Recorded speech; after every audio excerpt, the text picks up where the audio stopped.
Good morning. Good morning or afternoon, as the case may be, and welcome to NTIA's Tribal Consultation session. This is our third and final session on the Tribal Broadband Connectivity Program. We appreciate you joining today. It's 2 minutes past the hour, and I'm watching numbers come in, so it looks like we're still having quite a few people join. So we'll give those folks just an opportunity to get onto the GoToWebinar platform so that they can participate. I'll start by going through just a couple of logistics.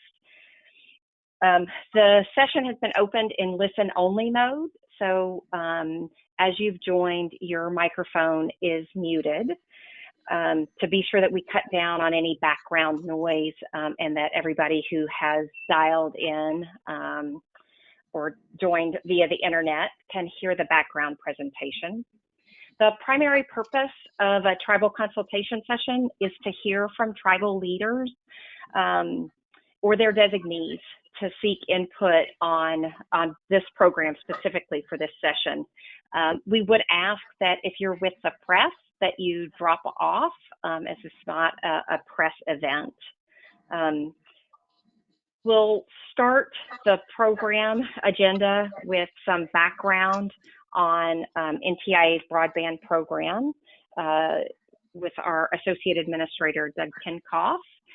Jennifer Duane from the NTIA team will provide a bit more background on the Tribal Broadband Program specifically about what's in the statutory language. And then Adam Geisler, who I think some or many of you know, as I've come to learn, will walk us through some of the issues that we are specifically seeking tribal input on. Adam, we are very thankful, has joined the NTIA team part-time, thanks to FirstNet allowing him to spend some of his time as we pull this program together. Once Adam completes his portion of the overview, we'll move to the government-to-government dialogue and ask you to use the raise hand function in the GoToWebinar app. That seems to have worked well, and then I will actually take you off of mute to allow all of the participants to hear your question or your comments. We do know that, right, this is the reason we're holding this session, the reason the program is in place is because there are so many parts of our country who still don't have broadband, and that may mean you don't have a good internet access connection for getting onto GoToWebinar. So we will also engage participants who are on audio only. In order to do that, we'll have to open up all of the lines, and we'll remind you of this when we get to that part of the session. And just ask that folks individually, mute your line from your phone to try to cut down on the background noise at that point. And lastly, just as a word of note, we are recording this session, so if you have any issues with that, feel free to drop off or just know that you are being recorded. Last is that we are accepting written comments at the broadbandusa@ntia.gov email address. That email address is provided in this PowerPoint presentation that we'll walk through, and you can download from the GoToWebinar site. It's also available on our website, and I will put the link in the chat box for you to do that. With those logistics covered, and now it looks like the rate of folks coming in has slowed a little bit. We will go ahead and get the program started, and I will hand it off to NTIA's Associate Administrator for Broadband Programs, Mr. Doug Kinkoff. Doug, over to you. Thank you, Laura. It's my honor to welcome you here today to today's Tribal Consultation. This is the final of 3 consultations that we are holding on the Tribal Broadband Connectivity Program that was set up under the Consolidated Appropriations Act of 2021.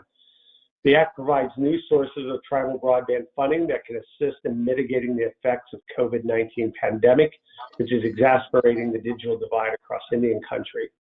Congress, recognizing that Indian country was hit hard by COVID-19, determined that a rapid response was needed. The Department of Commerce and the National Telecommunications Information Administration, NTIA, are dedicated to expanding broadband deployment in tribal lands in rural America and promoting digital inclusion. Broadband is vital to education, health, economic and workforce development, culture, public safety, and much more. We look forward to your comments on the Tribal Broadband Connectivity Program and how we can work together to solve broadband access challenges in Indian country.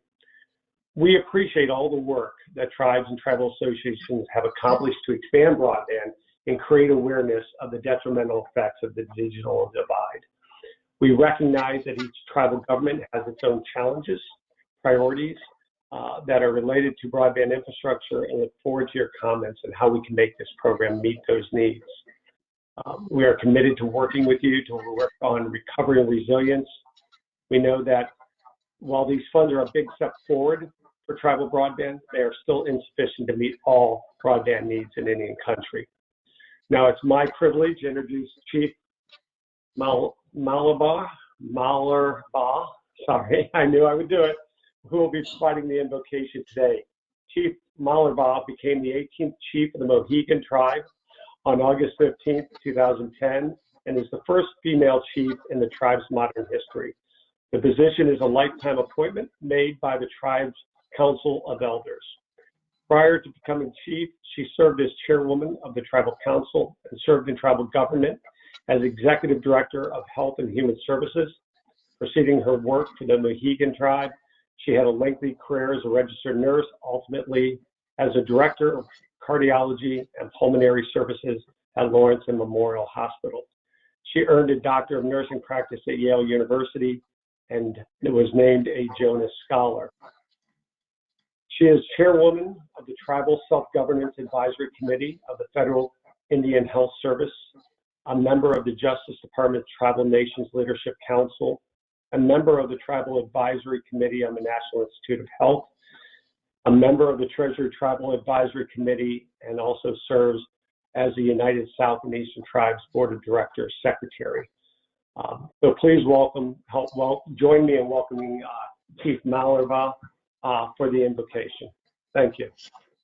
Thank you so much for that kind introduction. I appreciate that. My name is Chief Many Hearts Lynn Malarba, and so I ask that you each pray in your own way as I offer this blessing in Mohegan. Katantuit, Kataptomaya Wiaman, Somi Okis Tawami Kishkash Payamux, Kataptomo my Wiaman, Somi Wami Mawawiak, Utai, Akwai Wami Skitompak, Wikwit the Mawaman, Kawayan Mawo Conch, I Kamawawiman, Kikatoka Yukat, Iyu Walk. Wo Machimi, Miko Tamawak, Ta, Kwatayan Mawawak, Nik, Wahakwawa, Pamshayak, my Asquam Nakonachik. Mis Taniyam Kawakwayakuk, Wawo Tamawak Papatomwi, Kutai Kosaman Wachi Wikonawak Wachi Wambi, Wo Kaya Chanamawak Nahatanonash Ta Nahakwanonash I Kikatokaman Yokis, Ta Wawami Kanipawaman Wamoyo to Wokanak Wachi Chupanawak, Iach. Great Spirit, we thank you for this day and all the days to follow. We thank you for all that have gathered here. We greet all our relations. We ask for your blessings as we meet to speak of matters of importance. May we never forget the teachers of our ancestors, and may we honor them whenever we are all gathered together. Give us the wisdom to faithfully work for the good of all. May we open our hearts and minds as we share our thoughts today, and may we all stand in love for our people. May it be so. And I would just ask for a moment of silence for those who have been so severely affected by the coronavirus and those who have passed on to the next world.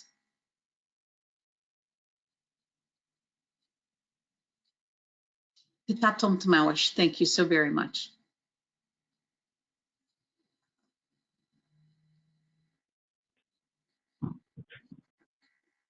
Thank you, Chief Malarba, and both for the invocation and the service to your tribe. So thank you. We appreciate having you with us today.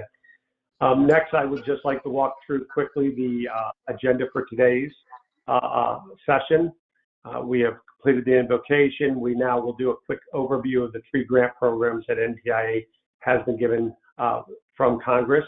We will then go into a deeper dive on the tribal connectivity and overview of the grant program, and then we will go into the government dialogue.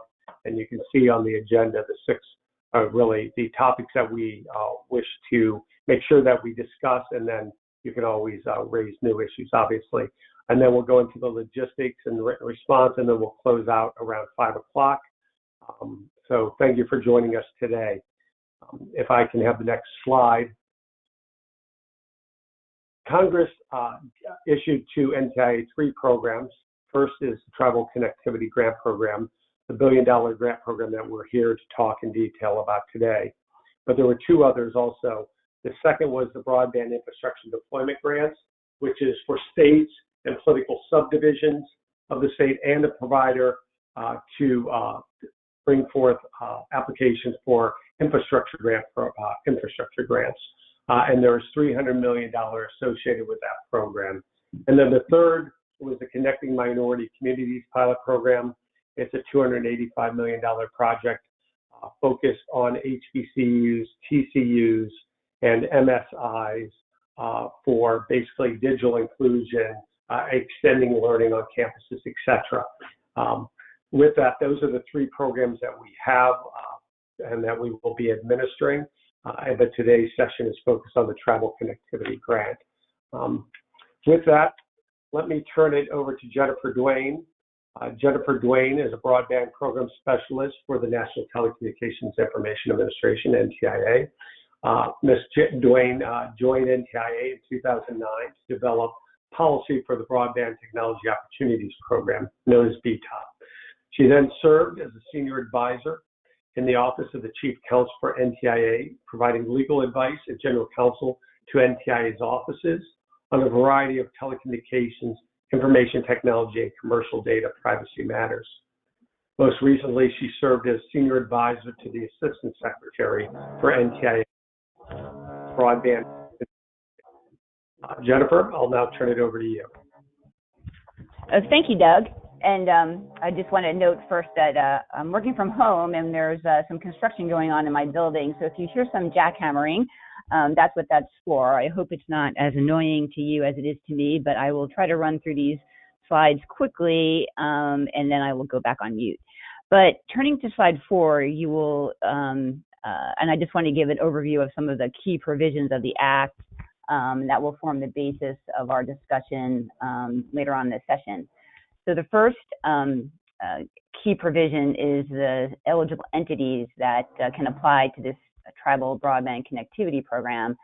We have tribal governments, tribal colleges and universities, the Department of Hawaiian Homelands on behalf of the Native Hawaiian community, tribal organizations, and Native corporations as defined in the Alaska Native Claims Settlement Act. So now, given the variety of these entities that are eligible to apply to this program, this is going to be a key topic that we want to solicit your input on. We, we'll be interested in getting feedback on, given the scope of these eligible entities, how we can structure the program in a way that allows tribes to prioritize their broadband priorities. So this will be a key area that we'll want to discuss in this government-to-government dialogue. Next slide, please. So the purpose of this tribal grant program is to expand broadband access and adoption on tribal land.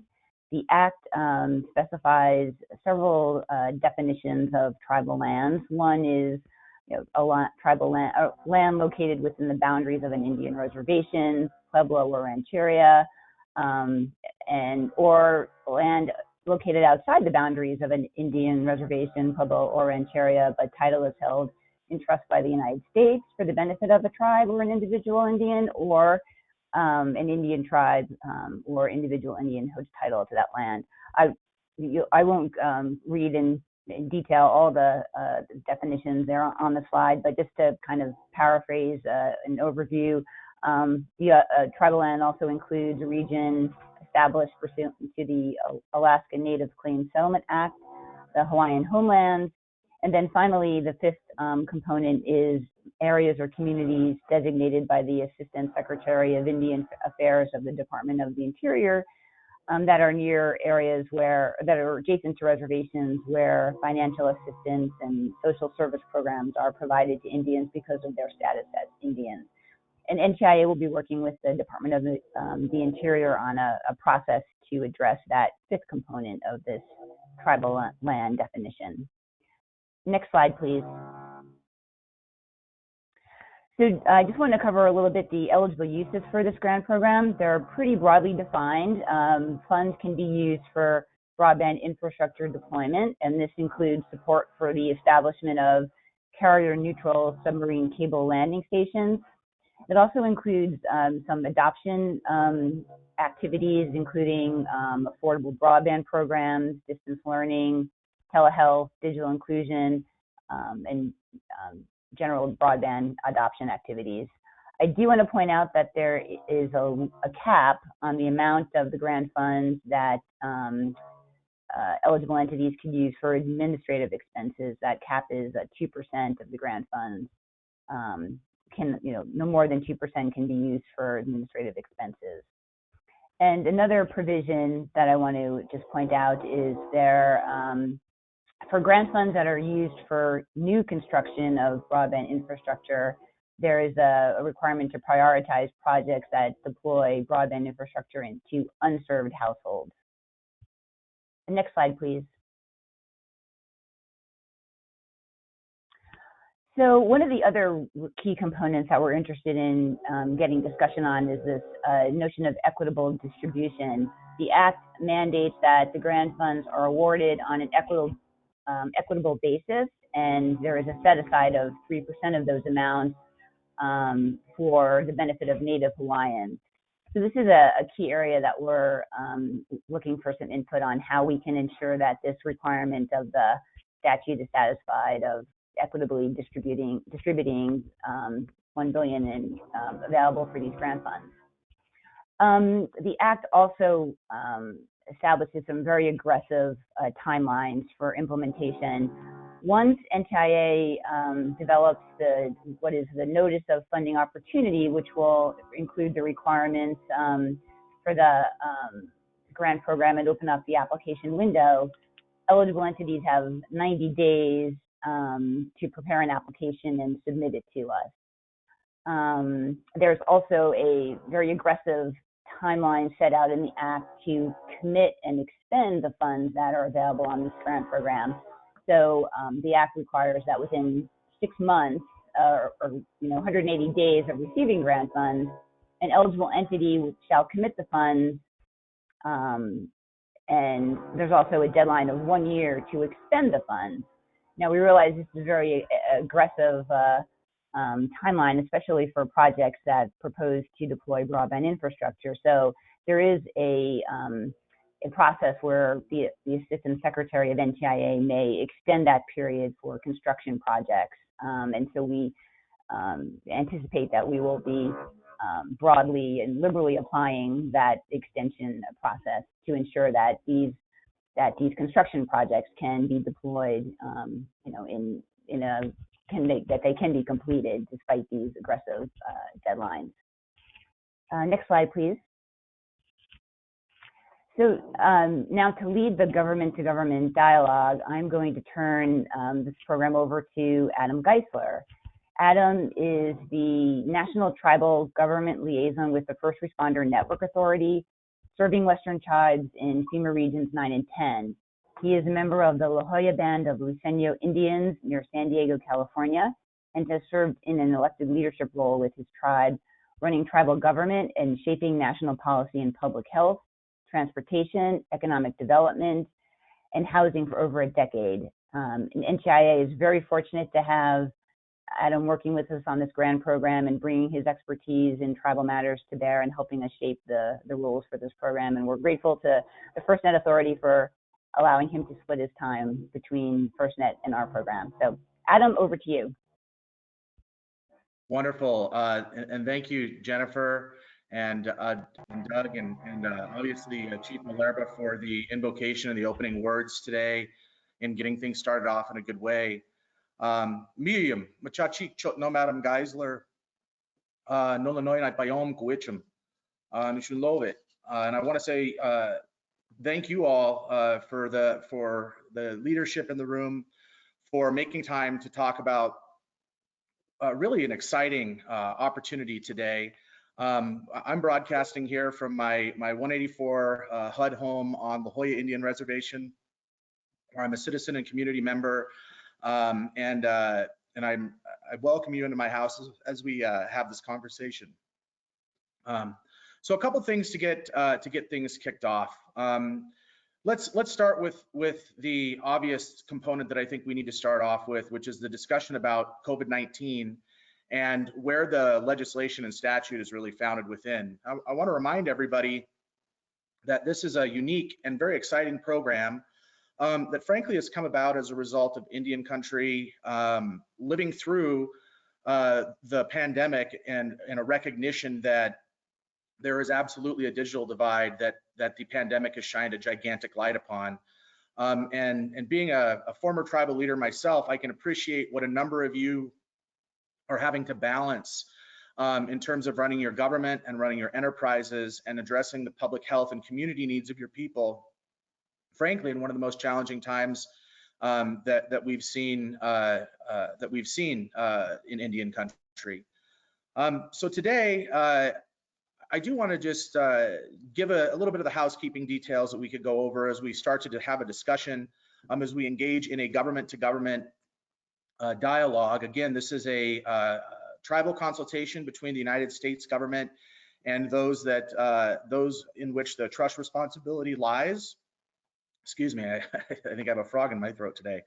But I do want to remind everybody that to keep that in context. What you'll see here is a number of topic areas that we're going to go through in a little bit more detail and talk through. And then when we get done with talking about these topic areas, we will open it up and we'll move through the process that Laura was so kindly willing to help facilitate as we do our raised hands. We will start with those on the phone line first, out of recognition that there is a digital divide and that many of you may be in a position that you cannot hop on the GoToWebinar, and so you're joining us and dialing in through phone. So we will start with phone comments first in this process, and we'll walk you through how that's going to work. So another component that I wanted to make really clear about the goal of this program is we know that there's a digital divide, and we know that $1 billion is a starting point and probably is far shy from actually meeting the need of what really exists for all of you out across Indian country today.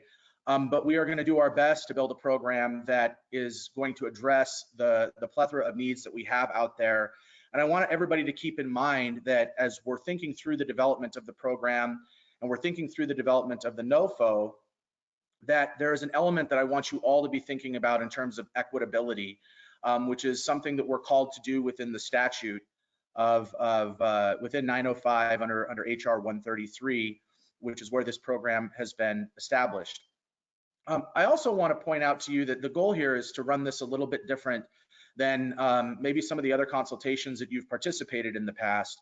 Again, as a former tribal leader, I know what it's like to go to a meeting, have a microphone in front of you, you say your piece, and then you come back a year later and it felt like you weren't heard, weren't understand, and the issues continue to be there.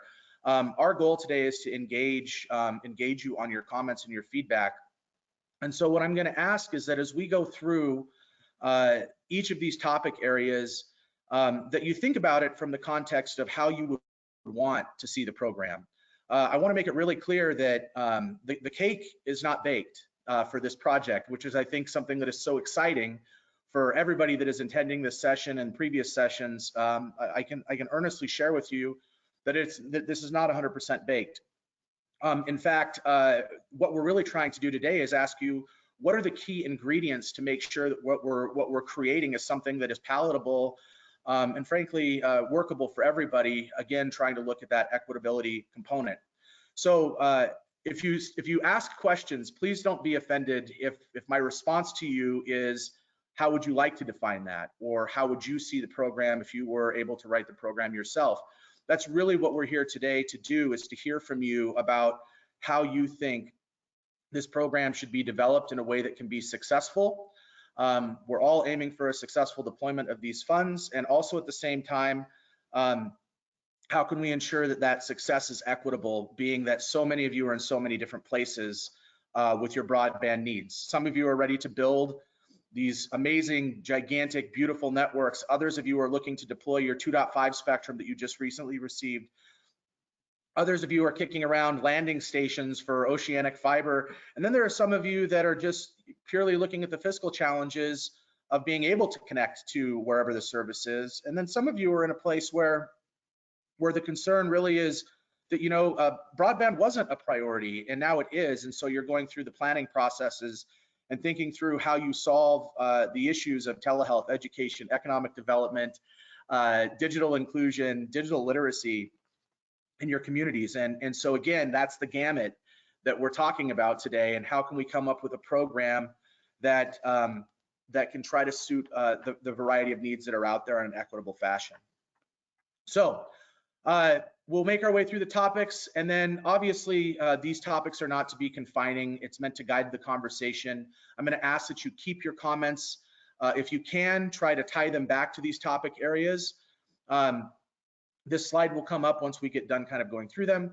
And then at the end, we also, if you have more than what we're covering today, and there's things that you want to talk about that we haven't talked about, I don't want anybody to feel limited. Feel free to raise any additional items or topics that you see that we may have missed in the conversation. Again, we're really here to have that type of a dialogue, and I look forward to engaging with all of you here on this Valentine's Eve weekend, Friday. So with that, if we could, Gabe, can we go ahead and move on to the next slide, please? Wonderful. So program eligibility in regards to topic area 1. In terms of who's eligible, I think Jennifer did a good job of explaining what is directly lifted out of the statute from the legislation. And for those of you that are on this session for the first time, we wanted to get you thinking about some of these items, because the question in terms of eligibility for us is really going to come down to a prioritization discussion, and also an authority discussion. How are we going to look at the implementation of a program where there is so many eligible entities, and how do we set parameters so that we know that the priorities of the tribe are being met? And so how would you prioritize those that are eligible? What happens when we get an application from your tribal government, but you're also part of a consortium, and that consortium is intending on applying?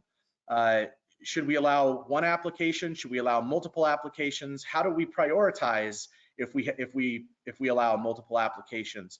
Should there be an authorization process from an entity that may not be the tribe if they're planning on applying on behalf of the tribe?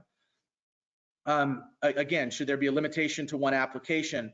What types of projects should be eligible? Again, I kind of gave you an example of the depth and breadth, and based on that, you know, what types of projects should be eligible? Do you have concepts around how much we should allocate to different buckets? Do you think that in terms of who and what we're funding, are there different buckets that you're thinking about, and should there be caps or specific allocations in the way that we set up the program to address those needs?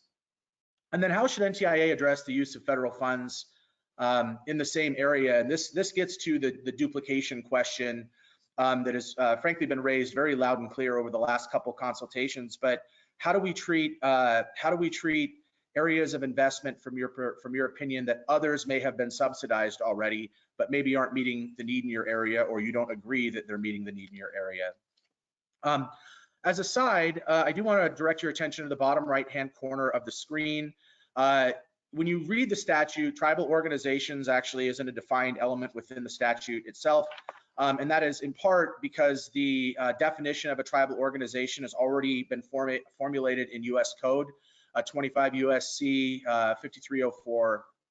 So if you get a moment, take a look at that. So again, as you're walking your way through these topic areas, again, if you can think about your responses and your feedback in relationship to these topic areas, I would greatly appreciate it. Also, for those of you that are just joining us, there is a handout with this PowerPoint. We did update the PowerPoint handout that is in the area on the GoToWebinar. You'll see a handout section there. For those of you that aren't using GoToWebinar, if you're able to get to the NTIA website, all the documentation is listed on there as well. And again, I just wanted to point that out for those of you as we move through these topics, that you can actually still go to the slide and access those slides if you want to formulate your thoughts as we go through the conversation today. All right, so let's move on to the next topic area, if we could, regarding equitable distribution. And again, this is I think probably one of the more challenging topics. We front loaded the tough ones right up front, just to be candid.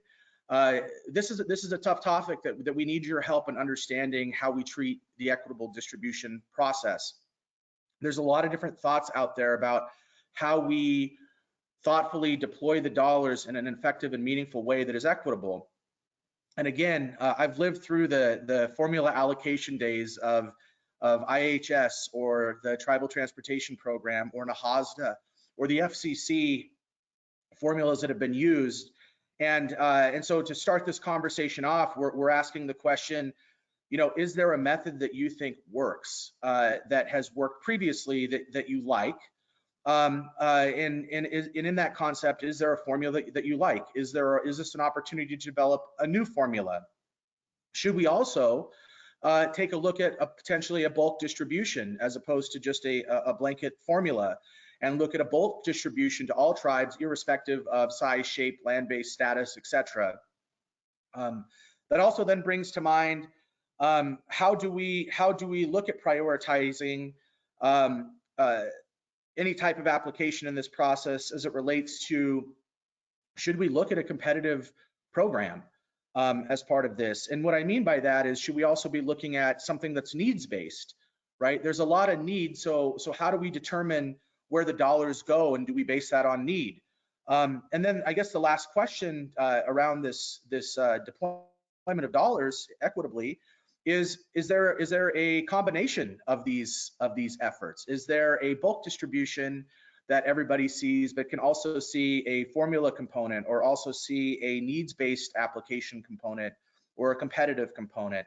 So again, you know, is there one solution? Is there multiple solutions in the way that we should develop this? We're asking you the question. So again, how would you see this program if you were us, and how would you develop it to make it impactful for both your tribe and your community, but also recognizing that there's plenty of other tribes that are living through the digital divide today that also need that? Should we also be mindful about that every tribe looking at maybe a standard allocation for planning or other eligible expenses? On a previous consultation, you know, we have had a chance to kind of pick the brains of folks that are doing planning, and I'll be just frank with you. The way folks are defining the term broadband planning is this wide, and I'm only going this wide because my screen, you can't see my hands any further. Some of you are looking at a 30,000 foot conceptual design. You're kind of laying out your partners, and then others of you are calling the planning document, there's construction or pre-construction related items that are in there. And so the costs for doing one plan versus as one individual would interpret it versus how another tribe may interpret it are different. So what are the buckets that you also see that we should look at dividing these dollars up into? Do you see there being multiple buckets? Do you not see there being multiple buckets? And how would we lay that out in your opinion? And again, what's an effective way to measure need as we do all of this? All right, let's go ahead and go on to topic area 3. Again, I'm going to remind everybody that the PowerPoint presentation that we're using is in the handout section of the webinar and on the website if we're moving a little too quick for you.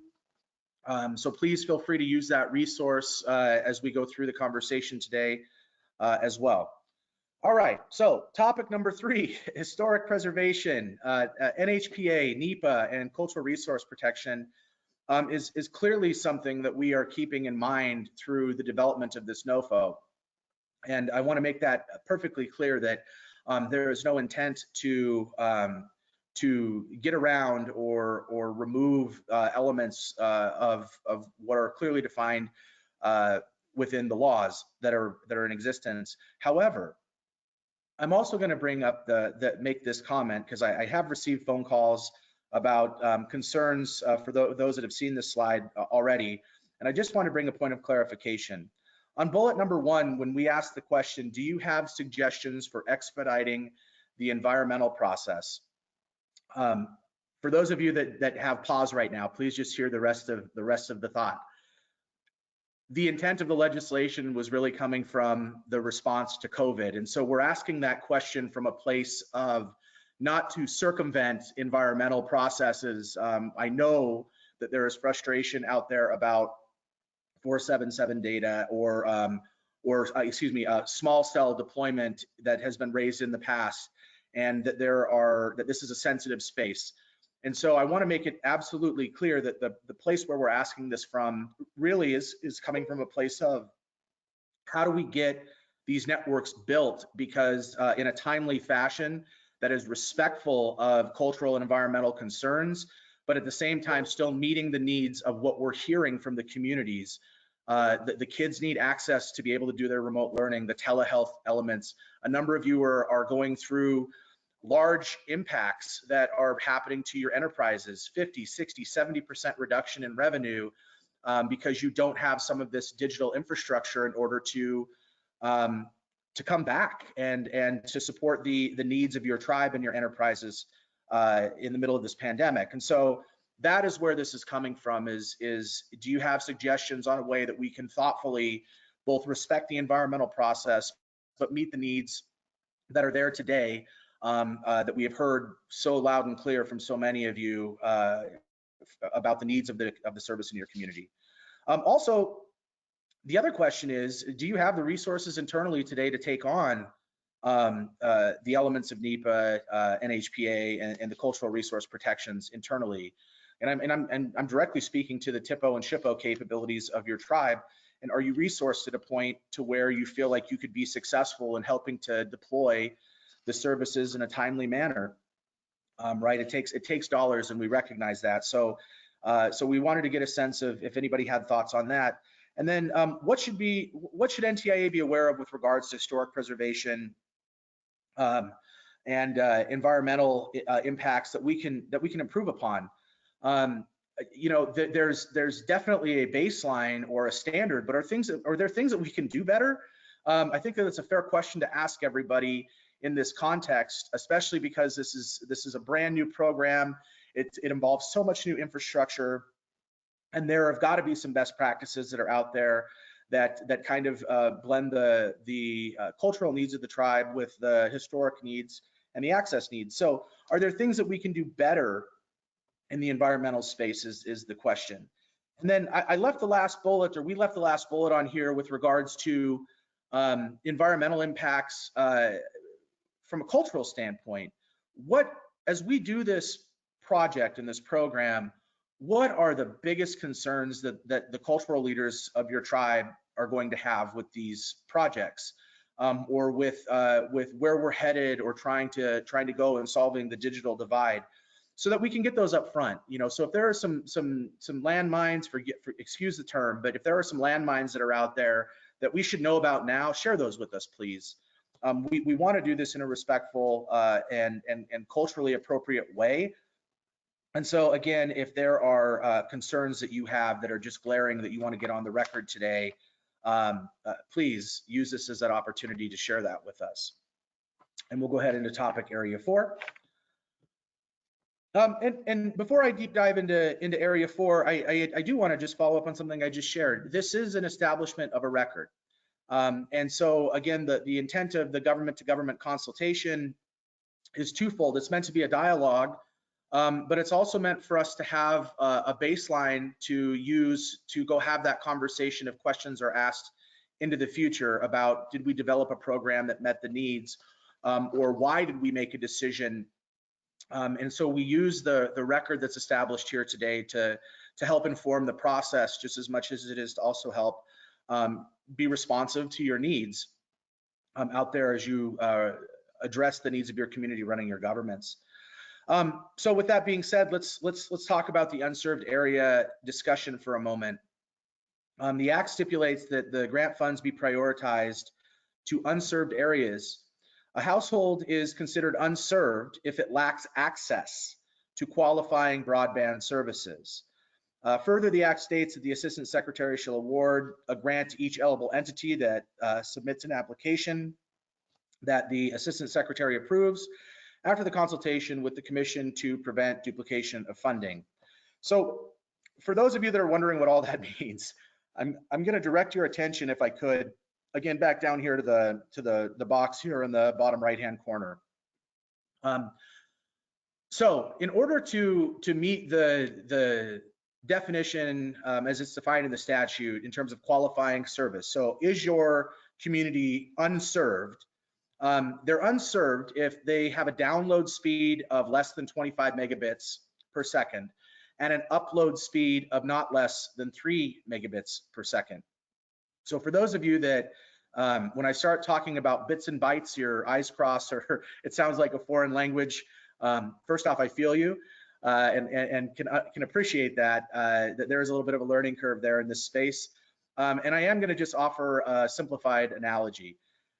If you're at a point in your community where you're not able to get on and do a FaceTime or interact on a platform like the GoToWebinar or the ability to utilize streaming services like a Roku or an Apple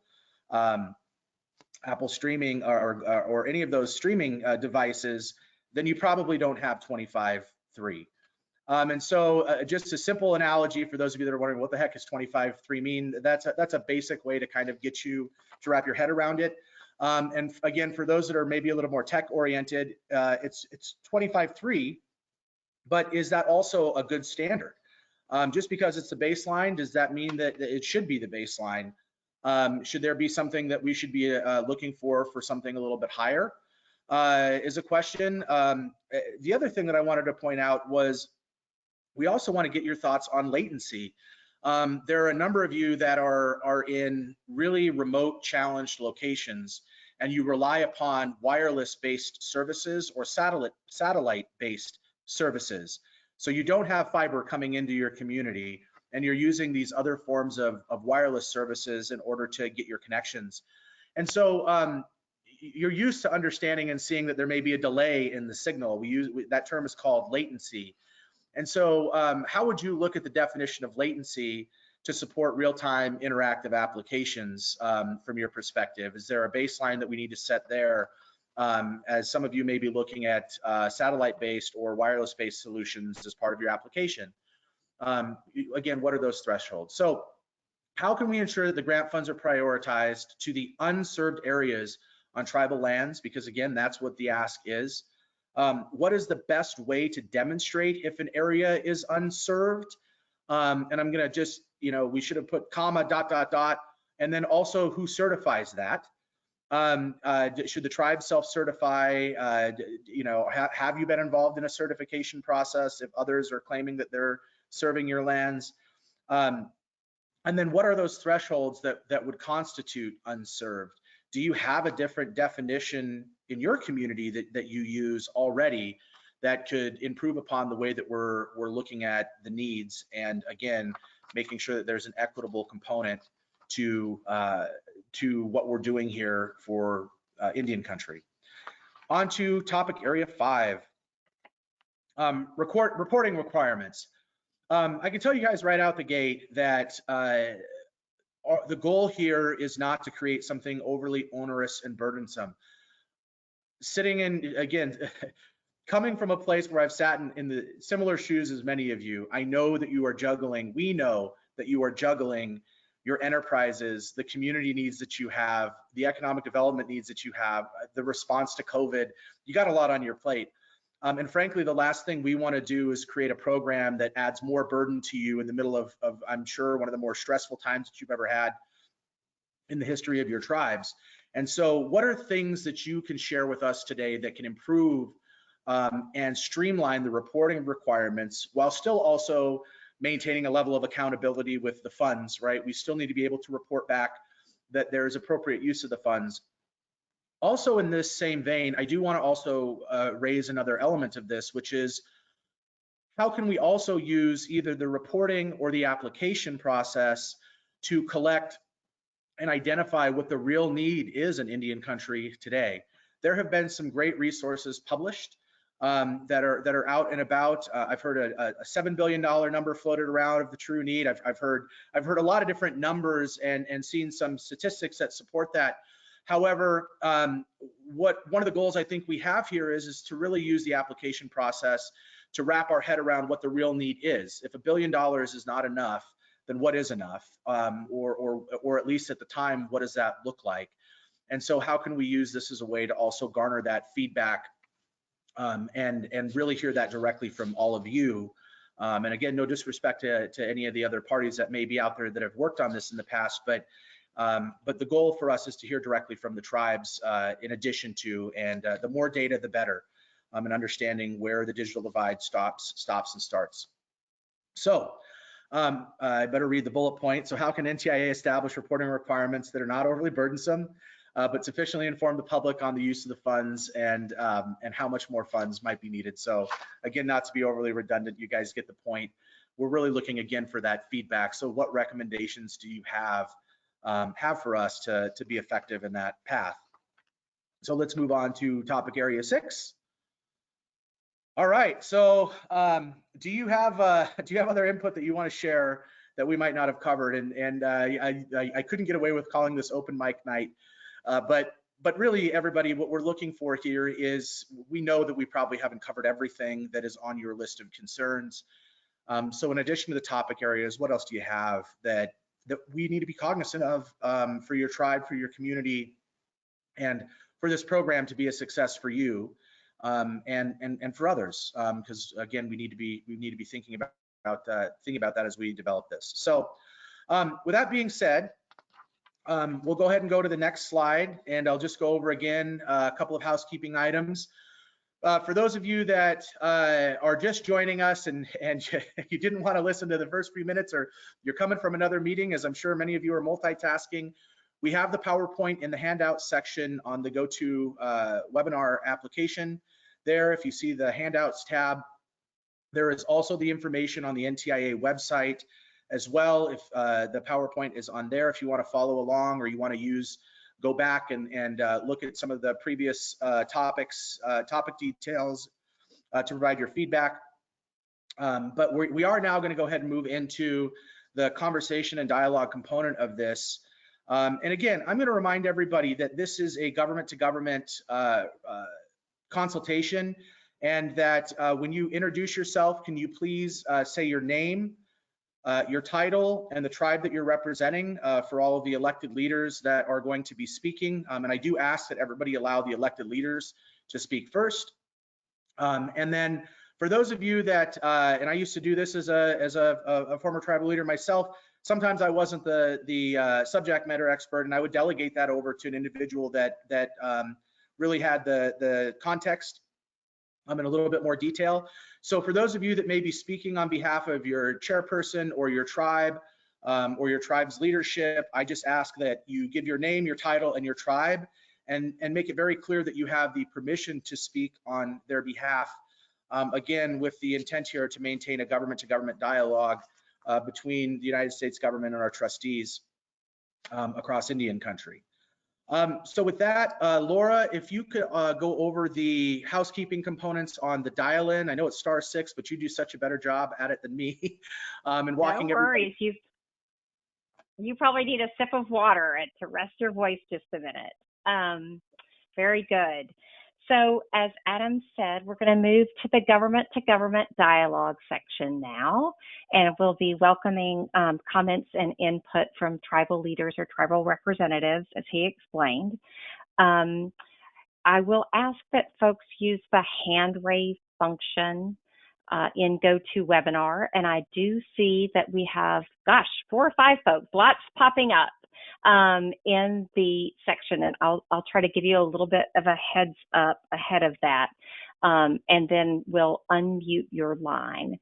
if you are on audio, we will have to unmute all of the lines in order for audio only participants to speak.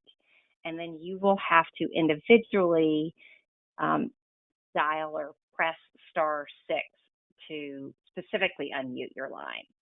So I know that's a lot. We'll keep coming back to it, especially if, as we get to names or areas we don't hear folks on the line. And I do want to recognize, if she is still on, Chairwoman Malerba, if she has comments, and thank you again for providing the invocation for opening our session. I know that you have had a number of comments on this issue, and would, again, very much appreciate your providing the kind words and invocation, and welcome your comments to open the government-to-government dialogue. Oh, terrific. And I thank you so very much for recognizing me. I am going to be speaking on behalf of United South and Eastern Tribes Sovereignty Protection Fund, and that is an organization that represents 33 tribes from Maine down through Florida and over to Texas. So as the secretary, I'm pleased to provide this opportunity to provide recommendations to NTIA, and NTIA, and for the award and implementation of the Broadband Connectivity Grant Program. We did submit written comments with specific concerns and recommendations. I'm just going to cover them briefly. First, we think the program has a mandate to award funds on an equitable basis, but in awarding those funds, we don't, we want to remind NTIA that that one size fits all does not fit for tribal governments and Indian country, especially for our member tribes, because there's so much diversity. The allocation of program funds, we believe, should not be done on a competitive basis. The program was established by Congress to specifically target broadband deficiencies that exist in Indian country. These deficiencies, as you've said, have been exacerbated by the COVID-19 pandemic. And so we don't believe that competitive processes will result in equitable distribution to tribal nations. We strongly recommend that any type of formula allocation be determined by tribal nations as a result of these consultations, and that there is a set minimum funding award to ensure that smaller tribal nations have access. We strongly urge that there is not a matching fund requirement on tribal nations, since this program was established specifically in response to COVID-19 pandemic. We believe that tribal nations should not be subject to burdensome administrative requirements for the use of these funds, including application, reporting, audit, and other types of compliance requirements. We believe that any reporting requirements mandated by law must be streamlined, and only the minimum required, so that tribal nations may continue to focus on broadband deployment and addressing the COVID crisis rather than on paperwork. We also recommend that tribal nations be allowed to access program funds for use in multi-phase broadband projects, because we know that there are tribal nations that need support to plan for and build comprehensive broadband networks, regardless of their current access and capabilities. Third, our most serious concern in our comments was regarding NTIA's questions on streamlining historic, environmental, and cultural review processes. We believe these review processes should not be streamlined or bypassed without the tribal nation consent. This is very important to most of our member tribes. And then finally, we would ask that you defer to tribal nations for any data sets or measures used in funding allocations, including identifying tribal homelands that are underserved or unserved by high-speed broadband. The tribal nations themselves should be the final arbiters of these measures and should be empowered to challenge any federal data sets, including those on broadband connectivity, such as the national broadband maps of the FCC and any existing census data. These maps and data sets are incomplete and in many instances inaccurate regarding the levels of broadband service on tribal homelands. Historically, those maps and data sets have been used against tribal nations to exclude our eligibility to federal broadband funding, and we don't want these actions to continue to be repeated. And I know that there are many other comments, so I will leave my comments there, but I appreciate the consultation, and I appreciate the opportunity to provide these comments. Thank you so very much. Thank you, Chief Malerba. And just before you hop off, I just wanted to make sure that we heard you correctly. So if you don't mind, you made a very clear statement about the awards being looked at from an equitable basis, and that it's not one size fits all. So we hear you loud and clear. You had mentioned the non-compete based upon the intentions of the law to address COVID response digital divide challenges. You'd also made a comment about a formula looking at a hybrid. So thank you for that feedback. Yes. The suggestion of a hybrid of both a formula, but also having a set set minimum. The no match. I actually believe you were the first person in 3 days of tribal consultation that has brought up that topic. So we hear you on the no match, and I'm assuming that's founded in the intent of the legislation as a response relief package. Plus, we have great policy people working on these things for us. Absolutely. In your response to the application, I just put in my notes KISS. Don't make it overly burdensome. And so you also brought up the access via accessing the dollars in an application process to consider multi-phased, that tribes may, which is an interesting point. If there's a way that we can look at this program to bring tribes along in the process that maybe need to do some planning first. Right. Right. Okay, and then on the consent side of things, just to make sure I'm really clear on this, that really, I mean, nobody should, in your opinion, nobody should be doing anything related to applications or coverage without the approval of the tribe in whatever format that is? Correct. Correct. Okay. Because so many times data sets are used that we would challenge based on our experience, because not every tribe participates in every federal program. And so the data that you may be using may be old data, or we may be able to share with you that there are some accuracy issues there. And it's not that people intentionally do that, but it's just that tribes are the best ones to tell you exactly, what data set works and if that data set is reliable. So thank you for that. Understood. And I think you just rounded out the last thing I wanted to confirm, which was, tribes being able to set their own definitions of unserved, yes, or validating that coverage because of the concerns about the FCC maps and other resources that are out there that tribes don't agree with. So I just want to make sure that I captured it correctly. And I again want to thank you for the invocation this morning and your comments. And I appreciate being able to do both. Thank you so very much for holding this. Thank you. Thanks, Chief Malerba, and have a great rest of your day. Thank you, and you too. Thank you. All right, Laura, let's go ahead and we'll move on to the next speaker, please.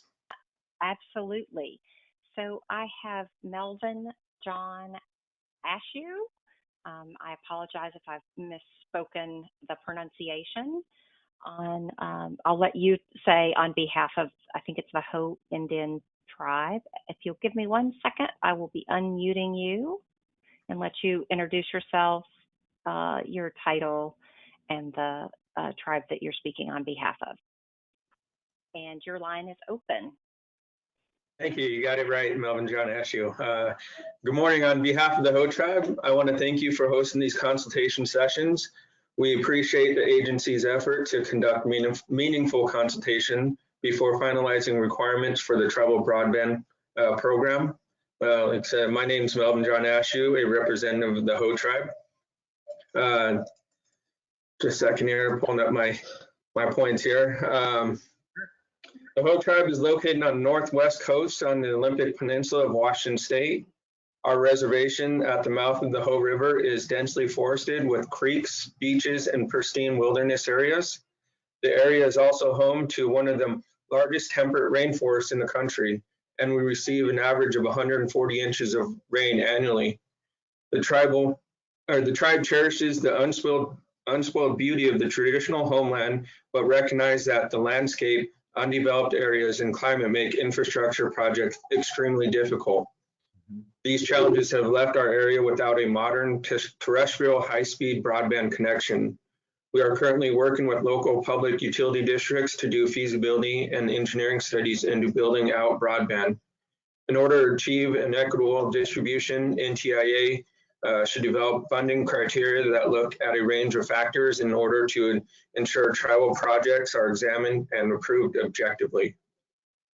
Need. The primary basis for distribution should be based on need.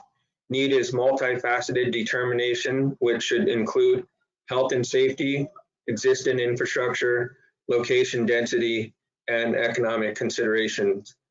NTIA should also allow for maximum flexibility in the types of projects that the grant will fund and not require matching requirements, which have historically kept economically disadvantaged tribes from being awarded federal grants.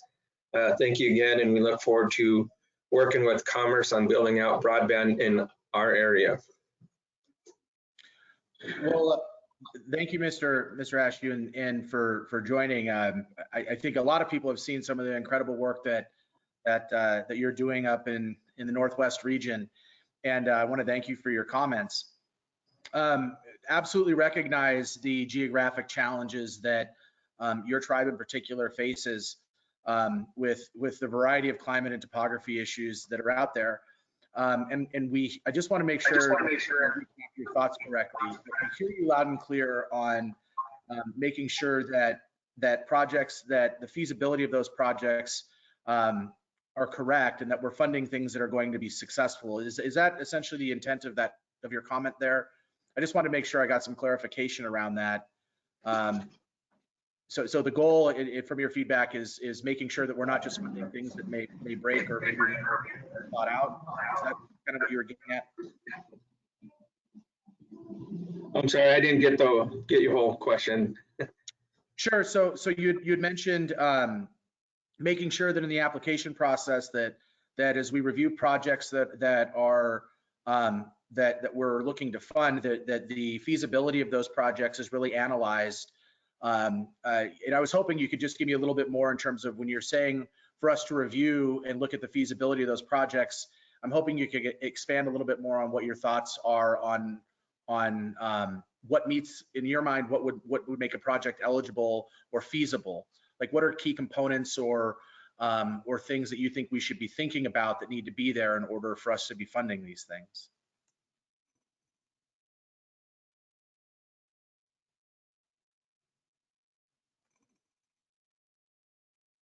So Apologies, there he is.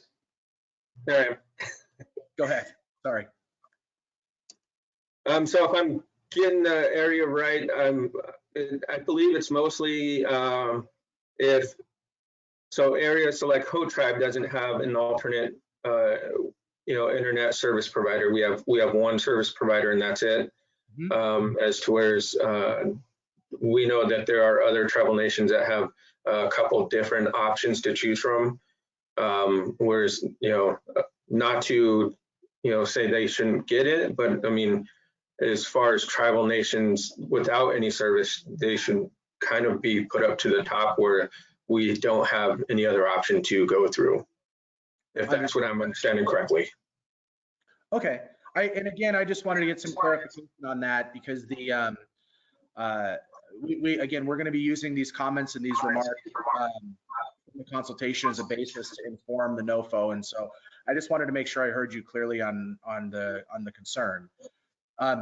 Additionally, you had mentioned some evaluation criteria based on need, and you had mentioned health, location, economics as some of those criteria. So in your mind, is it your position that we should be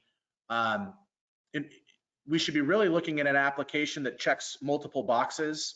Because I think that kind of ties back to what are the eligible uses of the funds, but you kind of put it in a way that said, well, if we're going to build a program, that program should be all encompassing, that looks at health, location, and the economics that are going to be generated from those items. I think you had education in there as well. So I just wanted to make sure I was understanding, in terms of the evaluation of need, the criteria from your perspective that you think we should be looking at. Yeah, and I think it should, I don't think if you can't check off those boxes, you shouldn't get funded. But also, if we can check off as many of those boxes as possible for the funding to kind of bump those or get bumped to the top, or get funded more specifically to cover the health and safety or the education aspects of it. We do have some internet access, but when most of our members can't even do the classes, I think it was brought up on a different webinar I was on, where kids were not being counted as present because of the amount of times they were being kicked off. So, and we have that same issue. So, and the same thing with testing. If there's any online testing that they were required to do, they would time out before the test was even completed. So they would get an F or 0 because it was not completed completely. Wow. So just making sure that, like you said, having a 25 minimum, but that should also go towards latency as well. I mean, to be able to acquire and make sure that there's enough service to be able to do a test, or to be able to do a Zoom, or even have a decent conversation with the health representative. So, well, I think you bring up a good point, Mr. Ashew, about the 25.3 and it being sustained. So when you made your comment about the latency element of it, just because and I just want to make sure I'm understanding you correctly, just because the network may hit 25.3 at any given moment during the day, it sounds to me like what you're saying is it needs to be a sustained 25.3. So as more kids get on, or you have your telehealth, that it's a sustainment of 25.3, not necessarily just it can hit it at any given time. Is that kind of what you were getting at? I just want to make sure I was understanding you correctly. Yeah, that's exactly what I was talking about. I mean, our current ISP, our previous ISP, it was they provide you get this much service. I think in the whole reservation it was like 3 megabytes per second, but at any given time you're not even going above 1 megabyte per second. So we're ranging definitely between 0.3 and 0.7, which ain't even close to what we're being charged for. And ideally it should be, if you're telling us 3 megabytes, it should be at the very minimum 3 megabytes. Understood. So, perfect. Well, Mr. Ashew, I want to thank you again for your time and your feedback and your comments. And again, for those of you that are going to speak, I am going to ask that we have everybody make their way through and get comments. But also, as we get closer to the end of the day, if there's something that comes up, or you see an important point that you want to come back, feel free to also raise your hand as well. Like, this isn't, I'm only going to listen to you once, or we're only going to hear from you once.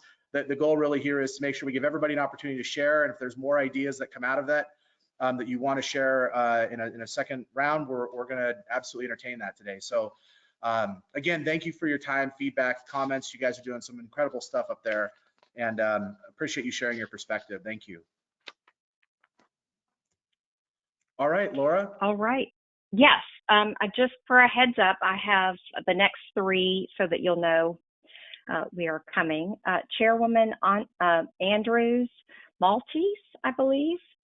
I'll let you pronounce it correctly when we unmute. Glenn Dobbin, second after the chairwoman, and Jana, I think it's Gagnon.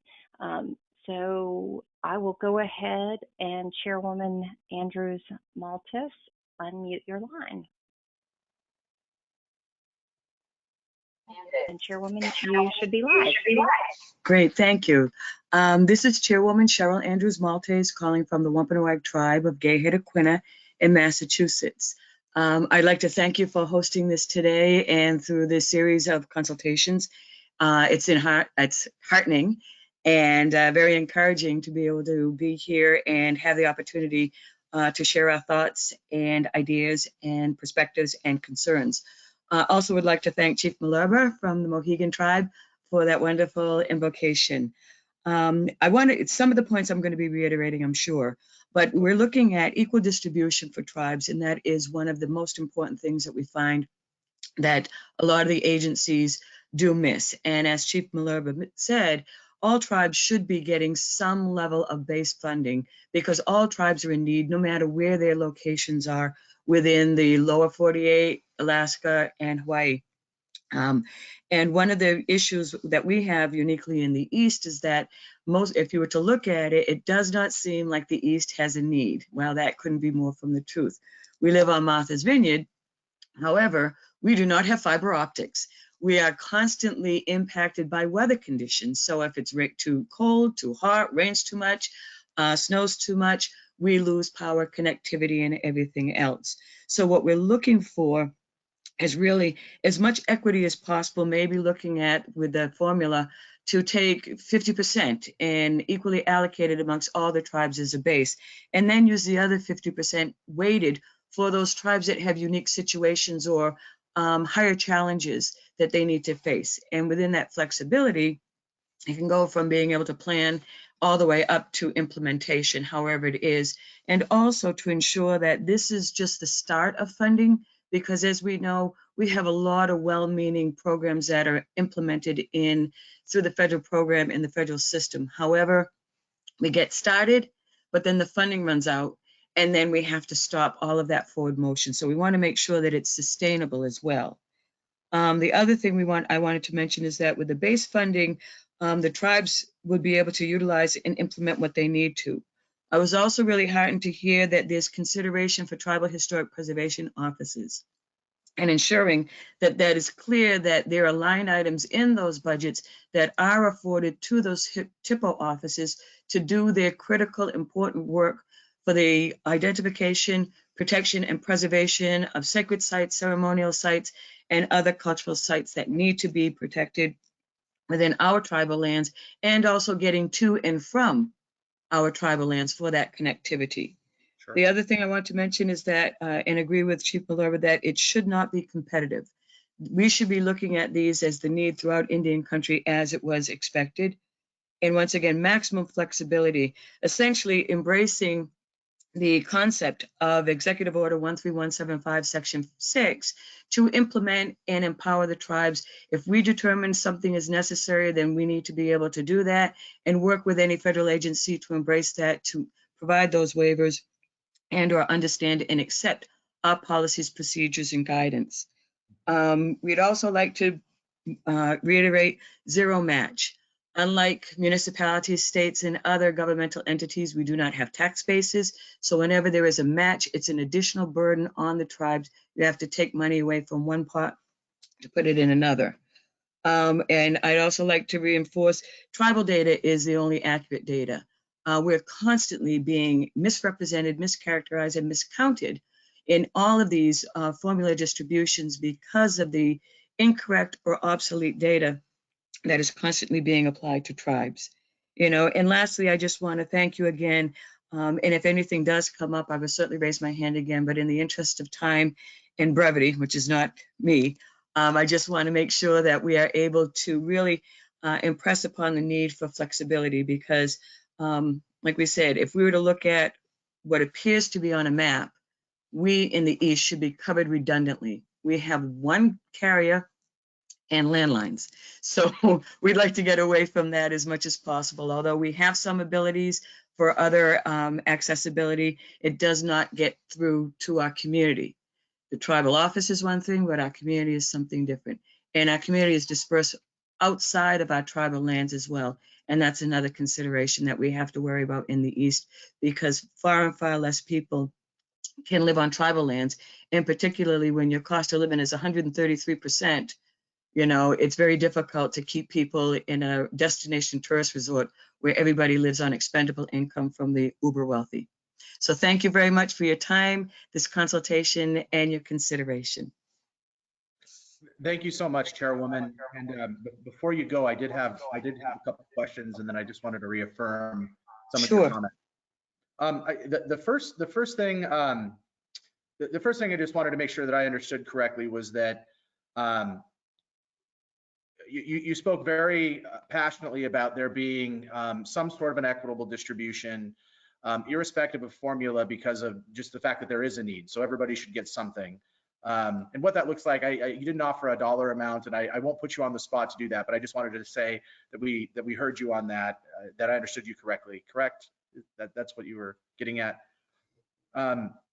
Thank you.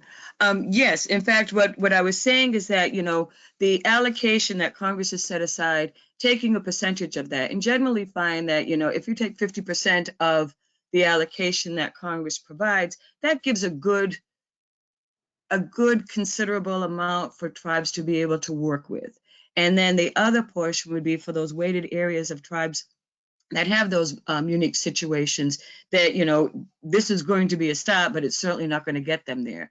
And others it'll get them where they need to be, but also allow them the ability to look, forecast, and actually plan further down the road for what their expanded needs would be. And we've used that pretty successfully in a couple of other lump sum allocations to the tribes. And one of the things that, I felt very strongly about is when they do that, it almost pits the tribes to compete against each other, which is why we do not like competitive grants. Tribes should not be fighting with each other for the same dollars. So therefore, it levels the playing field with one respect that everybody gets something and feels heard and whole to an extent.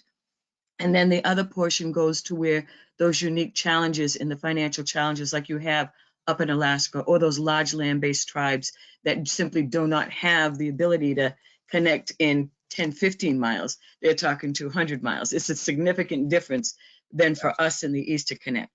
So those are the types of considerations that we want to make sure that are brought into the decision-making process for additional monies, but also not to leave any tribe out, because every tribe is suffering from it, where no matter where they might live, because the families are the ones that suffer.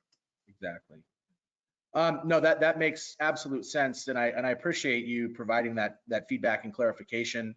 And again, I think part of this, you may be wondering, well, you're a former tribal leader, Adam, don't you get it? I absolutely understand what you're saying. And part of, again, the process is just making sure that others that may not have heard these words before, or that may be reading this transcript later, understand where you're coming from on behalf of absolutely the Gay Head out on Martha's Vineyard. And you did bring up, I think, another interesting piece to this, which is self-certification and frustration. You'd mentioned only having one carrier option, and they don't really seem to be, at least from your feedback, it didn't seem as though they were meeting the needs, the connectivity needs of the tribe. And you also mentioned the challenges of those that are off reservation that you're wanting to serve as well. Because I imagine you didn't get all of Martha's Vineyard when your land was allocated. And so you have a segment of your membership that's living off reservation. So I did hear that. And one of the questions that I have for you is, do you see this as an opportunity for your tribe to become your own internet service provider? And are you looking to compete against them, or are you looking to use this as an opportunity to partner with your local carrier? Because that is one of the things that we're kind of trying to wrap our head around, is how many tribes they're just so frustrated that they want to go do their own thing because the need hasn't been met, or how many tribes are we working with that they see an opportunity for partnership with the local carriers in their area, and they want to foster that relationship. Where do you see yourself in that? Or maybe there's another box that I didn't mention. Well, ours is a little bit different because we're such a small tribe and we have minimal capacity. It would be hard for us. One of the things that stuck out when I was in the office in other capacities was I had asked for fiber optics, and I said, we are a government, we have money to pay. There was a program back in the early 2000s to help tribes get connected through fiber optics.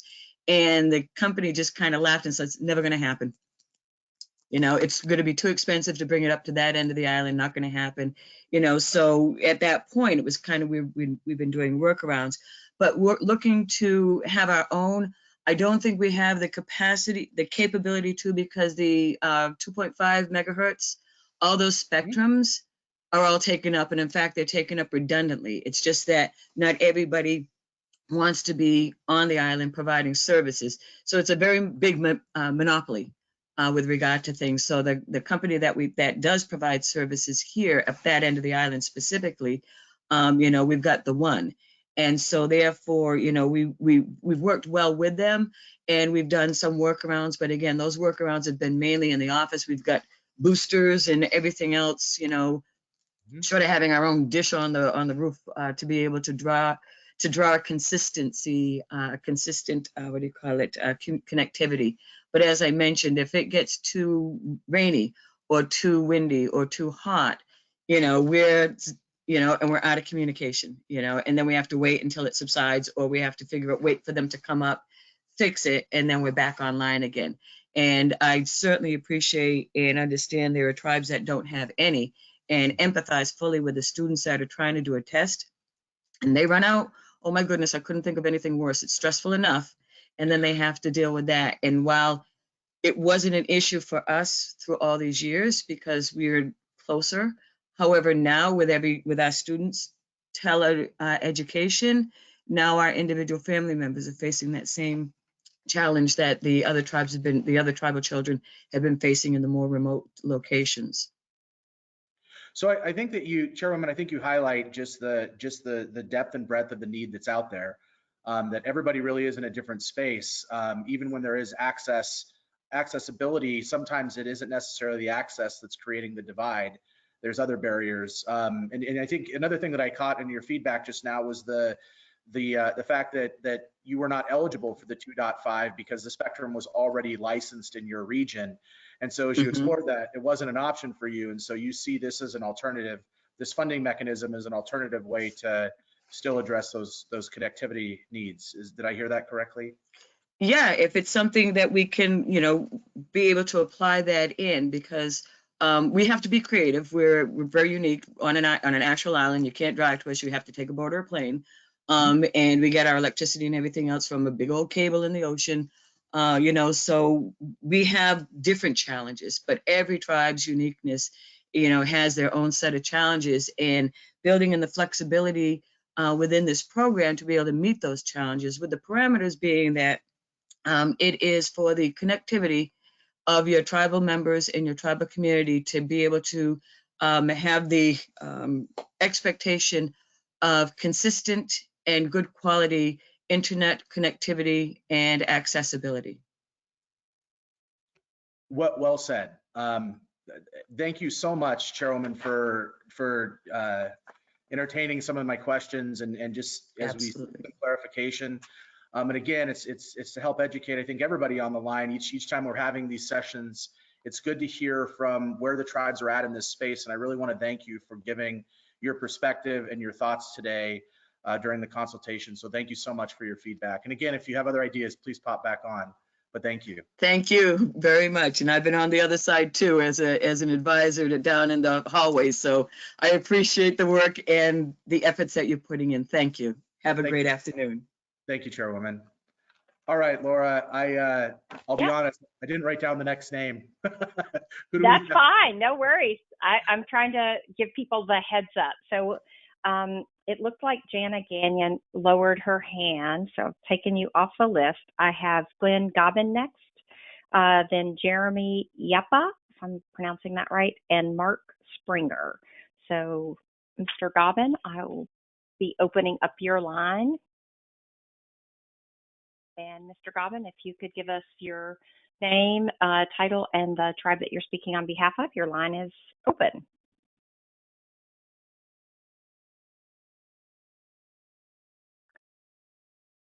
We can't hear you, so I don't know if you're on the phone.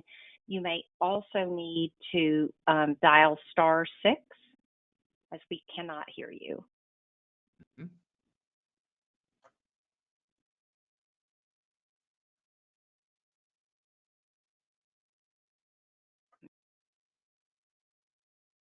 Let's give him just a minute. And if not, then Mr. Yeppa, we will go ahead and open up your line, and I'll ask Mr. Gobbin if he can type something into the question session, and I'll try to get back to you that way. All right. Jeremy Yeppa, your line should be open now. Good afternoon. My name is Jeremy Yeppa. I'm IT Director representing the Pueblo of Tesuque in New Mexico. First off, I would just like to thank NTIA for hosting the consultation session and working to ensure the Tribal Broadband Program is reflecting the needs of Indian country. Just to give you a brief background, Pueblo of Tesuque is one of 19 pueblos in New Mexico. We're one of 8 pueblos in northern New Mexico, located 7 miles north of Santa Fe. Pretty much our landscape consists of higher elevation, high desert, pinon juniper. We do have some parcels up in the Sangre de Cristo Mountains, which are composed of mixed conifer. And it presents a unique situation, whereas there are some providers here that use satellites, but because of the unique landscape, some of our residents are, most of our residents aren't able to get good service. The tribe is also part of the ReadyNet network, which was a middle mile provider that was developed under the American Recovery and Reinvestment Act several years back. It covers a bit of northern New Mexico. However, the potential of the broadband system, the network, has yet to be realized, as most of our homes here on our reservation are not connected to the network. We hope to be able to connect all the homes so that our members have full access to education, economic, and healthcare opportunities. The tribe was also awarded our 2.5 gigahertz spectrum license, and we will also need resources and technical assistance in order to fully deploy that network. And as you've heard on these calls, you know, there's no one size fits all to the to close the digital divide in Indian country. So we urge that to allow flexibility and that each tribe can use the funds in the most effective manner. In terms of ensuring equity, we urge the agency to prioritize rural areas and those areas that struggle economically. Pretty much that's it in a nutshell. Thank you again, and we look forward to working with Commerce on building out internet infrastructure at the Pueblo of Tesuque. Thank you, Mr. Yeppa. And I've been to Tesuque before. They're at just north of Santa Fe, and you guys have a beautiful community. Congratulations on the somewhat new gaming operation that you guys were able to launch. I know everybody always focuses on gaming. You guys have a rich culture as well, and I just want to share with you that I've been to Tesuque before, and you have a beautiful community. Thank you. I love northern New Mexico, so I think you brought up a couple comments here that I just want to make sure that I captured. So ReadyNet, I've actually been to the POP site in Espanola before and had a chance to tour that, and can absolutely understand. And first off, I guess I should congratulate the work of the tribes in order to start the process of bringing network connectivity to the Pueblos. And I think that you're a great example of where tribes may have started in the process but need another pot of money to finish or take it to that next phase in your plan. And so as one of your priorities I hear is making sure that connectivity to the homes is something that you want to see as a priority through all of this. But I do have a question with regards to where you possibly see the Pueblos, at least in the ReadyNet consortium, in the application process, and maybe you guys aren't at a point to share today, but I will ask. Do you see each individual Pueblo or maybe Tesuque in particular applying individually, or do you see an application kind of coming in jointly amongst the Pueblos as a consortium? Have you guys kind of thought about how you're going to approach that? And what I'm getting at is if you're seeing if we see two applications coming in, one that maybe some of the tribes are supporting through ReadyNet, and then maybe Tesuque sent a separate application in individually, how would we treat that? And that's kind of where I'm going with this is where are you guys thinking about your application, or what are those considerations And then how would you recommend us looking at that if we have an individual Pueblo application, but then the Pueblo also may be part of a consortium that is going to be applying as well? So wondering if you just had any thoughts that you may be able to share with us on that, Mr. Yeppa, and if not, understandable too. I can appreciate that as well, but I thought I'd ask. Okay, that's a good question. The ReadyNet consortium is a multi-jurisdictional entity, so that includes non-native entities as well. It includes City of Espanola and 3 of the local counties. So I think that we decided that we were gonna look at this individually as tribes and pursue funding as individual tribes. Understood. That's helpful.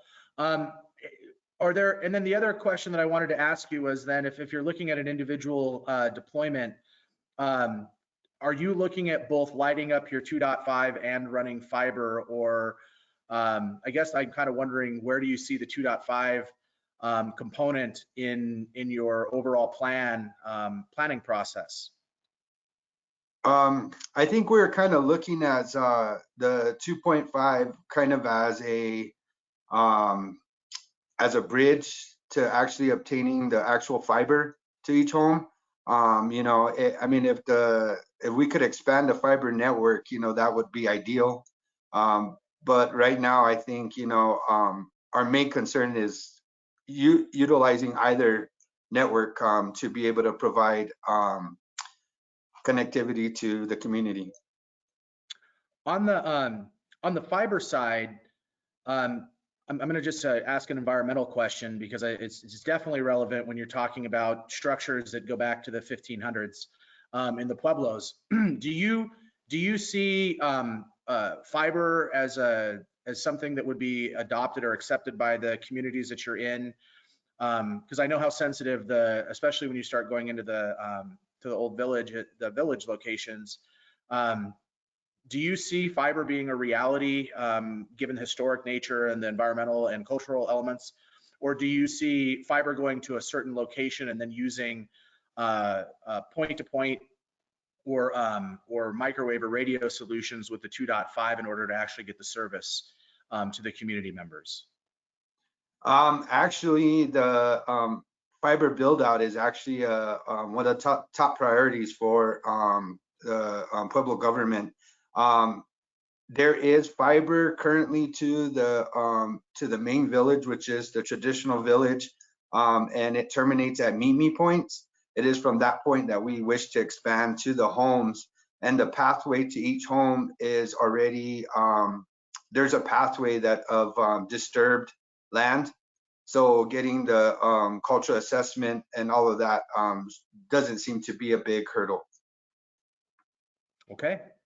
That's helpful, and I want to thank you, Mr. Yeppa, for the feedback. Heard you loud and clear on the urgence of flexibility with the way that we're going to implement the NOFO or develop it, and then absolutely heard you on your concerns about the economics and taking the economics of the tribe into consideration as a area of assessment in terms of priority and unmet needs. So. Heard you loud and clear on that.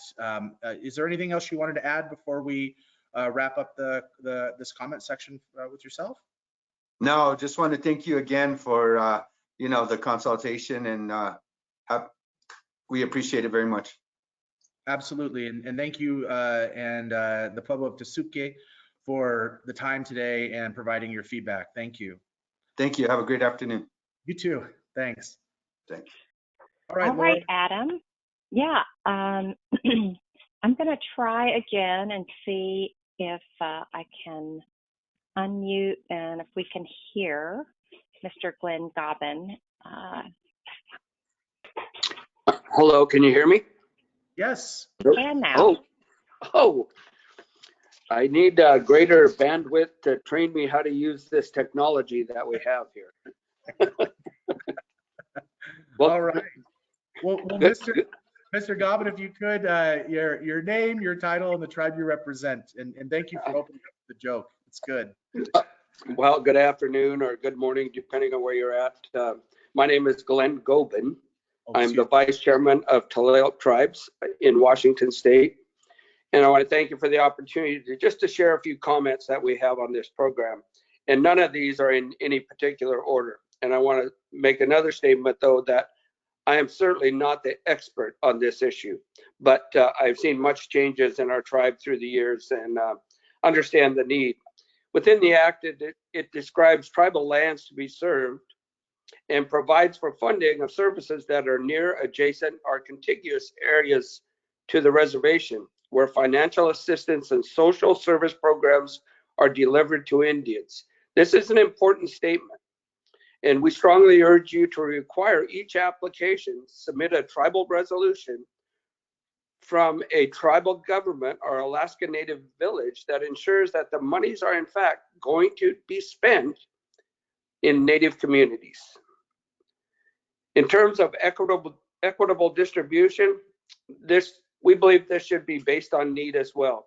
Need should take into consideration of tribes who are providing government services to their members, and no money should be given to any organization that isn't going to provide direct way to Native communities.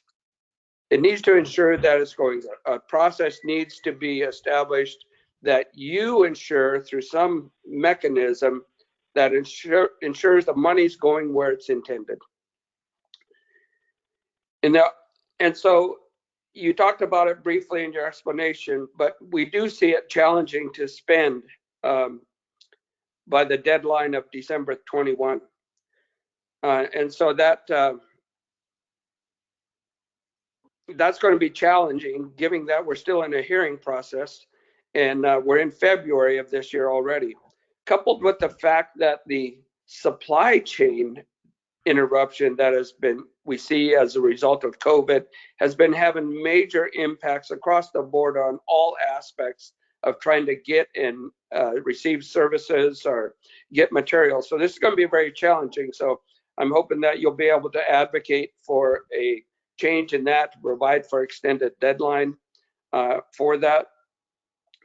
The Act stipulates that grant funds be prioritized to unserved areas. We generally support this, but ask you to take into consideration tribes like Tulalip. Through the years, our tribal leadership has invested in providing a fiber optic ring around our reservation.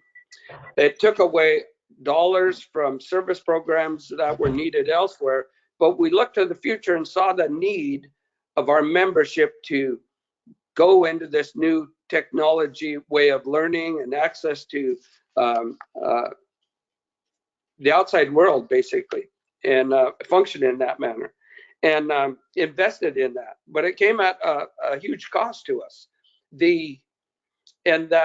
Because we have that, we still have not been able to put that herringbone or fishbone network through the reservation to provide that same service to all of our members that are out there, or the isolated communities. So we still have a need in those areas. And so, even in some of those areas where we can't go, some of them are being provided by the old network providers, the telephone companies, the old hardwire system that does not support the new technology. So even if there's unserved areas, we have underserved areas as well.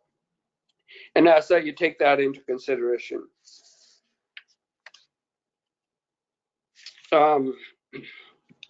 We don't think necessarily that shovel projects should be prioritized. Many tribes haven't started projects because they don't have funding. This grant funding will allow them to start down this road. If, however, this fund is seen as one funding pool that multiple applications could be funded through, you may want to look at multiple applications from the tribe to be considered on a rolling basis. As for example, a tribe may apply for a feasibility grant that should start and finish within 60 days, then apply for a technical assistant grant to complete engineering and planning, followed by a final deployment grant. So long as there are funds, all applications sent should be considered, reviewed, and potentially funded. too many times that we find access to a number of grant programs that allow us to study projects only to be left sitting on the shelf because there's never enough funding left to complete the project that you spent the study to study the project. So a way to try and ensure that once you are receiving funding, you have the ability to finish a project to actually fulfill the needs of the membership. We support and recommend that applications for funding that address job creation, training, and digital literacy be awarded additional points, as long as it doesn't penalize tribal applications that don't have these components. Again, at Tulalip, we've already invested our own monies towards these efforts, but still have those unserved areas and even areas that are being served because of COVID. They have increased bandwidth pressure. So like has been brought up, the ability for children to access and stay online to complete their schooling for the day sometimes gets challenging. When you have multiple people accessing those lines, the bandwidth capability becomes challenging. Even in my own home, when my grandkids come over and they are trying to do their schoolwork and I'm on Zoom and I'm doing tribal leader meetings, and it gets very challenging because of interruptions that continually take place. So the application needs to fit the need of the tribe in a global perspective and not be limited to a single project and not be limited to just residential, but also for economic opportunities. I just want to finish off by saying that every tribe has need, no matter what level or where they're at in this process. Every tribe has need and should be able to receive funding to start to address that need they have, or to continue to improve upon what's already in place. And the census classification that designates reservations, in our case, literally one half of our reservation is designated as urban, the other half is designated as rural. And so this is always a stumbling block across many of the federal programs using that census classification. And tribal data needs to be used in determining these factors. In a checkerboard reservation, when you have many non-Indians living on reservation, they're counted in the census portion of that population data, but we are not necessarily servicing them. We're trying to service our membership and meet their needs to keep them up to speed as this world continues to grow around us. So thank you for the time and our ability to share these comments. Well, Mr. Vice Chair Gavin, I want to go. I'm sorry. Go. Okay, gotcha. Well, I want to thank you for your comments on behalf of Tulalip. As a side note, you have one of the most beautiful tribal administration buildings I have ever walked into. You have an incredible view and such beautiful lands up there in the Northwest. And I want to just hats off to all the work that you've done with the fiber ring as a starting point in your community. But obviously that still isn't enough. So just to recap that I understood your comments, you started about talking about a requirement of a tribal resolution as a standard to ensure that the dollars are going to those that are going to directly serve the community, and that you want to make sure that we are very cognizant of that. So I heard that loud and clear, and we definitely have that noted. You also stipulated a concern about the timeline within the statute, and I would say that we would echo and understand your concern. I don't know anybody that's ever built a construction project in 12 months when the standard is 18 to 24. And in this space, it's typically even longer than that. So we hear you on that concern as well. I also think you pointed out an interesting piece to that, which is even if all the stars align for this process, you still have an access to supply chain issue that you're working within and trying to address as well. And so duly noted as another reason that you've raised with this that goes just beyond, it's not just the timeline issue in terms of construction, it's the lead time for the items that is a very relevant point of consideration, being that it doesn't matter what you order right now in the days of COVID, it's a delay. So we hear you loud and clear there. You talked about the delineation of unserved versus served areas in your community and underserved. And I think that gets back to an earlier comment that we heard about just because it may at any given point in the day hit 25.3 doesn't mean it's sustained at 25.3. And I think you gave the example of you getting on a tribal leader call and then your grandchildren or children are trying to do homework. And now that network speed comes down because you're both on it and it's a bandwidth issue. And so we hear that.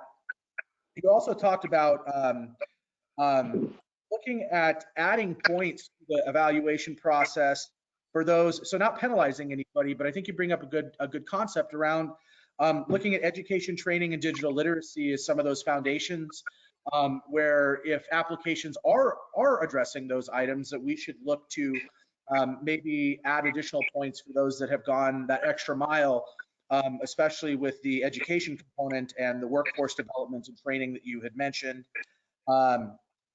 And then lastly, in terms of self-certification of what is served or isn't served, or what's rural or what's urban, the way I understood what you were saying, Mr. Vice Chairman, is that ignore all of that and listen to what the tribe is going to say in terms of self-certification, because you know where the service is and isn't, and those that may think they do don't. And so while the census may be good in some ways, in your particular instance, it doesn't encapsulate the nuances of your tribe. You brought up checkerboard as an example and other spaces. So I just wanted to make sure that I heard your comments and concerns correctly. I just wanted to validate that with you and make sure that I didn't misunderstand anything. So did I capture that fairly well? Yes, you did pretty well. The fact that the dollars are intended to help tribes service their communities. So you should be using that data that encapsulates that, not necessarily the non-Indian population. The tribe has needs and are trying to service that. So use the tribe's data to make some of these determination of what's rural and what's urban. Understood. Is Mr. Vice Chairman, before we move on, is there any other comments or thoughts you might have before we move on to the next speaker? Well, I probably have many, but I'll hold off for a while. But and thank you for taking the time and coming and visiting our facility and for your comments. Oh, absolutely. It's one of the joys that I've been frankly had a privilege to do working in my other capacity, to go see a lot of the communities that I see on the line today, and it's been a blessing to do that. So thank you for allowing me over, and enjoy the rest of your afternoon if I don't hear from you anymore. Thank you. Thank you. All right, Laura.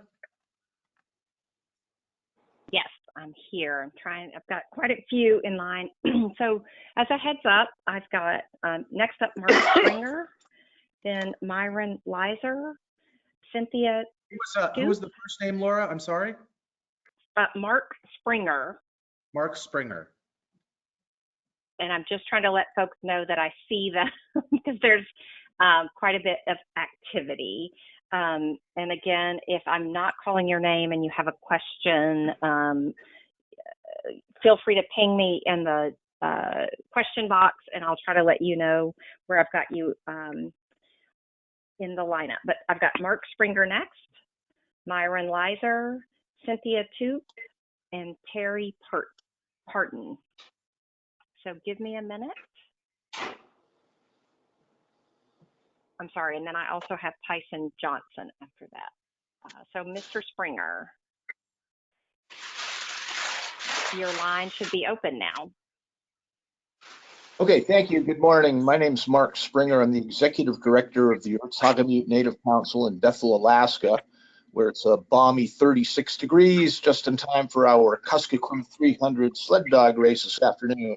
Kuyana Chaknuk for this this consultation, and also granted to Chief Millerba for her invocation. It's always important to start meetings, especially meetings like this where we're talking about the future with words to the Creator.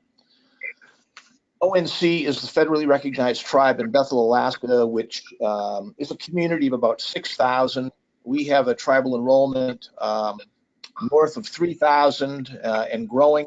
About between 1,500 and 1,700 of those tribal members reside here in Bethel. The challenges of just good internet access in rural Alaska, as I'm sure many of you know, have gone from insurmountable to still very steep. Here in Western Alaska and most of rural Alaska, we're served by one carrier. That carrier is unregulated by our state commission. The majority of their revenue and customer base is E-rate and Rural Health Corporation funding from the FCC. And their delivery is mixed. It's fiber optic cable into Anchorage, then across Cook Inlet, then onto a microwave network that extends, deep into Western Alaska, called Terra. The consumer pays a very high price for nothing near either unlimited internet service or 25.3. Here in Bethel, we have 10.3. So we are unserved, as is the rest of rural Alaska. I agree with everything everybody has said so far, especially Chief Millerba's comment about no matching costs. Thank you very much. We agree with that 100%, particularly in light of the fact that I don't think there will be any indirect allowed on this. There may be. I hope there will be, but I kind of doubt it because you only got 2% for them. I also agree with the Vice Chairman's comments about possibly a 3-tiered system of funding. I was hoping that I jotted down some comments that funds should be allowed to be used for hardware and or engineering, and particularly to allow tribes, and we are one of them, that have received a 2.5 gigahertz spectrum license, and there are quite a few in Alaska now that have. We need to be able to implement delivery through that spectrum over the course of the next few years. Otherwise, we're going to lose it. And I think we know that spectrum is very valuable. So I hope that the NOFA will recognize that many tribes have the 2.5 gigahertz spectrum licenses, allowing last mile at broadband speeds. Again, the principal constraint is getting that broadband in the middle mile to us and to the communities. Let me just look here really quick. We're very excited about this as far as equity distribution goes, possibly taking $500 million there and dividing that up equally among tribes who have got a commitment to use it would be okay. And but let's have some competitive component to this. I hope that again, there'll be a recognition that we have places that have got a mixed carriage situation in getting the bandwidth actually into communities. Again, here in Bethel, our last mile currently is cable modem and other copper DSL. Even for commercial users, there's some fiber, but not many of the institutional users are necessarily on the fiber. I am kind of excited about the idea of cable landing stations. We do have some domestic submarine cable in Alaska now on the north slope, the Arctic slope running down into the Nome area. We do have in Western Alaska and on the Aleutians some locations that would also be amenable to having landing stations. And if in the NOFA, the best thing that can be done there is in maybe just offering development funding for cable landing stations, carrier neutral, without a time limit on when they would have to connect, because it could be, 5 years, 10 years, maybe less, that we have some of that new cable coming our way. But I think it's very important that tribes in particular have the opportunity to develop that really super critical infrastructure. The more landing stations we have in Alaska, the easier it's going to be to get that broadband around. Another component that has been touched on is the critical importance both of economic development and workforce development. So I just want to finish up with one of my favorite quotes about the internet. It's from Pekka Tarjane, who was the Secretary General of the International Telecommunications Union from 1989 to 1999. He said, "The information economy is built on the three most abundant resources on Earth: sand, air, and human brain power." And we all have that. Our brain power is equally distributed. We have enormous opportunities to develop our youth into the information economy, especially out here in Western Alaska, where they certainly live in the digital age, but they don't participate in it from an economic standpoint, except paying to be, or parents paying to get that access. Sure. So I'll leave it at that. I appreciate this opportunity, Quianachaknuk, and we'll be happy to answer any questions you have, and certainly look forward to that NOFA coming out. No, absolutely, Mr. Springer. I do. I want to say thank you for bringing, I think, an Alaskan perspective to the dialogue at the very least. You unpacked a lot there. And I think everybody realizes, frankly, we could easily spend the entire $1 billion in Alaska and we probably wouldn't solve even half the problem. But recognizing that that Alaska is complex, and that some of the more traditional solutions that we see in the lower 48 sometimes just aren't feasible based on topography. And you mentioned a lot of things there. You mentioned microwave shots. You had mentioned some of the fiber opportunities, but you also mentioned the oceanic cable landing stations as well. And I think the question that I have for you and maybe others that are on the line from the Alaskan contingency is, is there a dialogue going on about partnership or how you can leverage each other's resources? You do a lot of things in consortiums up in Alaska. And so I guess how do you have any recommendations for us if we see maybe a particular village that submits an application, but they may also be part of a larger consortium that has an application coming in? How do we prioritize that, or do you even see that as something from what you're hearing from those that you engage with in Alaska? I guess that's my first question, and then I want to recap some with you on the other items, but I think that's the biggest question I have for you. Sure. Thank you. Yes, the 2.5 gigahertz spectrum licenses are big leverage. They're real big leverage. We have a couple of firms here in Alaska. They're putting up a geosynchronous satellite, and they're investing in a very significant Earth station in Talkeetna, and we've already started talking to them about the possibility of partnering. And as far as consortia go, yes, particularly in light of the fact that the eligible entities include Alaska Native corporations and Native organizations. So, we could see, I wouldn't be surprised to see some of our regional health corporations applying for this in cooperation, in consortia with surrounding villages to try to reduce their costs. Let me just tell you, the school district here in Bethel pays $60,000 a month to get 12 megs to each village site. So I think there's going to be some consortia opportunities. Each region has got a strong nonprofit that represents the villages in various ways and does compacting with and for them. So I think that I wouldn't have any problem, seeing a consortia opportunity recognition points in the NOFA.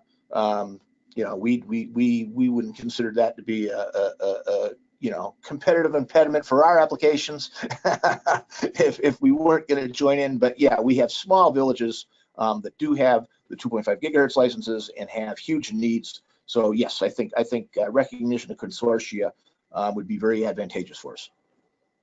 Okay. Well, I appreciate your feedback on that, because that's just, it's the reality of what we're going to be fielding or potentially fielding through this application process. And so I think you offered a helpful suggestion around the consideration of, again, I can hear everybody saying in the feedback so far, don't penalize others, but if there is a way to maybe add some additional points for consideration when you're looking at consortiums, or check all the boxes, education, health, digital equity, workforce training. It's kind of like the more you can check those boxes, maybe the more we look at that as a more not necessarily complete application, but we're getting more from that to help weight the considerations. So that's really helpful. You also mentioned the larger barriers to connectivity being middle mile, which absolutely is I think we all can see that based on the geography of Alaska. But I wanted to pick your brain about something else related to the other critical infrastructure that is often needed to support these types of networks, and that is power. And I'm coming at it from a firsthand experience that I had landing in on a bush plane out in Kodiak at the village of Akiak, and I'm saying it wrong, Akiak. And my friends from Alaska, I know I'm going to get emails. Forgive me. Well, you got it. You're good. I got it. Okay.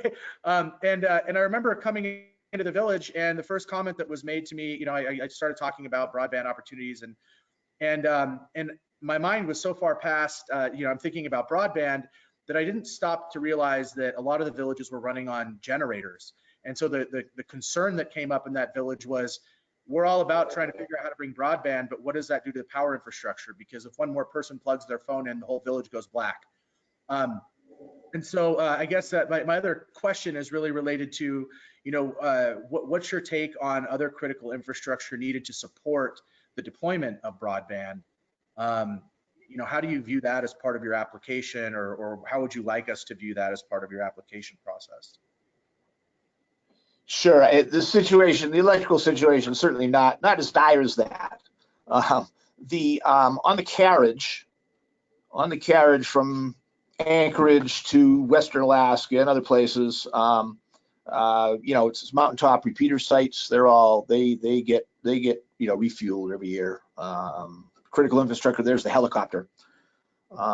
The impact on, because we've already got the principal carrier here in the state that is this deployed around rural Alaska. They've got cell phone stations and microwave repeaters in just about every village, right? Up and down the Kuskokwim River,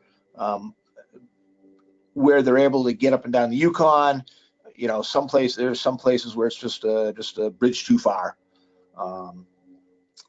But the critical infrastructure is really the human resources. You can put in some fairly simple infrastructure. We had a demonstration of that here back in, I want to say maybe 2003, 2004. A fellow by the name of Jim Stevens, who's a good entrepreneur in Alaska, came out, and he built out a wireless internet distribution network here in Bethel and had wireless service available. You could go around and everybody had this piece of pipe hanging on unistrut with a little white box on the top of their house. Mm-hmm. And as I recall, those were kind of mesh systems. So he had an earth station in town and a single antenna and pushing it out to the farthest reaches of Bethel. So we know that you can do some effective things with just a few people working on it. But You know, the human resource is part of the infrastructure, the management of a system, especially if it's going to be a consortia thing. You know, you want to develop it so that you're continuing to develop that that technology workforce, the business back end. But as far as the you know, as far as non-existent infrastructure, it's really the last mile part. Gotcha. Because if we go, for example, if we go with the company I was mentioning, they would have a you know, an earth station here. We'd have to live with a little bit of latency, but they say it would be fast. They say it would beat what the big carrier is bringing in terrestrially, and that's great, you know. So Understood. Well, Mr. Spring, I want to thank you for just indulging me there, and the others on the NTIA team for getting a little bit of a deeper dive into some of these issues. And I just want to thank you for your participation and the suggestions that you've offered in terms of the distribution, in terms of how we look at the allocation of funds in an equitable way based upon need. You definitely made that very clear. And then also having flexibility with the time constraints as well. And then the self-certification component that you've raised, which it seems to be a thread or an undertone of all the tribal leaders and representatives' comments today. So I want to thank you for your time and your feedback today. Thank you. well, thank you. Not a problem. All right, Laura, let's do the next, please. All right. So right now I have up Myron Leiser and then Cynthia Toop and Terry Parton and Tyson Johnson. So give me a second, and Mr. Leiser, I will unmute your line. Go ahead. All right, thank you. Yeah, hey, hello from the great Navajo Nation, Window Rock, Arizona. Thank you, I appreciate that. On behalf of the Navajo Nation, I am pleased to participate in today's Tribal Consultation to provide our comments and recommendations on the Tribal Broadband Connectivity Program. I am the Vice President of the Navajo Nation, and it's so great to be able to contribute and to be a part of this. But we are in receipt of the Dear Honorable Tribal Leader letter dated on February 2nd, 2021 from the National Telecommunications and Information Administration, the NTIA. And we are concerned that the last virtual tribal consultation session is being held today with written comments due yesterday on February 11th, 2021 at 6 p.m. Eastern Standard Time. This will have a detrimental effect on tribal governments and other stakeholders who want to submit or update their written comments based on what we learned today in today's virtual session. Please extend the deadline for written comments to February 12th of this year at 11:59 Eastern Standard Time. And so I guess before I proceed, I need confirmation that the written comments received today will be recorded. Yate, Mr. Vice President Lizard, thank you for joining, and thank you for pointing that out. Yes, for those of you that saw the Dear Tribal Leaders letter, I do want to apologize on behalf of the team at NTIA for the confusion. You are absolutely correct that we are going to be receiving comment through close of business today. And I don't, for those of you that may have that concern, know that we're going to be accepting those comments. I know that Mr. Doug Kimkoff, who spoke earlier, our Assistant Administrator for NTIA, I know he's going to work that in his closing comments. But thank you, Vice President, for bringing that up. We are aware of it, and for those of you that have that concern, we are going to, to your point and your recommendation, Mr. Vice President, to accepting feedback through the end of today. And also understand that the intent here is to not shut down the feedback. We do want to receive it. We do need to have a line in the sand at some point, more because of the timeline to get the NOFO out here before the end of February, and we wanted to make sure that we had enough time to review the comments as well. But to your point, well taken. We got to make sure that we have all the consultations first before we close that window. So we hear you loud and clear and apologize for the confusion for everybody that's on the line around this topic. And again, I know Mr. Kimkoff will address this at the end for those of you that may not have heard this dialogue. So thank you, Mr. Vice President, for raising the issue, and hopefully that provides a satisfactory response at this time. Okay, thank you, Adam. I appreciate that. And so I guess at this time, otherwise I'd have to read all 5 pages of it for you right now for the record. No, understood. Well, I was going to say, which I was definitely prepared to do, but again, thank you, very appreciative of that. So right now, I guess want to just highlight the equitable distribution, which a lot of our other tribal leaders were being able to allow and did so very eloquently. But the phone connectivity and internet access should be fundamental rights for all. I think we would all agree to that. And Indian country needs a lot of connectivity, but nowhere is that need greater than in remote, large land-based tribes like the Navajo Nation, where the majority of the population lives in widely dispersed communities that are served by federal, tribal, and non-governmental agencies at facilities that still do not have access to broadband and or struggle to provide broadband service plans that are very slow, expensive, and outdated.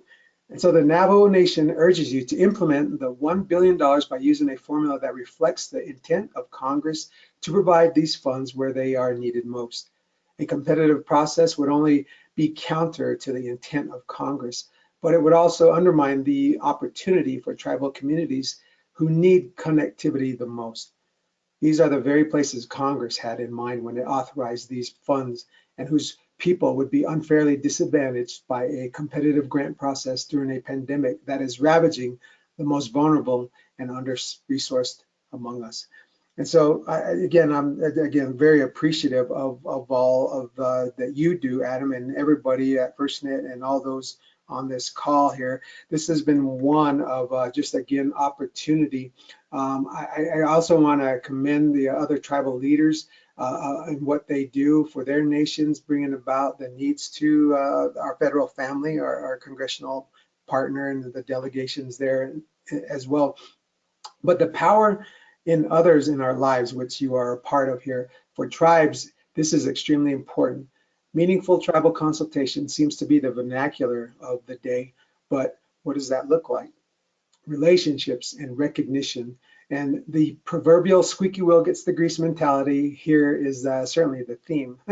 But I say that a strong relationship is the best mode of true partnership. This combats the out of sight, out of mind holding that most of us don't even know we miss.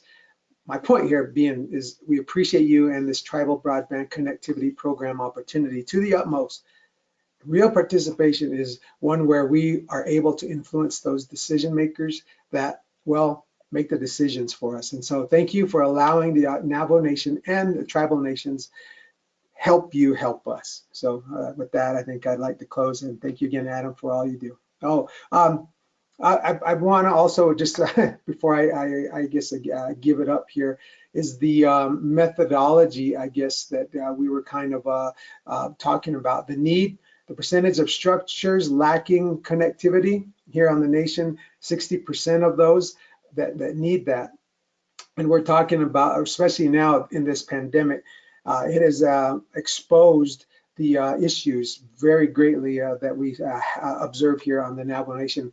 Our K through 12 schools need enhanced and distance learning capability for over 83,000 students, as do our 2 colleges for 4,000 post-secondary students here, which is less than 10% of whom have to have access to a fixed internet.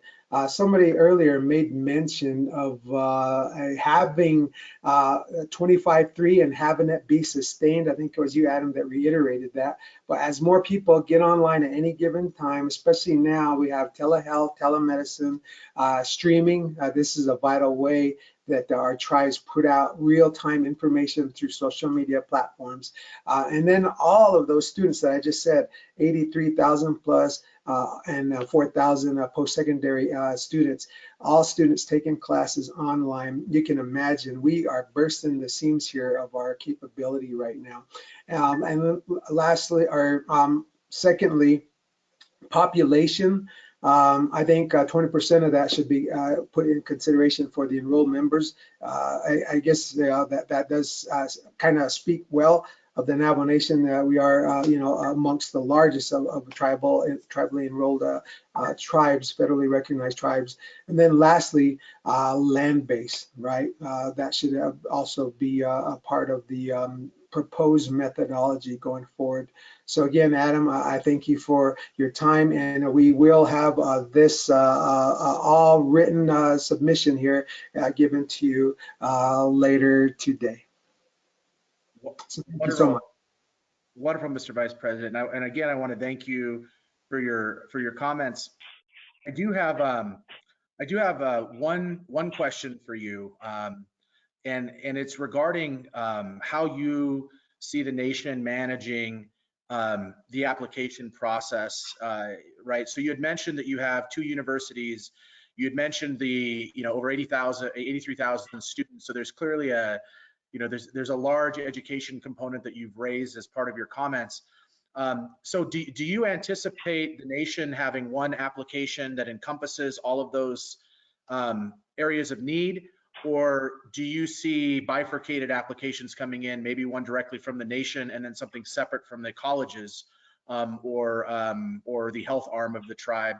And again, the reason I'm asking is because we're trying to balance how we prioritize in those instances where applications come in, and maybe there's a duplication thing that we have to keep in mind, and we want to be respectful of what the wishes of the tribes are first and foremost. So I'll pause there, and if you have a response, that would be great, and if not, I understand that too. Well, for the order of things and for a true, unity here, we have our Washington office there in DC, and everything usually comes through and then goes out to our federal delegation, federal family and the administration.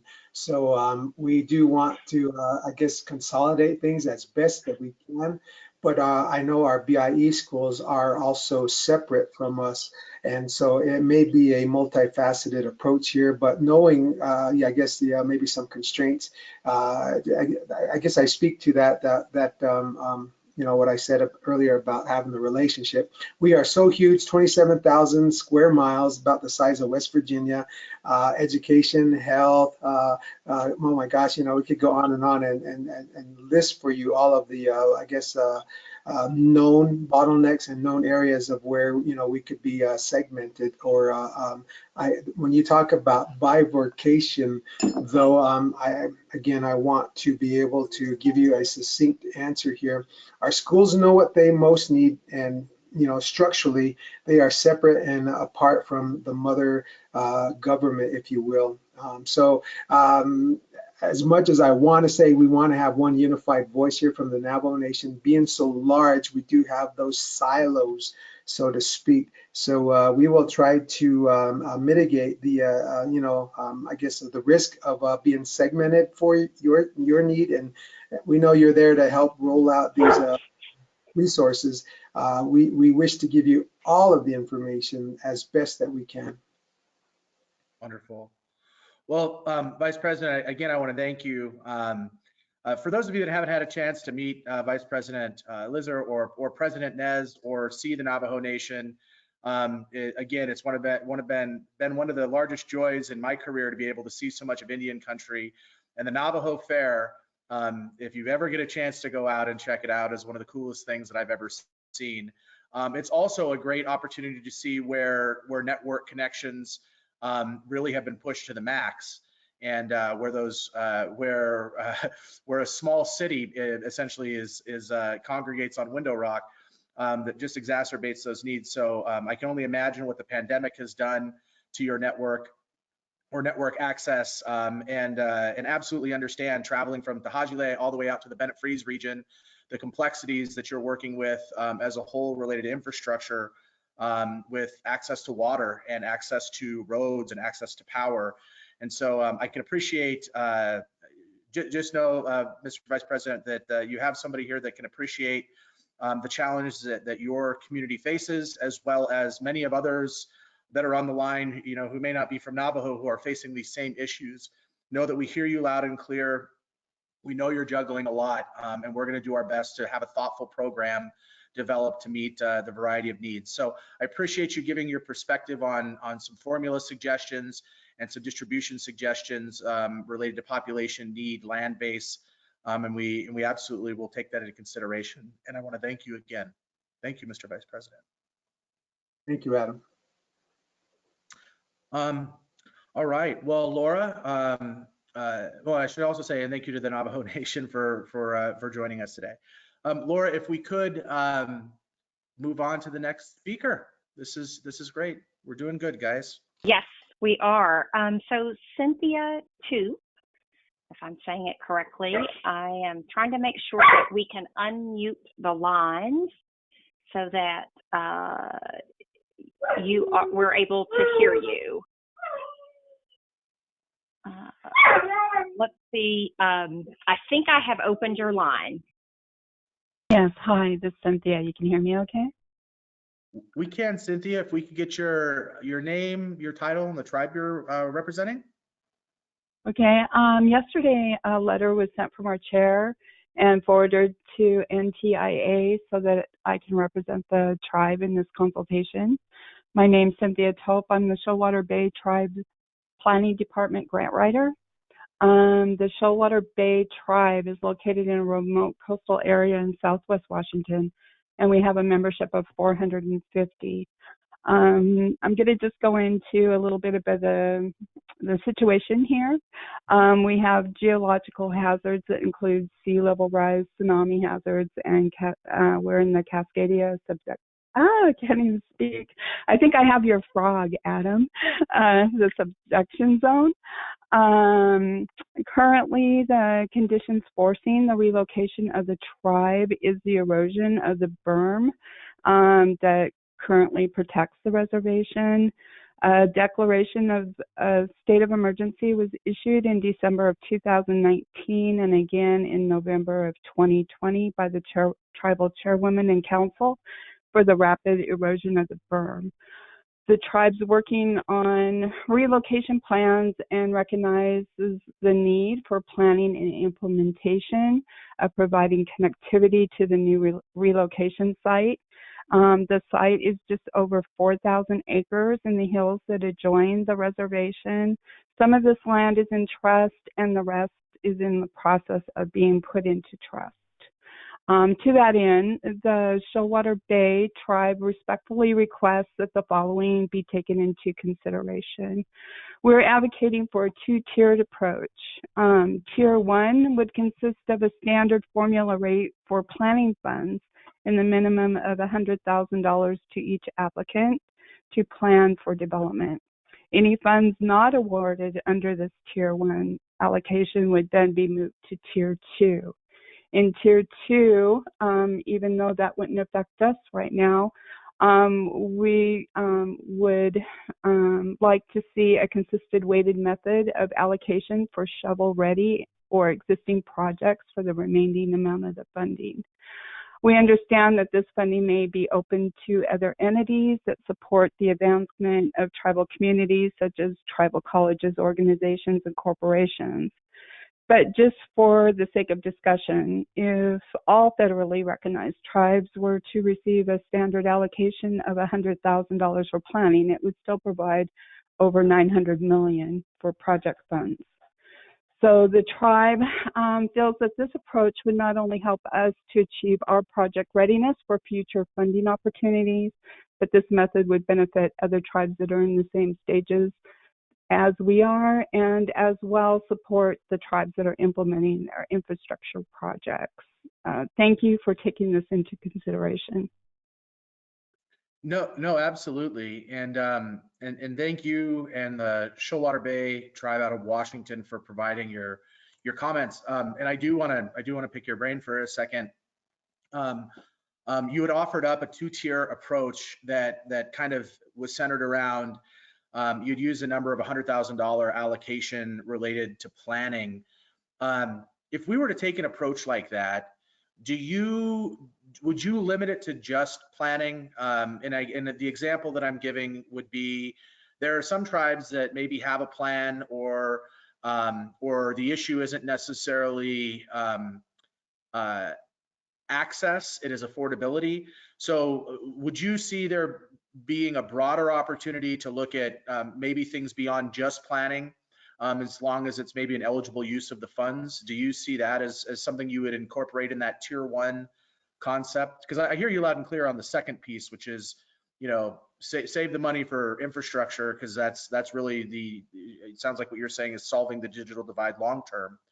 But the equitable portion that you brought up around everybody getting something, $100,000, how would you broaden your understanding or use of those funds to all eligible activities, or would you just keep it to planning? Well, I guess, we were looking at it from our point of view, that we needed to ensure that there's planning dollars so that we are ready in the future. I think the tribe definitely, I hate to speak for them without them on the phone, but it's my sense that Shoalwater would certainly support anything that's going to help tribes in any of their endeavors. We just wanted to make sure that there was a base amount that was set aside for planning. So in the future, we would be eligible for some of these infrastructure funds, because obviously without a plan, you're not ready for that segment of project. So that's really what we were looking at. That makes sense, and I appreciate the clarification and the thoughtful suggestions that you brought forward in terms of the tiers. And you've probably heard some of the other dialogue today. I'm not sure if you were on the other discussions, but there does seem to be a trend here of some sort of an allocation. I mean, we've heard that loud and clear from those of you on the line today, of an upfront allocation of some kind, and how we reach that number, whether it's formula or direct, seems to be what at least some are supporting today on the line, and really looking at a multi-phased approach. So we hear you loud and clear on that. And I want to thank you, and best of luck on the erosion issues. I can't imagine what that has got to be like, going through some of the impacts that is having to your tribe and the environment, and even potentially cultural resources. So I want to wish you well and luck with that. And before we wind up, I just wanted to check back in. Is there anything else that you wanted to add to your comments or thoughts, or point of clarification before we move on? No, that's it. Thank you so much for your time. Wonderful. Well, thank you, and again, thank you so much to the Shoalwater Bay tribe out of Washington, not Wisconsin, Washington. Yeah, and for your participation and feedback today. I want to thank you. Great, thanks. Thank you. All right, Laura. Okay. Next up, I have Terry Parton, and then Tyson Johnston, then Nicole Baromio, and Carol Onse. I wanted to let everybody know I've got you on the list. If I didn't call your name and you do have comments to add, please put them in the answer or the chat box. But I'm going to unmute and make Terry Parton's line open. You should be live now. Can you hear me? Yes. Good afternoon. My name is Terry Parton. I'm president for the Wichita and affiliated tribes in Southwest Oklahoma. Our tribe has approximately 3,400 tribal members. And I just had a few comments, and then I want to just kind of concur with some of the other comments that were made. The Wichita and affiliated tribes, with all this pandemic stuff and everything, we hadn't really looked at broadband or anything, and this 2.5 rural gigahertz spectrum came up, and we ended up applying for that. We just happened to have some people that were available to help us apply for that. Broadband is something that we wanted to get into, but we don't have the expertise in it or anything. And so we had the same people helped us get the BIA National Tribal Broadband Grant. So we did a feasibility study and everything. And then they did a presentation to us about the build out and stuff. And we realized we didn't have enough money or couldn't allocate that much money to building that out because it would take away from, other resources and stuff. And so we took those steps. We're fixing to do a survey, and we hope to be able to apply for this grant that's coming up. And one of the things that we thought we would be able to do was apply for the USDA Reconnect grant. But whenever we tried to look at applying for that, you had to have almost like a business entity set up and able to apply for it. So that hindered us and everything. And so what we would recommend is that, so I'm on both ends. We've got things planned out now, and we could be able to apply something, but we also been on the part where we didn't know anything about broadband. And so doing the feasibility study, I think there should be money set aside for people to do that. I mean, that's very important to get an idea of what it's going to cost you to build things out.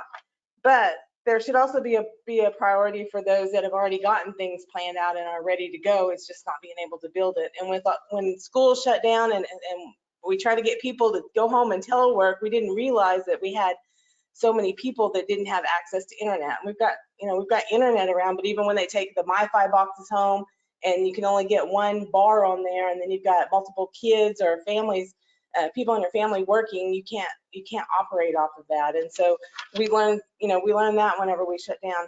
But priority should be given to those that have applied for those 2.5 gigahertz license, because if we apply for them and we can't get the funding to do anything with them, then it's kind of pointless to have that license. And then also to tribes that have showed dedicated interest to provide broadband to their tribes, a history of planning and infrastructure, and then that they've already got it, that they've got it planned out. But again, I also see the need for the feasibility. So having a layered application process where there's a certain amount given to those that need feasibility, those that need the build out, or even beyond that. I think that's important. I know Chief Malerba had mentioned not having matching funds and the non-compete, and I totally agree with that, and not making the application overly burdensome, because that deters a lot of the smaller tribes that don't have the resources to hire grant writers and stuff to not apply for those fundings. And they may not have the people around, but like us, we ended up getting consultants that helped us that are experts in that. So that helped. I know there was some mention about having joint applications or consortiums. I think it's very important that you get the tribes to submit a resolution or a letter of support to be part of those organizations that are applying on their behalf, because a lot of times our people do not get served when they get those dollars, or they serve a certain group of people and our people get left out. And I think that's probably all my comments at this time. No, Madam President, I first just want to say thank you for bringing an Oklahoma perspective. I realize you're not speaking on behalf of all the tribes in Oklahoma, but you're one of the few that we've actually heard through the consultation process so far. And I think that you bring up a couple of key considerations, and I just want to make sure that I captured them correctly. You led your comments with pointing out that that you have had real eligibility challenges with other funding mechanisms. In particular, you had mentioned the USDA Reconnect program and how there were some impediments or eligibility issues that you were faced because it's set up, as you mentioned, more for entities that may have more of a business operation or separate entity to manage and take on those funds. The second component that you had raised, as you talked about, and it sounds like you're in agreement with this tier idea or having multiple buckets. So you're not saying just put it all into one bucket, but you're saying there really needs to be some thought to those that need feasibility work or planning to really think through what the right solution is to solving the digital divide and meeting them where they're at. But at the same time, also setting aside a pot of money or looking at a tiered approach to where for those that have done the work, whether they are a large or maybe have more financial resources available or not, if they've done the work and they have projects that are ready to go, that they shouldn't also be held back from being able to solve the digital divide challenges that they have. So I heard you say that, and then you also mentioned that that some of the things that you're thinking about as a recipient of the 2.5 window allocation, spectrum window allocation that went out, is that you have an intent in deploying those services because you're seeing those impacts in your community as you guys have gone to a virtual platform as a result of COVID. So I definitely have that as a point of consideration for the 2.5 element and thinking about how that fits into this picture. You echoed the comments of no match and a simple, keep it simple application and reporting process. And then I think you hit on one really important comment that that we've heard quite a bit, which is the concern that others may apply on your behalf and you not know about it. And that concern is really housed in that then those services don't get to your community. And so did I capture your comments correctly, or is there anything you wanted to clarify, President Parton, before we move on? No, you captured them. Thank you. Okay, wonderful. Any other comments you have before we move on to the next? No, thank you. Not a problem. Well, thank you for joining us today. All right. All right. So let's see. Tyson Johnson, we have you up next. Give me just a minute. I'll unmute your line. And then Nicole Borromeo, I have you up next. And Mr. Johnson, your line should be open. Hello, can you hear me okay? We can, Mr. Vice President. How are you today? I am doing very good. Thank you, Adam. Not a problem. Happy to hear your voice. Yes. Well, first off, thank you, Adam, all of our federal partners that are listening in today, and especially want to acknowledge Chief Lynn Malerba for opening this session in a good way. I always love her leadership and her spirit when she opens these spaces. It's very important that we do that. So raise my hands to her. I also want to commend the many tribal leaders for their important advocacy today and all the testimony that's occurred up to this point. Quinault concurs with many of these comments, and it is very powerful when tribal leaders are able to gather, especially in these uncertain times that we all face.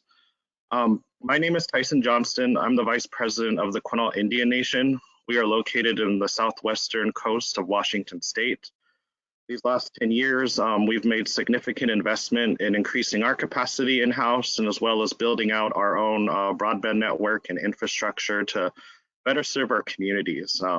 You've heard really strong testimony today, and it's the same for Quinault, that this pandemic and even prior to the pandemic, there's been systematic inequality and lack of infrastructure to properly support tribal nations for everything under the sun. Proper medical care, emergency management, education, etc. We are a very rural located nation, and so these issues are especially important to us, and that's why we've really have tried to champion owning and operating and developing our own infrastructure as kind of another cornerstone of our sovereignty. Today, I made comments previously and earlier in the week, and today I want to kind of underscore some additional comments, particularly around eligible uses, unserved areas, and one item of additional feedback. And so just getting started, the language of the Act in Section 905C5, it supports the intent for the program to be principally utilized for broadband infrastructure deployment, including support for the establishment of carrier-neutral submarine cable landing stations.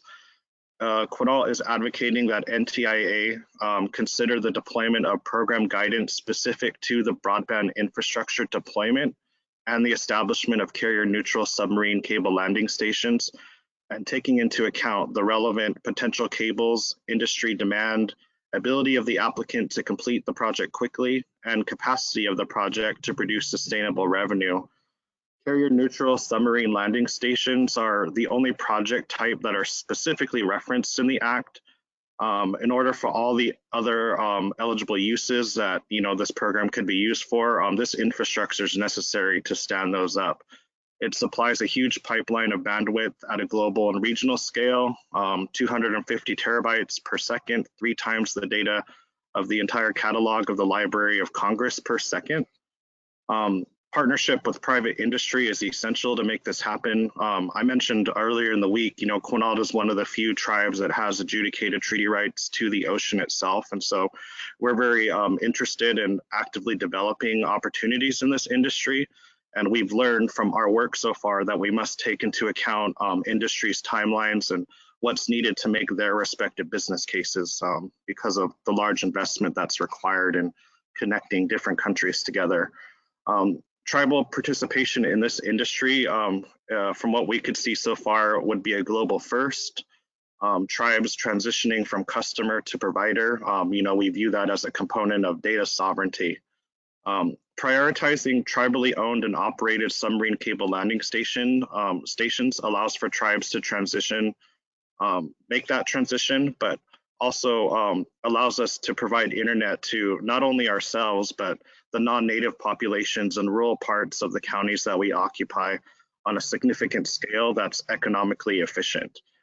Specifically, carrier neutral submarine cable landing stations will finally have given us the ability to secure our own data and access issues going forward, and ensures secure broadband access is provided to countless unserved households that are currently left out of the mix.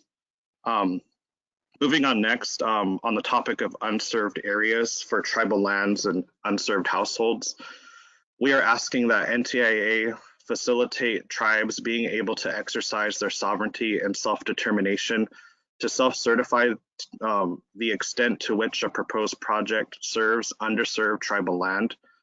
The use of the service provider maps, as previously discussed, to determine the underserviced areas, in our view, is unacceptable and would arbitrarily exclude tribal lands that are currently underserved. The private sector has effectively claimed and divided tribal lands, which we're kind of coining as a modern day digital land grab, without actually being required to provide meaningful service in many of these areas that are so desperately underserved. We are going to also make requests to our tribal partners on the line that we seek a separate tribal consultation with the FCC on this issue if necessary. It would really be a tragedy in my mind if 100+ tribes were arbitrarily excluded from accessing these funds just because companies like AT&T, Verizon, SpaceX, or other major telecoms were given rights on tribal lands without our knowledge or express consent. NTIA must reject the service provider maps and federal government data which purports to demonstrate the unserved household. The service provider maps and federal government data that outlines these areas, populations, and households are really prohibitively inaccurate. The maps were created without any tribal input of consultation with tribal governments in the first instance. This alone renders these maps created without any consultation and in the complete absence of free, prior, and informed consent useless. Further, they provide an inaccurate portrayal of actual services being provided to tribal citizens and communities, and I believe that's been stated by several others prior to me today.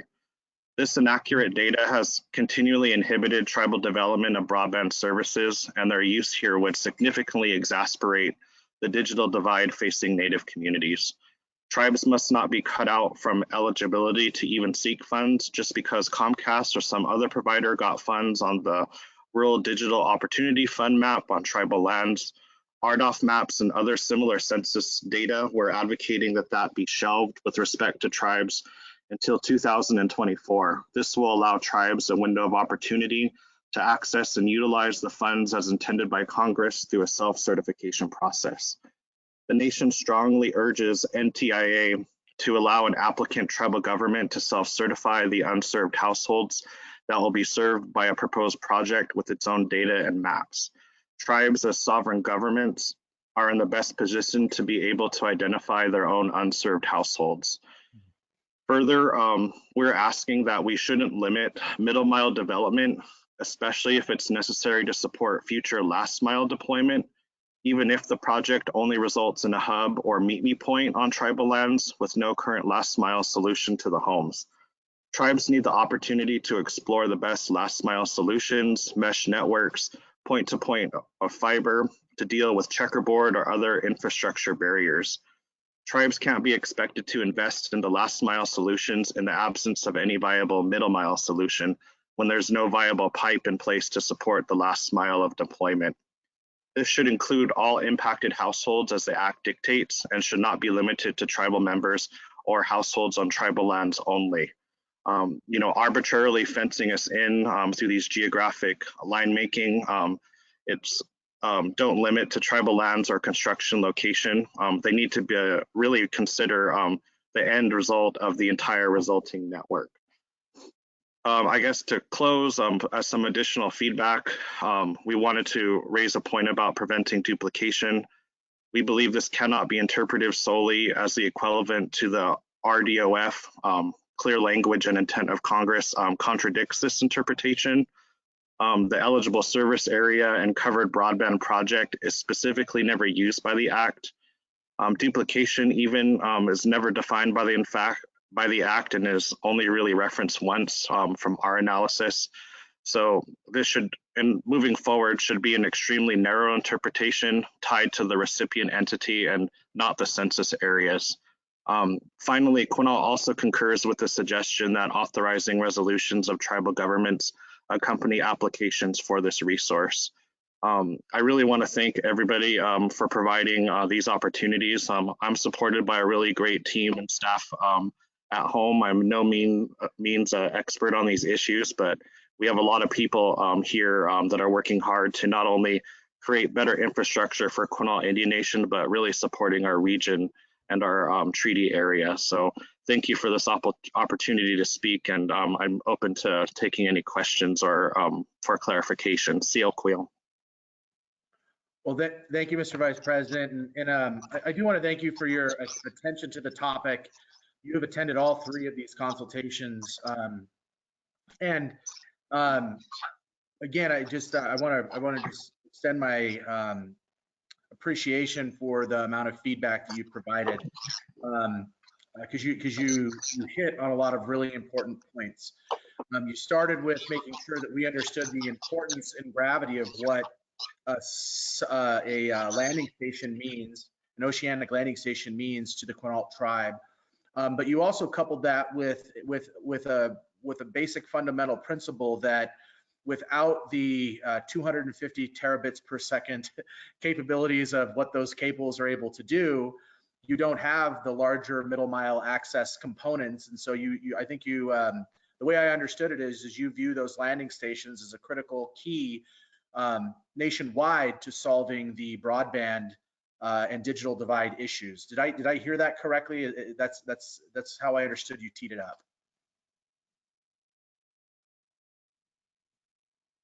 Oh, might be trying to come off of mute. While we're working on the mute issue, additionally, sorry, I'm muted. I'm sorry. It's the word. It's literally the word of the pandemic, I think, at this point. Happens every day, multiple times a day. Go for it. Just let me respond to your point. I got muted by accident. I don't know how that happened, but no, you're absolutely correct. This infrastructure is essential to supporting a lot of these other projects and innovations that tribes are considering for their homelands. And so that's definitely the point that we're trying to make. In our kind of work that we've done here in our region, the last cables to really land in Washington State have last been built in back in the late 90s, early thousands. And so those, the infrastructure, once it's permitted and connected and built, really have short lifespans in the grand scheme of things. Like we're looking at 25-year cycles. And so in Washington, we're approaching the life end of a lot of these existing cables. And in addition to, the necessity for more because of the higher need that exists in today's day and age. And so that's exactly the point that Quinault Nation is trying to emphasize. Perfect. Then I'm glad I understood that correctly. And again, and thank you for validating that in terms of the, again, we're for the record relating to the consultation today. You know, you also coupled in the treaty rights that you had mentioned. We hear you loud and clear on your concerns related to the self-certification of the unserved areas, and that you take issue with the current FCC maps as you don't feel that they represent accurate coverage, and you mentioned in part because those are provided by the carriers and not necessarily certified or validated by the tribes. You also mentioned the interest to consult with the FCC. Obviously, we are not the FCC, and as I know you understand, but I can appreciate why you shared that today as well, because it does come back to the mapping issue, the duplication issue. You also offered some considerations around RDOF and holding off until 2024 for using some of that information to allow the infrastructure that's currently in the pipe to be built out before using some of those determinants. You also mentioned not limiting the middle mile solutions, and I'm hoping that you could expand upon that a little bit. I'm assuming that what you're getting at is, you know, if you're bringing this landing station into Quinault, you clearly want to be able to then take the fiber off of Quinault and start serving those that maybe have not been being served by other carriers despite maps or other things. So I'm assuming that is really what you're getting at when you're talking about not limiting the middle mile deployment, but I'm hoping maybe you could give me just a little bit more in terms of a better understanding if I'm misunderstanding or clarifying that a little bit more on the middle mile.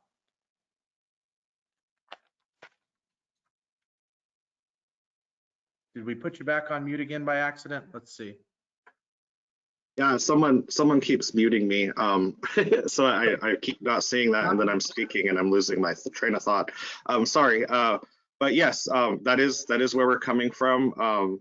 You know, this funding amount, you know, I think you referenced it earlier. I don't know if there's an accurate figure that's out there, but you know, the need of Indian country and the need of, you know, the United States is going to far exceed, you know, what's been allocated. And so if we are only limiting ourselves to, you know, the last mile type of construction, it doesn't give us the opportunity to, you know, develop out infrastructure and, you know, finish that later, whether through, you know, public-private partnership or through tribal resources in the future. So that's why we're kind of asking to, you know, make sure there's flexibility for that as much as possible. I'm sorry. No, that's fine. I think that again, I just wanted to get clarification on what you meant by that, because it's, you know, your intent, from my understanding, is not to be limited to just the last mile, but to take the infrastructure off the reservation in order to serve other potentially other tribal communities as well. So makes a lot of sense, and I appreciate your feedback there. And then you also left out, I think your final comment had to do with tying the funds to the recipients in particular, and making sure that we have that as the priority, which comes back to the self-certification or validation that people are not applying for funds on your behalf without your not even knowledge, but consent or approval. So is there anything else, Mr. Vice President, that you wanted to share to maybe correct my understanding or to add to the conversation before we move to the next speaker?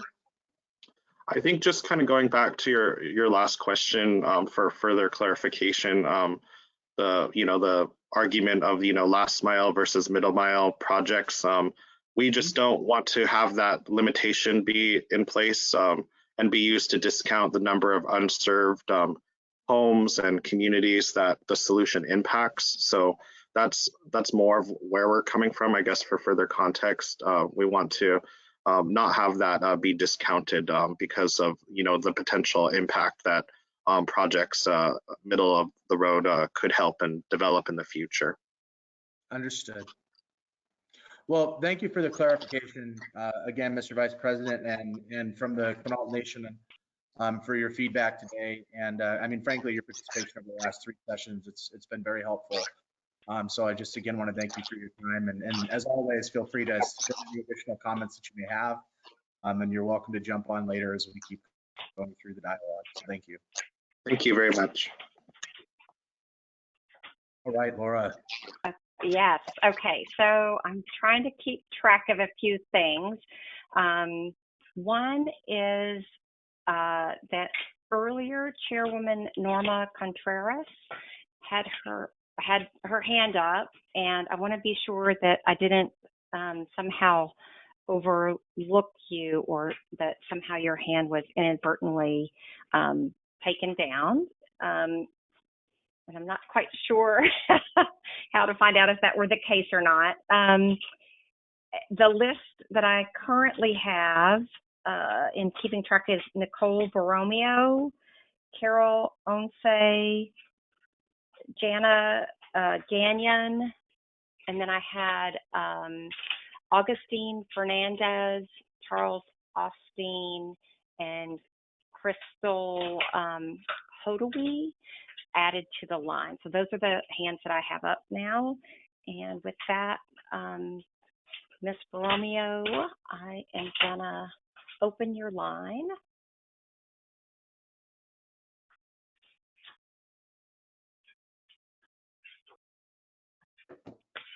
All right, Ms. Borromeo, your line should be open now. Okay, it just told me I was unmuted. First of all, I want to give a huge shout out to Adam. You are doing a fantastic job there, my friend, and also kudos to the whole NTIA team.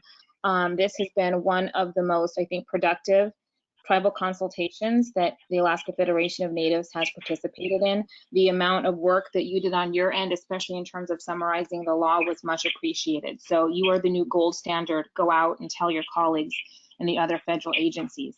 My name is Nicole Borromeo. I serve as the Executive Vice President and General Counsel for the Alaska Federation of Natives. If you're unfamiliar with our organization, we were formed in 1966. We're the oldest and largest statewide Native membership organization in Alaska. Our members include regional and village for-profit corporations established under the Alaska Native Claims Settlement Act, regional nonprofit organizations and tribal consortia that contract and compact to administer federal and state programs in accordance with the Indian Self-Determination and Education Assistance Act. And then we also have the largest membership of tribes in the state of Alaska with 165 federally recognized tribes. We are dedicated to advancing and enhancing the political voice of the Alaska Native community on matters of mutual importance, including awards under the TBCP program through the Act. In terms of what NTIA asked for comments on, turning first to eligibility, we do appreciate the broad definition of eligibility under the Act, including our ANCs, which in Alaska own more than 44 million acres of land.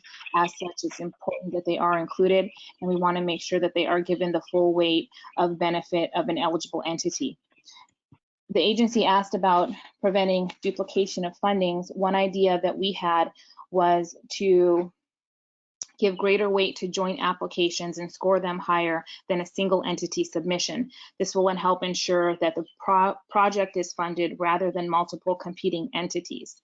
And in terms of previous federal funds for broadband programs, we don't believe that in and of itself should prevent an otherwise eligible entity from receiving an award under the Act, but NTIA should look at a number of criteria, including but not limited to the amount of funds that were previously received, use of those funds, funds needed to complete the project, and whether the application is being submitted by a single entity or multiple entities through one submission.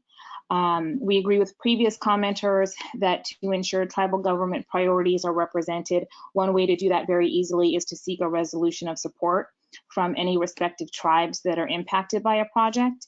In Alaska, our tribes are quite used to that when they partner with ANCs and tribal organizations, and the lower 48 tribes are as well. Turning next to the second item, equitable distribution. This is going to be a little harder for NTIA, and we do appreciate that this is going to be difficult in practice, but it is fair to try and do equitable distribution. We liked many of the comments that have already gone before us, and what we would suggest for the agency to consider is splitting the funding between a $500 million block grant program for tribes, with each tribe receiving a per capita allocation based on its population, and small tribes receiving a minimum amount, and the other $500,000 to be competitively bid through a grant program that focuses on a number of criteria, including poverty and unemployment. Additional consideration would be whether or not the Native community has broadband, to the extent that that broadband is offered, and the speeds of which it is offered. We're going to submit written comments that go into that a little bit more, but we think that in the interest of fairness, that is probably the best model to get that funding out if it's some sort of hybrid model.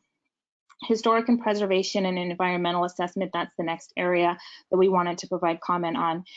This is going to be especially challenging for our tribes in Alaska because we have a very short construction season that spans just 4 to 5 months in a good year, but yet we have a large landmass. By example, the state is more than 20% of the entire nation in terms of lands, and in some areas of the state, we're going to be starting from ground zero, building out a viable internet system.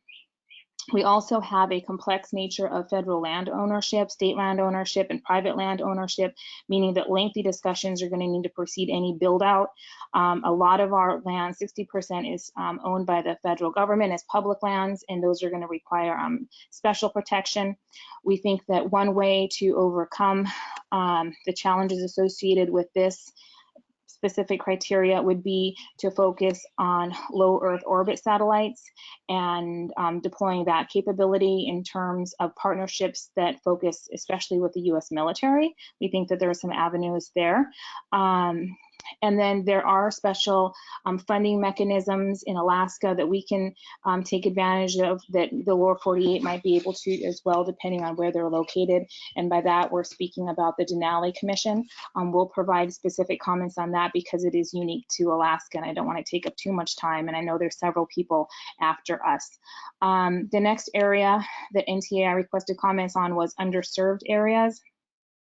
And we absolutely believe that underserved areas should be prioritized. Criteria to be considered, among others, would be whether or not the Native community has no broadband access, whether it has limited access for schools, libraries, health clinics through the Universal Service Fund, and whether or not there's limited access in homes that is below the average broadband speeds.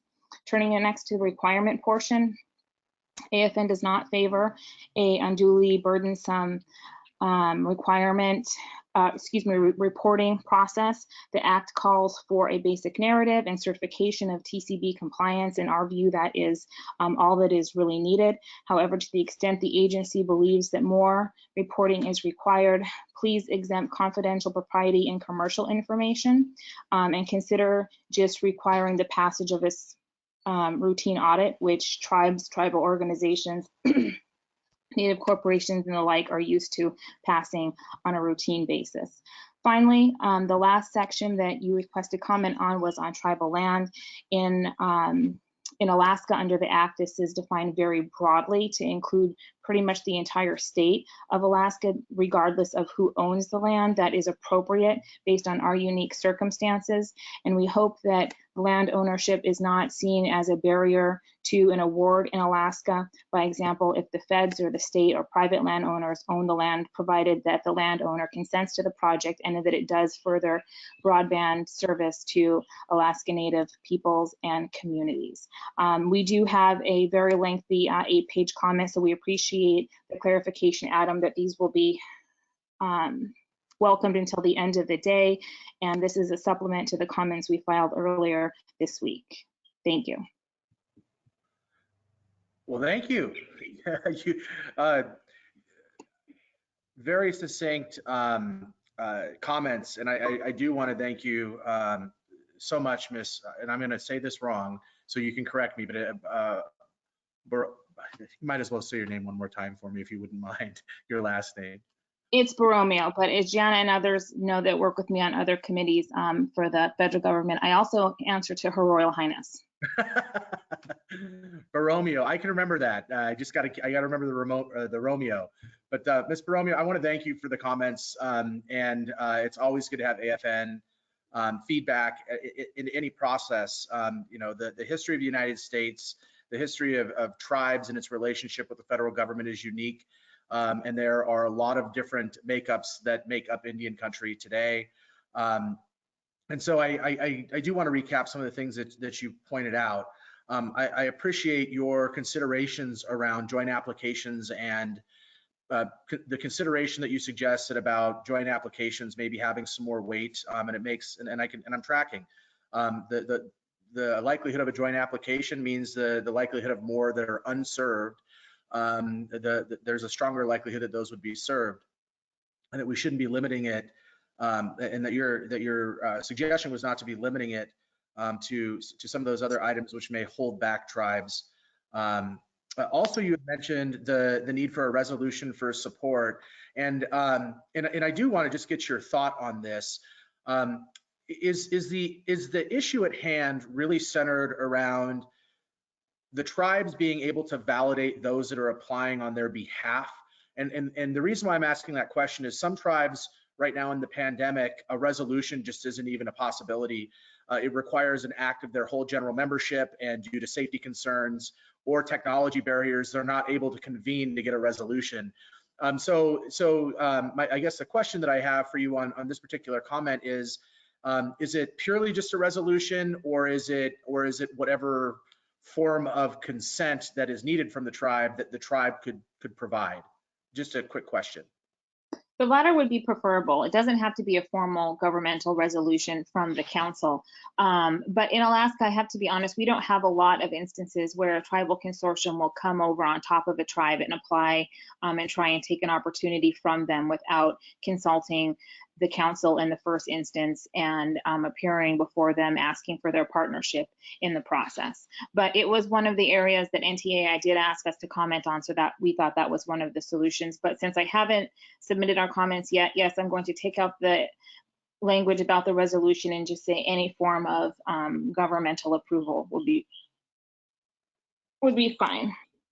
All right, no, that's helpful. I wanted to understand if there was anything in particular about a resolution, but it's more about the author, about people not applying without you knowing about it. So I just wanted to get clarification on that. So thank you.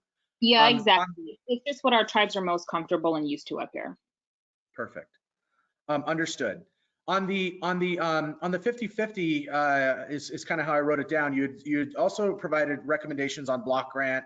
That 50% of the funds look towards a block grant with a standard minimum for maybe the smaller tribes, based on a formula that wouldn't necessarily, to keep them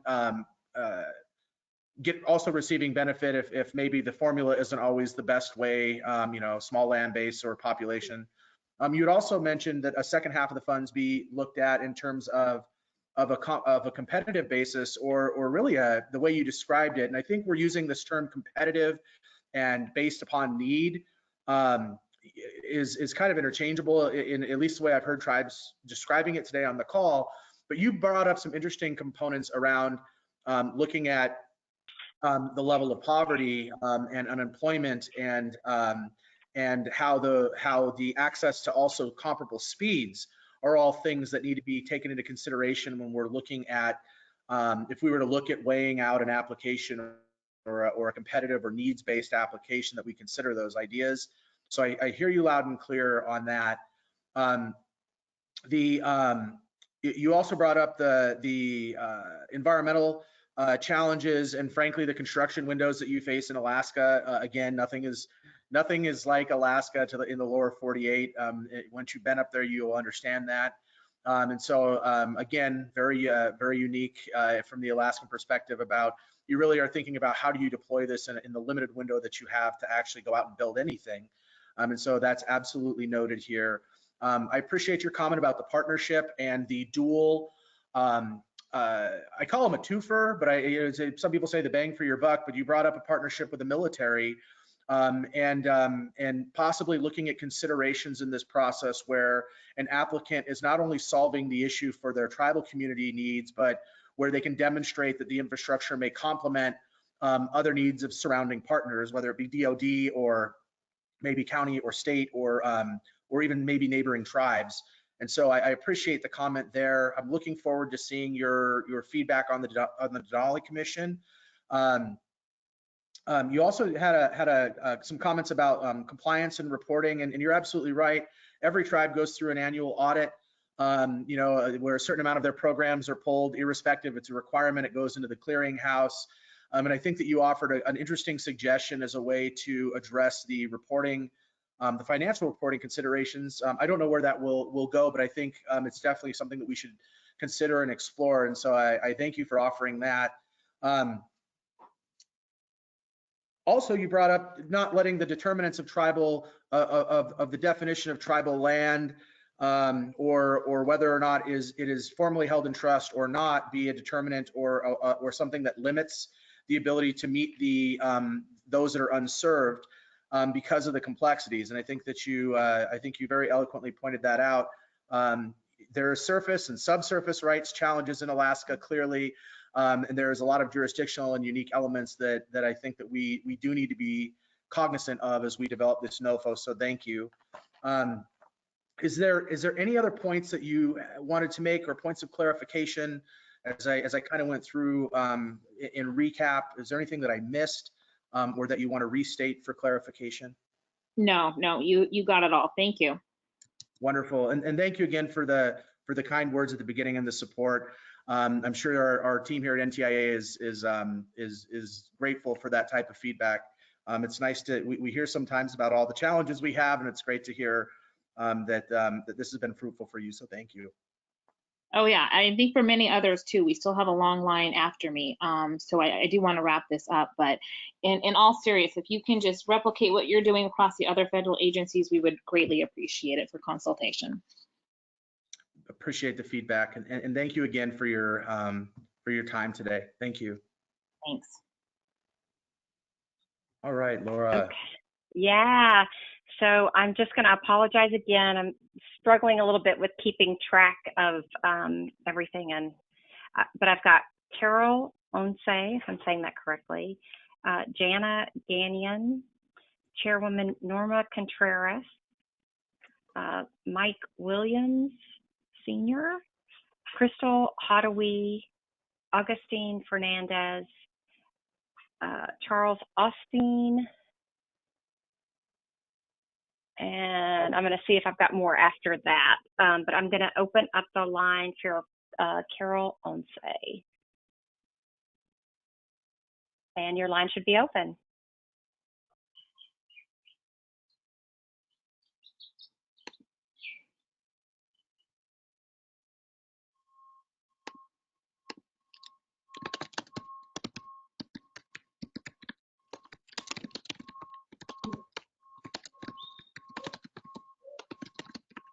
It says attendee is self-muted. Carol, you may, there we go. Okay. All right. All right, let's try again. Let's try again. Name, title, and tribe you're representing, please. Okay. Good afternoon. My name is Carol Onse. I am the President and General Manager for Hopi Telecommunications Incorporated, HTI. HTI is wholly owned by the Hopi tribe and is determined a tribal organization. And today I am speaking on behalf of the Hopi Tribal Chairman, Chairman Nwanyama. Okay, my comments are, throughout the day, people have been making comments on these bases, so my comments are probably more supportive of the comments made prior. So, first of all, Hopi is open to multiple applications from Hopi. The reason for this is that the need for, say, for the tribal or government and, for example, HTI, to provide proper and appropriate services may be separate, so far as the applications are not duplicative. Distribution of the fund should be on a formula basis based on need for planning, construction, and operations and maintenance activities. and should not be competitive, non-competitive. Funds should be less prohibitive. Each tribe is at a different level of broadband build-out and have specific needs. For example, a build-out project may not have been planned for prior to COVID-19, but due to lack of funds, are not fully completed. These type of projects should not be ruled out. Projects must be given time for full build-out, not on some arbitrary short time frame.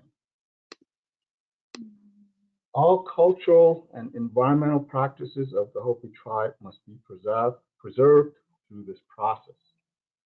The program must respect appropriate federal and tribal environmental regulations governing tribal lands. The 25.3 speed is now a standard across the telecom industry.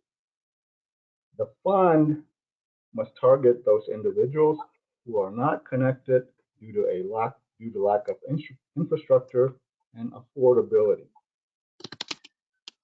It is now more critical that broadband build-out is not only to react and battle against COVID-19, but for raising the technology standard for building strong communities and local economies, and perhaps to be better prepared for the next challenge. Reporting must be streamlined and not cumbersome for the reason of consistency and timely submission. Through this process, a record will be established that truly reflect tribal data and needs. That's all I have, and thank you for the time to make these comments, and look forward to benefits offered through this opportunity. Quiet. Well, I want to thank you, Mr. Onse, for the words on behalf of the Hopi, and I thank you for also making clear that you have the permission to speak on behalf of the tribe. I really appreciate you opening with that, and I thank you for that. There's one thing in particular well, there's a few things that you raised related to the formula recommendation and even looking at the pots of funds based upon planning, construction, and O&M. And we hear that loud and clear. You also made some points about keeping the use more or less flexible and not limiting, keeping a broad definition of eligible uses of those dollars, given the needs being so vast. And I absolutely hear that loud and clear. With respect to the cultural recognition and preservation and recognition of federal and tribal regulations, absolutely hear your position on wanting to make sure that those are upheld, respected, and treated appropriately. And I thank you for making sure that we have that on the record. It's always important to never just make assumptions and to reiterate things. And so I want to thank you for that. One thing that you pointed out that we've heard in other consultations up to this point, but I do want to ask you a little bit more about, you had mentioned raising a tech standard for the Hopi community. And when you talk about raising the tech standard and preparing for the future, does that also, are you also envisioning as part of the solution or even a potential element of your application, something related to workforce development and workforce training? And the reason I'm asking that is because you can provide infrastructure, and you can even provide money for replacement of equipment, but obviously there's a workforce component to this for those that are wanting to jump into the ISP space, such as what you're doing out there with Hopi. So do you anticipate, or would you also see a need for a workforce development component of this when you're talking about raising the tech standards? I think was the words that you used. And Yes. Again, I need clarification. Yes, absolutely.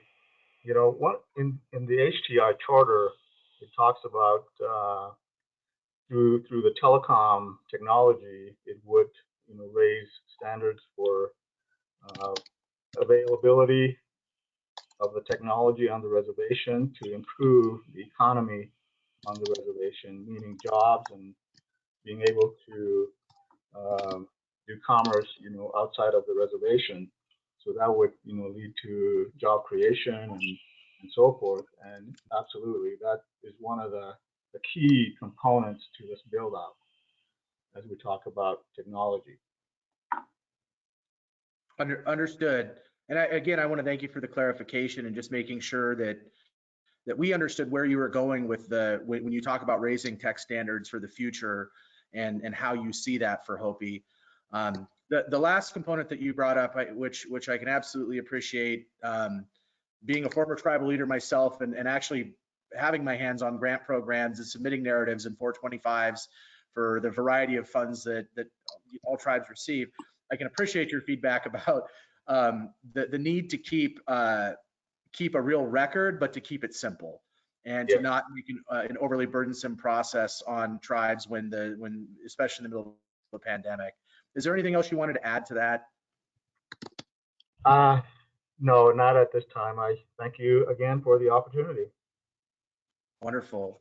Well, again, Mr. Arce, I want to thank you for the time and for Hopi's presence today and for your insightful feedback. This has all been great, and I appreciate the dialogue from everybody. But again, Mr. Arce, thank you for participating and sharing today. All right, Laura. Very good. Yes. Jana Gagnon, give me 1 second and I will unmute your line. Your line should be open now. Terrific. Can you hear me okay? Yes, we can. Great. Well, it's a pleasure to be here and listen to all of these wise words. My name is Jana Gagnon. I'm speaking today as an authorized representative for the Blue Lake Rancheria tribe in Northern California and on behalf of Chairwoman Claudia Brundin. We too applaud the NTIA convening here and echoing Nicole Borromio's remarks and others, compliments to your facilitation, Adam. The Blue Lake Rancheria has emailed comments to NTIA for entry into the record, so this will be a subset of those comments. We just want to echo what others have said, that each tribal nation will have its own set of urgent broadband connectivity needs and context. So in addition, the 574 federally recognized tribes and other tribal entities have jurisdictional authority over their lands, and that would include broadband development projects. Because of this, each federally recognized tribe, regardless of size or other characteristics, will need a meaningful amount of base funds to make progress on broadband connectivity strategies and projects. For these reasons, our strongest recommendation is to set a standard amount for allocation to all 574 federally recognized tribes and combine that with a formula to distribute the remaining funds. We have details on that, which I won't go over here. I think there's plenty of great ideas that have been forwarded in these comments verbally and probably in written form as well. One model is the tribal funding allocation formula under the Volkswagen Diesel Emissions Environmental Mitigation Trust for Indian tribe beneficiaries.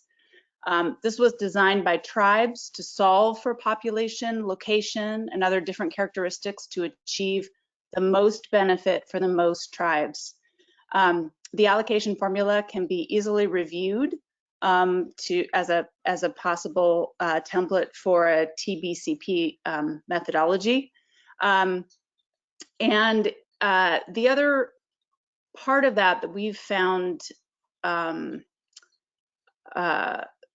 really sort of productive in terms of streamlining grant application and distribution of funds is that that process really created an application where the tribe submits a project consistent with its allocation funding amount and eligible uses. And such grant applications are presumed approved if the criteria are met, including alignment with the program's eligible uses, which seems to be what we're trying to get at here. The allocation then application approach seems to really ensure equitable inclusion of the smaller federally recognized tribal nations and or those with less internal capacity. It will also increase the efficiency of application processing and fast track the distribution of the TBCP funds so that tribes can get to work. They'll know exactly how much funding they have and can scope projects accordingly. It would also set up a presumptive approval of these projects in alignment with sovereignty principles and jurisdictional authority. With this methodology, tribes would also have greater confidence in prioritizing broadband connectivity projects within their kind of amazing scope of other needs. COVID-19 is still a context for broadband development. Initial COVID-19 relief for tribes was fairly delayed and inequitably distributed. The smallest tribes received negligible support. And this TBCP is an opportunity to ensure adequate resources for all tribes to make progress on broadband connectivity. We recommend a minimum of 30% of the $1 billion funding to be distributed as a base non-competitive standard amount, divided equally among the 574 federally recognized tribes. This would equate to no less than $523,000 for each federally recognized tribal government. Likely uses of this base application, which has been a question I think throughout, are broadband infrastructure deployment and adoption activities, including planning, contracting with consultants, specific feasibility and engineering for projects, actual broadband construction, and digital inclusion efforts, among other eligible uses. And just to respond to the question in the prior comment, yes, workforce development, training, and education programs are a part of the broadband strategy certainly for the Blue Lake Rancheria tribe and our region. I will skip to, I think, one of the takeaways, because I think other people have really made the other significant points that we echo in our comments. But because of sort of the broader society's now foundational reliance on internet and cellular connectivity, we're seeking not just minimal service, but equitable service on par with others on the order of 1,000 megabytes per second or gigabyte. There are extremely large bandwidth fiber broadband backbone projects being built in our region. These include the potential Digital 299 project and the Pacific Undersea Cable and local cable landing. And the Blue Lake Rancheria and other regional tribes here must have the resources to literally connect, otherwise the digital divide widens. Arguably, there's more of a digital divide between 0 and 25 than 25 and 1,000. So, since the COVID-19 pandemic, I just want to reiterate that we understand there will likely be perpetual need for distance learning, telehealth, e-commerce, and other services that tribal governments support and provide. And I will just say, lastly, that all tribes, again, have their unique broadband situation,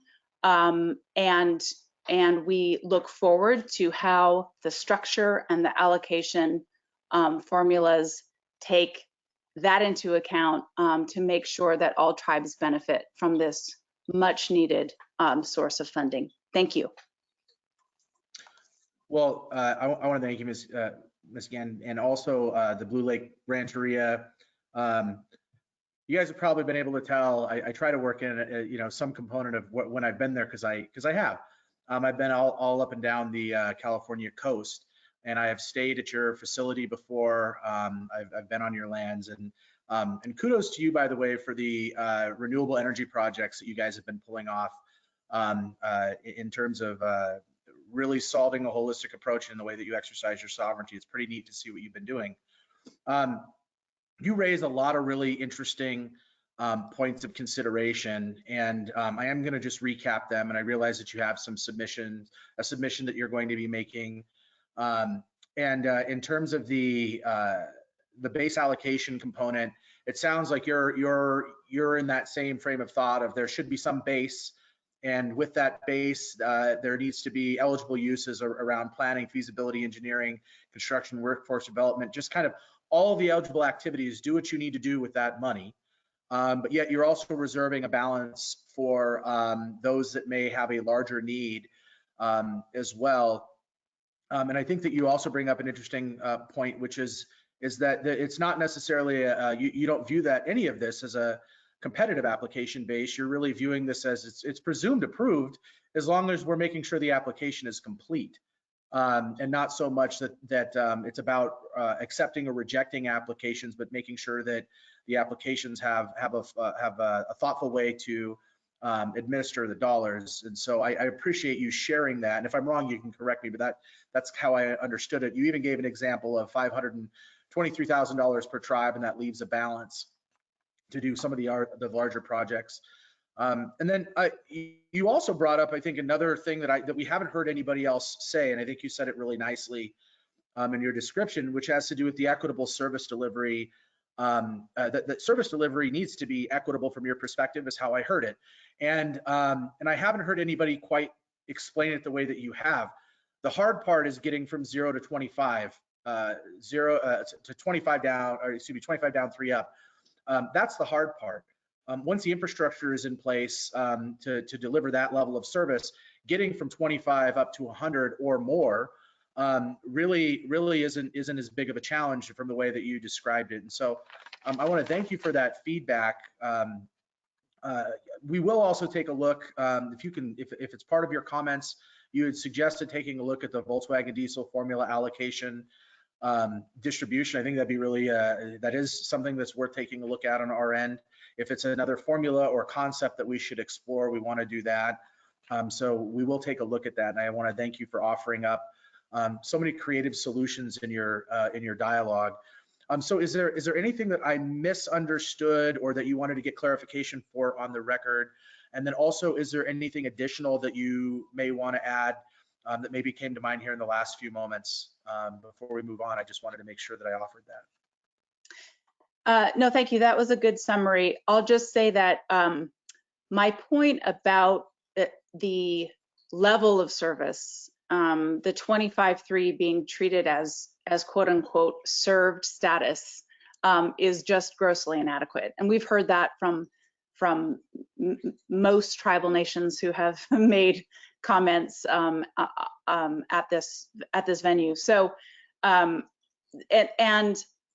so there's a lot of details in there, but I think that those things have already been outlined. And I'll just say thank you for the comments on our distributed energy resources, our clean energy strategies. And I'll add to that you know, energy sovereignty, electrified transportation, other infrastructure reorganization to increase efficiency and overall resilience all have broadband connectivity at their core.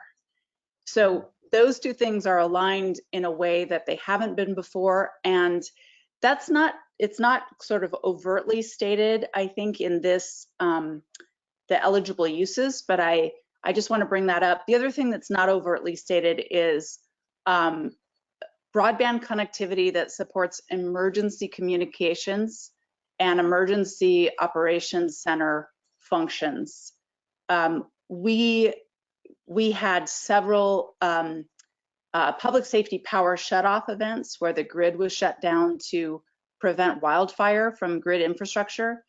And when those events happened, the telecommunications, the digital connectivity went out in a matter of hours. And so regardless of sort of requirements or agreements, what happens in the real world is that tribes do not have, they are underserved with respect to these crucial emergency communications, including 911, that are increasingly fulfilled through broadband fiber. And I'll leave it there. And again, thank you. for convening this consultation. Absolutely. Great closing comments and considerations. And we have it noted that 25.3 may, well, maybe the line in the statute, it still necessarily doesn't mean that it, well, I think your terminology was grossly inadequate. So we hear that. But from a personal standpoint, I absolutely understand the concerns about the power shutoffs. We see the same thing here in my community in Southern California. And so it's an alarming thing when you can't communicate when your whole community goes dark. And so I appreciate you adding that flavor to the context of this conversation, because there is an element of that when we're talking about solving the digital divide and the needs, and there is a public safety side to that too. So thank you for raising that. We're going to go ahead and move on to the next speaker. And again, I want to thank you for your comments, Ms. Cannon, and the Blue Lake Rancheria for participating today. And we look forward to seeing your written comments as well. So thank you. All right. So Adam, I just want to, excuse me, Chairwoman Norma Contreras did let us know that she had a conflict and so was not able, they will be submitting written comments for us. So we'll move on and see if we still have Mike Williams, Senior, Chief of the Akakeek Native Community. And I know it's been a long afternoon, so it's entirely possible. All right, I'll look for you in the chat or the questions box. And in the meantime, Crystal Hottaway. All right. Hottaway. Adam, yes, go ahead. Your line is open. Good afternoon. Just doing a sound check here. We hear you loud and clear, Ms. Hottaway. Happy to have you on from Macaw. The Kwaditshiach Nation. Good afternoon. This is Crystal Hottaway coming to you from the Macaw Nation. We're located on the very tip of Northwest Washington State. We're as far northwest as you can go on the lower 48. And before you even say, Adam, I know this is one of the most beautiful areas you've ever been to. You've said it often, but I know that mine is the best. Anyways, so I do thank you for this opportunity. I commend, first of all, both of Laura and Adam. You guys are both doing great jobs on this. I've sat on, this is the third one now that I've been participating with, and I do admire the ability to be on camera this long. It can be tiring to me, I think. So great job, you guys. And so with that said, I am the grants writer for my tribe. I've had the honor to be the grants writer for a cumulative 12 years now. And I am speaking on behalf of my tribal council with their permission. So to begin with, our location determines what services are available to us. So the remoteness as well as the landscape does provide a lot of limitations for us. It's prevented industry from being able to provide services to us, equitable and affordable services at that. These are significant and have also prevented infrastructure build-outs in the past. We have two large bodies of water in our region, as well as an international water border, and we are also located in very close proximity to a national forest and a national park. So these add complexities to robust build-outs for both fixed, wired, and wireless networks for our area. In most cases, hybrid networks that rely on both wired and wireless networks are going to be necessary for us and most likely all tribes. So with that, we encourage NTIA to be internet delivery neutral. One of the big things that happened with us was when we upgraded our network in 2014, it was a tribal investment. We paid for that through tribal hard dollars. Unfortunately, it disqualified us from applying for additional funding from traditional government sources such as USDA. So we do recommend that NTIA does not disqualify tribes for previous efforts with infrastructure construction. A provision for providing free internet access to residents for a period of 24 months is essential for tribes to respond and rebuild effectively and safely from the pandemic. My next point now is the current FCC and USDA definition of served versus unserved is problematic, as it does not present an accurate representation of actual services received. So that's the whole, if you have one person on a census block that has broadband service, then the entire census block is considered served. Yeah, that's a big problem. Additionally, the introduction of satellite internet companies will create more inconsistencies within the maps of service if the census block definition continues to be utilized. We actually do recommend that a different definition of served versus unserved and even underserved is developed and put into the NOFA. We strongly believe that the projects that have engineering, environmental, and leasing completed, i.e. shovel ready, should be prioritized. These are the ones that you're going to see the fastest construction with. We also recommend that NTIA coordinates the leasing, easements, and right-of-way processes with BIA to expedite the process, as there's a very tight timeline built within the legislation. And I also want to put a pin in that timeline. I'm going to circle back to that. You know, the other thing too is middle mile infrastructure construction and backhaul subscriptions are going to be essential to the deployments of these networks, and they should be allowable as well. One of the things that I have not, I mean, I've heard other people talking about it, is the potential to, and not just potential, I mean, it's a very real thing right now, is the supply chain disruption. That in correlation to the actual timeline that's built within the legislation, and when you're adding construction projects into this, that's going to create a bit of a, you're gonna have bottlenecks that happen. And so with that, not only that on the timeline, but we also encourage NTIA to mandate a contingency line item equal to 5 to 10% within the budget for all applicants, because we do anticipate an increase in costs associated with our own network construction due to increased demand for supplies nationwide, and foresee this will be an issue for all tribes. Just to give you an idea, fiber right now is on back order. And we experienced a delay in a fiber deployment project this last fall. Fortunately, it was only like a 3-week delay for us, but we were kind of on that front end of the supply chain disruption. We also recommend that NTI does not require a match. To give you an idea of what the Makah tribe has been up against is when we were first developing our broadband projects, it was going to cost us nearly $1 million just to be able to chase the money. That's a lot of engineering, a lot of feasibility studies, and so that was really, it was problematic for us. Next, so those are from the tribal point of view. And I failed to also say in my introduction that not only am I a grants writer for the tribe, I am also the co-chair along my co-chair is also here with me today. She's in queue, Danae Wilson. We are the co-chairs for the Affiliated Tribes of Northwest Indians Telecommunications and Technology Committee. We also have created some talking points as well as a result of numerous meetings that we've had with tribal leaders and our committee. So one of the big things is the fiber landings, and that has been discussed before. These fiber landings established on ocean shores oftentimes are directly adjacent to tribal lands or tribal harvest areas.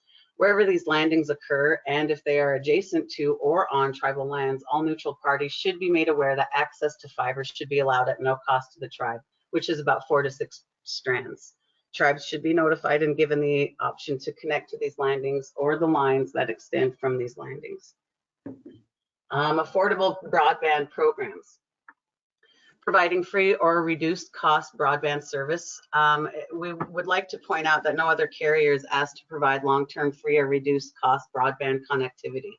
If NTIA will be requesting such commitment from tribes, a time limit should be established, such as 24 months. Furthermore, preventing disconnection of existing broadband service. If the requirement of funding application requires tribes to prevent disconnection of broadband service, NTIA will need to work with the Enforcement Bureau to ensure that all carriers are held to the standard.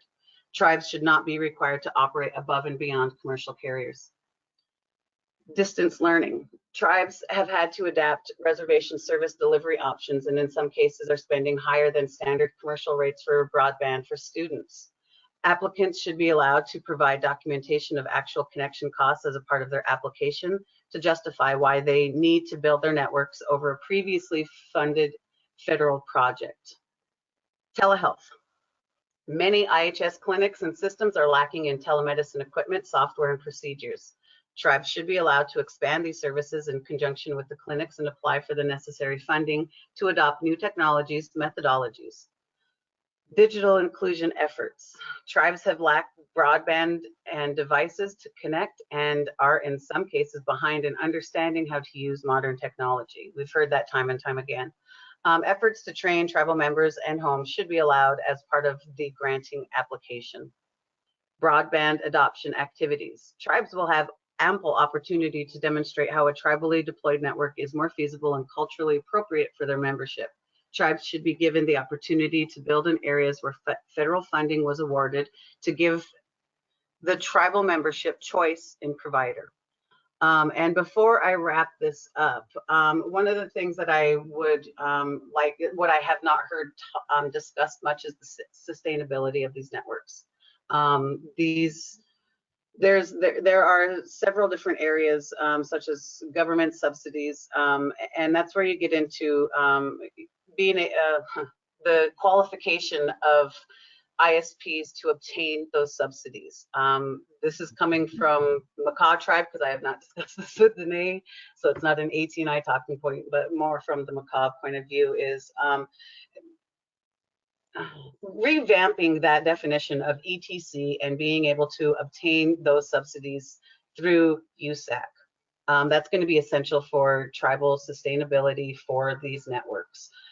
Next, we also encourage NTIA to ramp up the mapping efforts. And I do agree with many of the comments that I've heard about letting tribes do their own mapping or establish their own service area based on their mapping. But what I'm worried about is, what about those tribes who don't have a solid GIS department? There's going to be a technical assistance component that goes along with the mapping.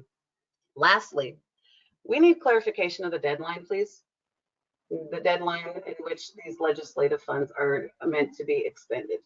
With that, Kliko, Schultz, and I know you're not done with me yet, Adam, so I'll just hang on. I've worked with you long enough. I think we know each other a little bit on how we operate. First off, Ms. Hadaway, I want to say thank you for again all the thoughtful comments. You have been, frankly, just a pleasure to work with over the years in other spaces, and you really bring a lot of experience and understanding to this conversation, because I know you've had to work through all of these issues. And so just to recap, you brought up the that there needs to be, when we talk about location and deployment of services, that there needs to be looked at from an equitability standpoint, but also an affordability standpoint, and that there isn't a one-size-fits-all solution in most tribes. And I think that you know, whether you're a 2.5 recipient, that doesn't mean that your whole solution is 2.5. You definitely have an intention of running fiber as well. Is kind of how I understood your comment in terms of being delivery neutral, I think is the term that you used, which I thought was just great.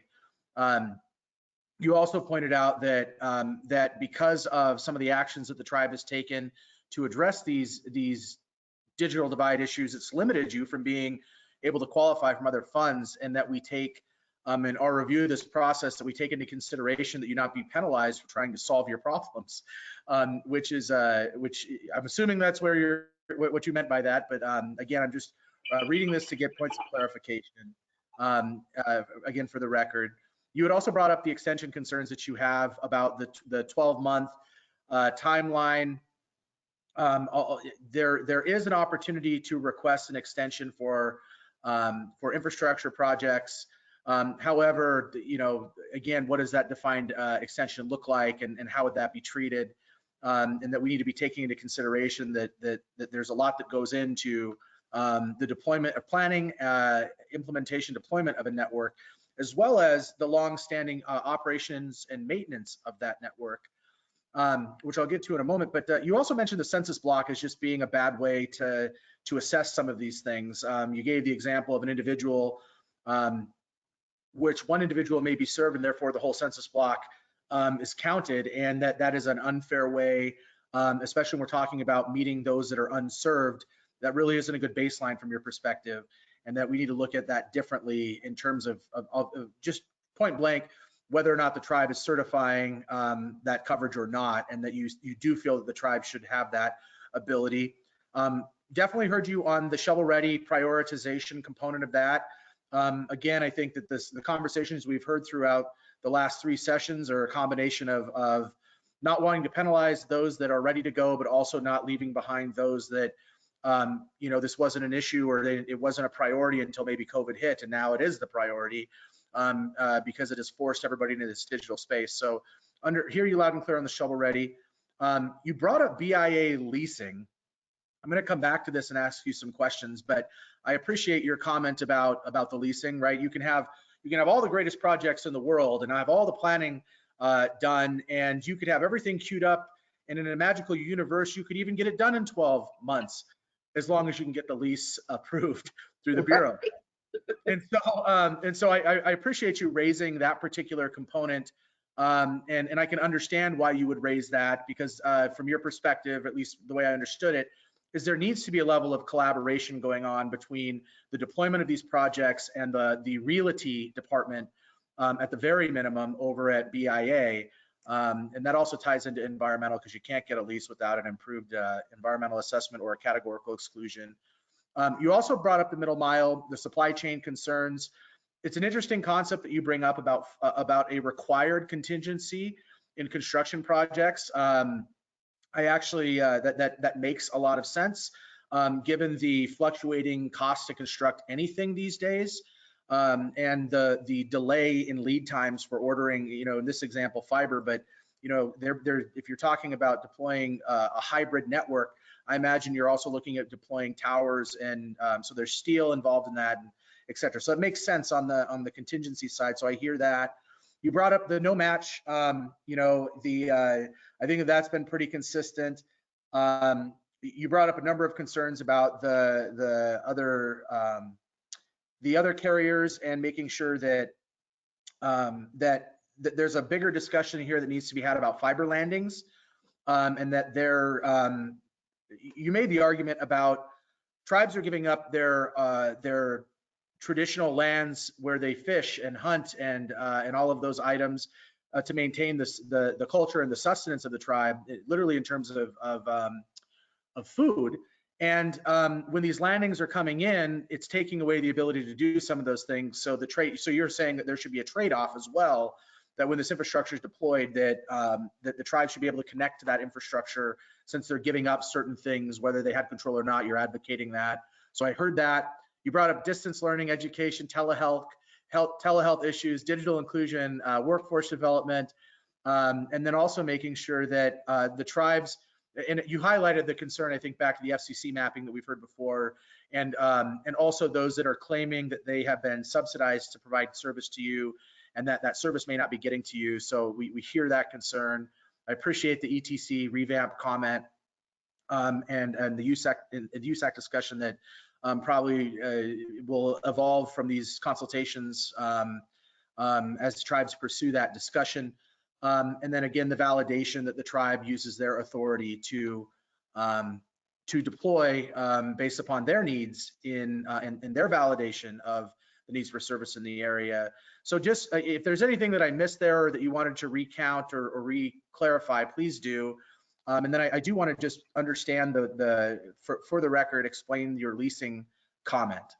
So did I encapsulate most of your feedback? Was there anything that I just completely misunderstood No, again, you impressed me, Adam. You caught it all. And so, not that I expected you to not catch it all, it's just that I spoke super fast. So, um, what, so, it's the leasing, it has tripped my project up in particular various times, numerous times. And it's not, and really it's more when you have another entity that's coming in. So it's someone from industry. But I do anticipate that we will see these types of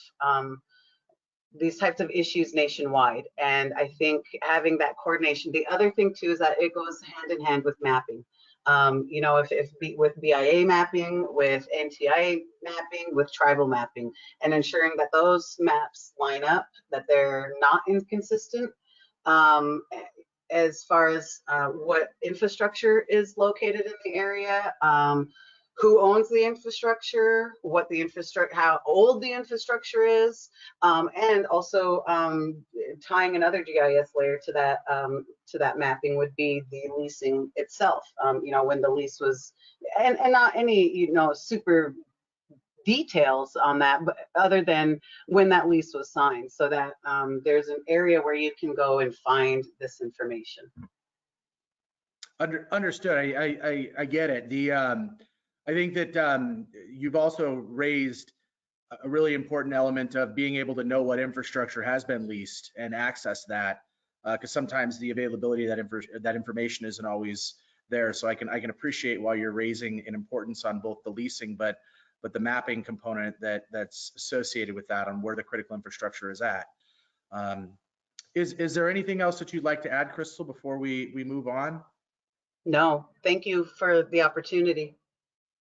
Absolutely, and thank you, Ms. Hottaway, for the feedback, and to the Makah tribe for the thoughtful feedback that we've received today, and we will absolutely consider yours and everybody else's comments as we work our way through. I mean, frankly, a pretty challenging process to develop an equitable NOFO based on so much need. But again, I want to thank you for your time and your continued support and collaboration. Thank you. Thank you. Have a good weekend. You too. All right. We are approaching the top of the hour, and what I'm going to ask, we are not just going to cut this thing off at 2 o'clock Pacific. We realize that a lot of you have waited, but what I am going to say is that Laura is going to go ahead and list the remaining individuals that would like to share their feedback. And then we are going to, but if you don't hear your name on the list as she reads it, then we are going to conclude the consultation after we reach the last individual that would like to share or provide comment. Is that a fair way to move forward, Laura? Will that work? I think so. We definitely, I have had difficulty being able to recognize Mr. Mike Williams Sr. And feel horrible as we open the mics up for him. We're going to need to unmute all the lines because he's on the phone. And I think we may want to offer a little bit of time allocated to other people who are on the phone. And then I have Augustine Fernandez, Charles Austin, and Andrea Alexander. So we're going to go ahead and unmute all of the lines, and Mr. Williams, or I'm sorry, I think it's Chairman Williams, you will also need to press *6. Let's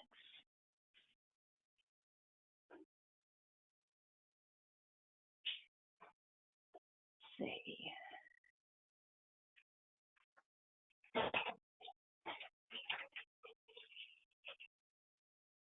Okay, Mr. Williams, have you done the star? I think it's *6. Mm-hmm. Okay, can you hear me now? There we are. Yes. Oh, I'm so sorry. Alaska. This is the Alaskan weather that's messing up our technology thing, and that's why we need this broadband needs met up here in Alaska. my name is Mike Williams. I'm the chief of the Akiak Native community, and I have been serving on the Tribal Council for over 40 years, and been around for a while. Following my brief comments, I will have, if time permits, Kevin Hamer, my working partner, to make few comments. There are enormous financial, logistical, physical, technological, and collaboration challenges to bringing broadband connectivity to Southwest Alaska and tribal communities in the Yukon-Kuskokwim Delta region. Southwest Alaska, including Akiak, is in the Bethel census area, is among the most underserved in America without any access to 25/3 broadband. The Akiak Native community is committed to bringing affordable 25/3 broadband internet service to our tribal community in Akiak, Alaska, and leveraging our broadband solutions for the benefit of the surrounding tribes. To this end, we have been granted an FCC license under the 2.5 gigahertz rural tribal priority window, and are currently working on an Akiak broadband feasibility study under the BIA National Tribal Broadband Grant. We see that the NTIA Tribal Broadband Connectivity Grant Program under Division N, Title IX, Section 905 of the Consolidated Appropriations Act of 2021 is a generational opportunity to fund the infrastructure necessary for broadband connectivity in Akiak, Alaska. We are grateful for the NTIA Tribal Consultation session and an opportunity to provide input to the Tribal Broadband Connectivity Grant Program. As many do, our tribal structure includes tribally owned businesses to pursue economic development for the tribe. Our holdings, Akiak Holdings, LCC, was chartered by the Akiak Native Community IRA Council and is 100% owned and controlled by the tribe. The FCC considered Akiak Holdings as an eligible tribally owned entity under the 2.5 gigahertz rural tribal priority window and award the license under the program to Akiak Holdings LCC. To make summary comments, I would like to invite Kevin Hamer to make a few concluding comments. Thank you.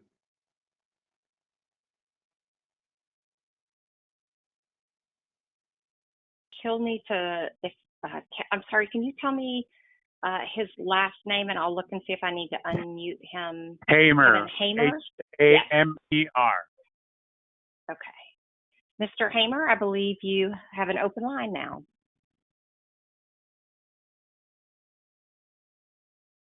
You're on the phone. You may need to also hit *6. Yes, there you are. I'm on now. Thank you very much. Thank you, Chief Williams. Again, thank you for the opportunity for us to provide input and comments to this very important process for other grant formation. It is our position that unless there is significant weight given to those not just underserved, but completely unserved areas of remote village communities, tribal village communities, such as Southwest Alaska, where it is not in any way commercially viable for companies to come in and say, we are going to build that infrastructure. and because of the challenges and the cost. So no infrastructure will be built unless funding is provided to do so and weight given to those communities that don't have the infrastructure and have no opportunity other than this kind of funding to build that infrastructure.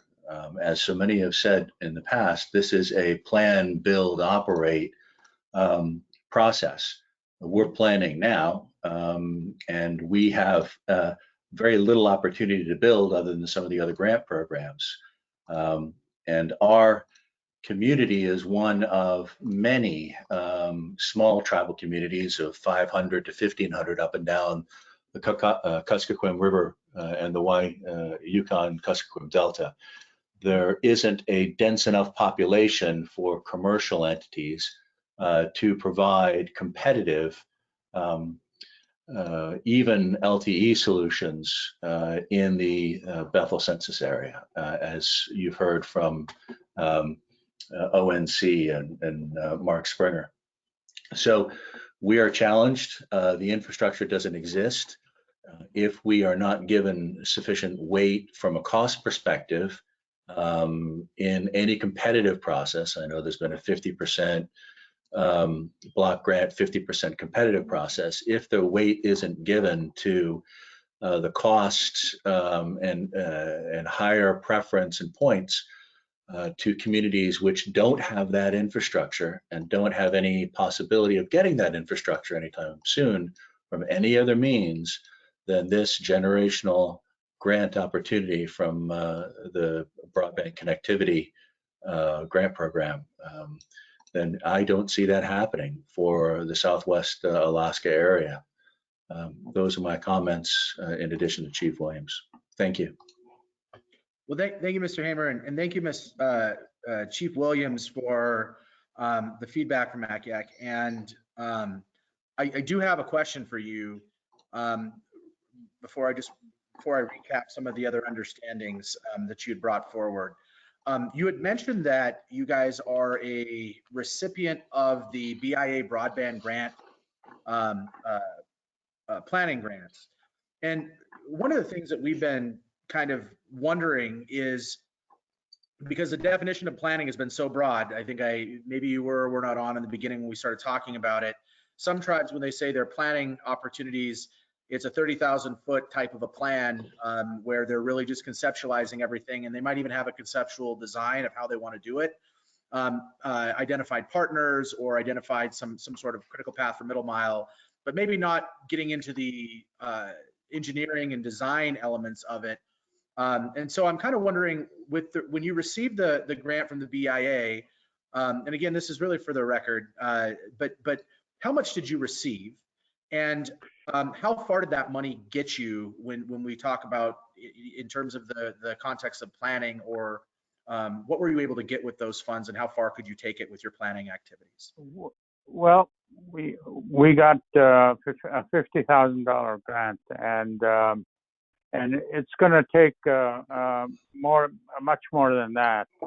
We just got it, and we are underway in doing the feasibility study, and because of the pandemic and COVID-19 issues, we haven't been able to move quickly forward because of the travel restrictions, and we had all kinds of restrictions because of lockdown, and our community was 61% affected by COVID-19. That's why we've been nervous and been in lockdown for the last 3 months. But I think, Kevin, do you have any additional comments on his question? Yeah, so we were planning to make a site visit that got obviously postponed from our team, but the 50,000 is certainly not enough. And you're talking about how general and specific we can be with our feasibility study. It unfortunately has to be general to some respect, in that the technical solutions are very are very minimal. The options just aren't there. We could do low Earth orbit satellite for some, and try and get fiber optic. Look at a couple of different options to do that. But you've mentioned this, Adam, and I've been on all three of these consultation sessions, and you've time and again, especially where it comes to Southwest Alaska, raised the partnership question. Are you building partnerships? Well, we weren't before COVID hit, but we are starting to now, and especially that this is available. The community, because of the distributed nature of the tribes up and down the river, and the central area for populated density is Bethel, and our ANC, or regional ANC, trying to work together to see what kind of solutions we could leverage as a regional opportunity, especially where we don't have anything, and building that infrastructure is extremely costly. So the distance, the environment is going to take a lot of money to do. So we're looking at a multi stage recommendation. Early stage, something that's affordable and doable, maybe a little spotty. Long-term fiber would be our optimal solution, but that's going to take a lot of money. We're hoping we can get at least part of the way, if not more, with this connectivity grant. Well, Mr. Hamer and Chief Williams, I can tell you definitely been on all three, because you're right. You my next question about the partnerships, but I appreciate the insight on where that $50 probably feels like $50, where the 50,000 is actually $5. I think that's kind of part of the challenge. Today we've heard a lot of folks advocating for some sort of a distribution that is meaningful and equitable, and provides a way for tribes to have a foot in the door and start that planning, but also not, hinder those that are ready to pull the trigger on shovel-ready projects, or maybe that they're further along in the implementation of their broadband plan or strategy. And that, I think you give us some good insight that $50,000 is a starting point for you in Alaska, and you're grateful for where it got you started, but it still wasn't anywhere close to enough to get you to where you could really wrap your head around the true cost to deploy, especially with the different types of paths that you're looking at. Your immediate path that you talked about are kind of the more, I don't even want to call it Band-Aid, because I think it's a little more than a Band-Aid, but it's not a permanent solution. You view the permanent solution as fiber. And I'm assuming that you don't want us to lose sight of that, which is why you're mentioning it. Yeah, Adam, I think $1 million base will be a good start. I'm sure there are some that feel very, very similar to that sentiment. And again, that's what I think what is going to make this process both is going to make it challenging. I do want to thank you for bringing that perspective today and for sharing the impacts. My hearts and prayers goes to you from my family on the 61% impact to your community of COVID. It's a very real thing in when we talk about the impacts of COVID in a tribal setting. We're really talking about just not our neighbors. I think you see these county statistics. We're really talking about our families, our parents, our nephews, our nieces, our grandchildren, our aunts, our uncles. Yeah, we're barely surviving up here, and thank you very much for thinking about us, and thank you for the time. I know we're a little over, and I need to get on another call, and thank you very much for the opportunity. And I'll have Kevin keep listening. Thank you. All right. Well, thank you, Chief Williams, for the comments, and from the Village of Akiak. Thank you.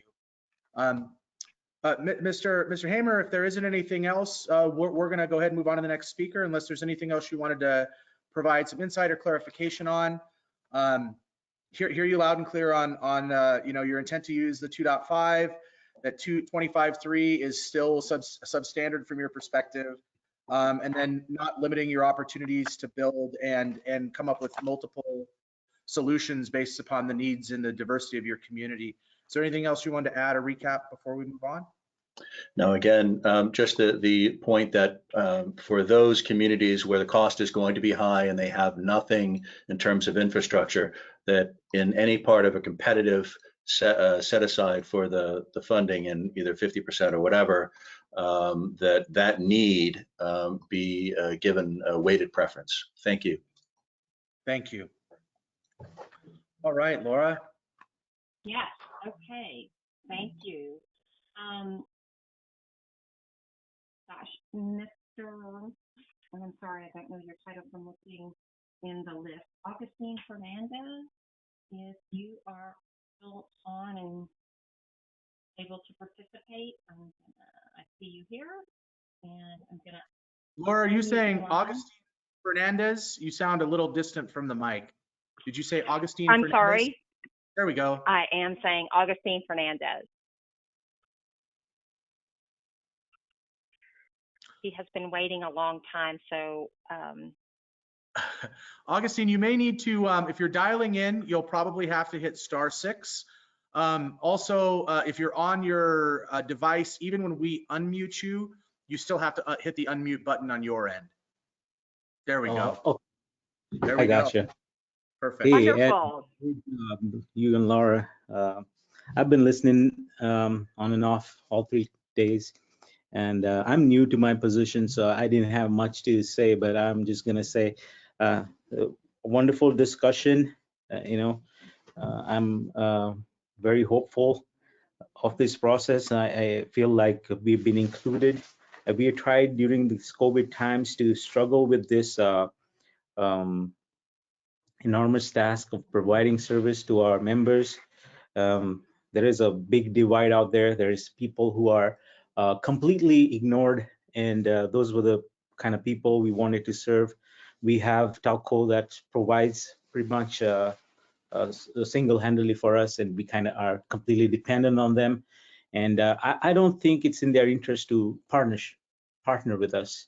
They do it for capital, and we do it to serve our communities. So there is that, and I think the 25.3 should just be free.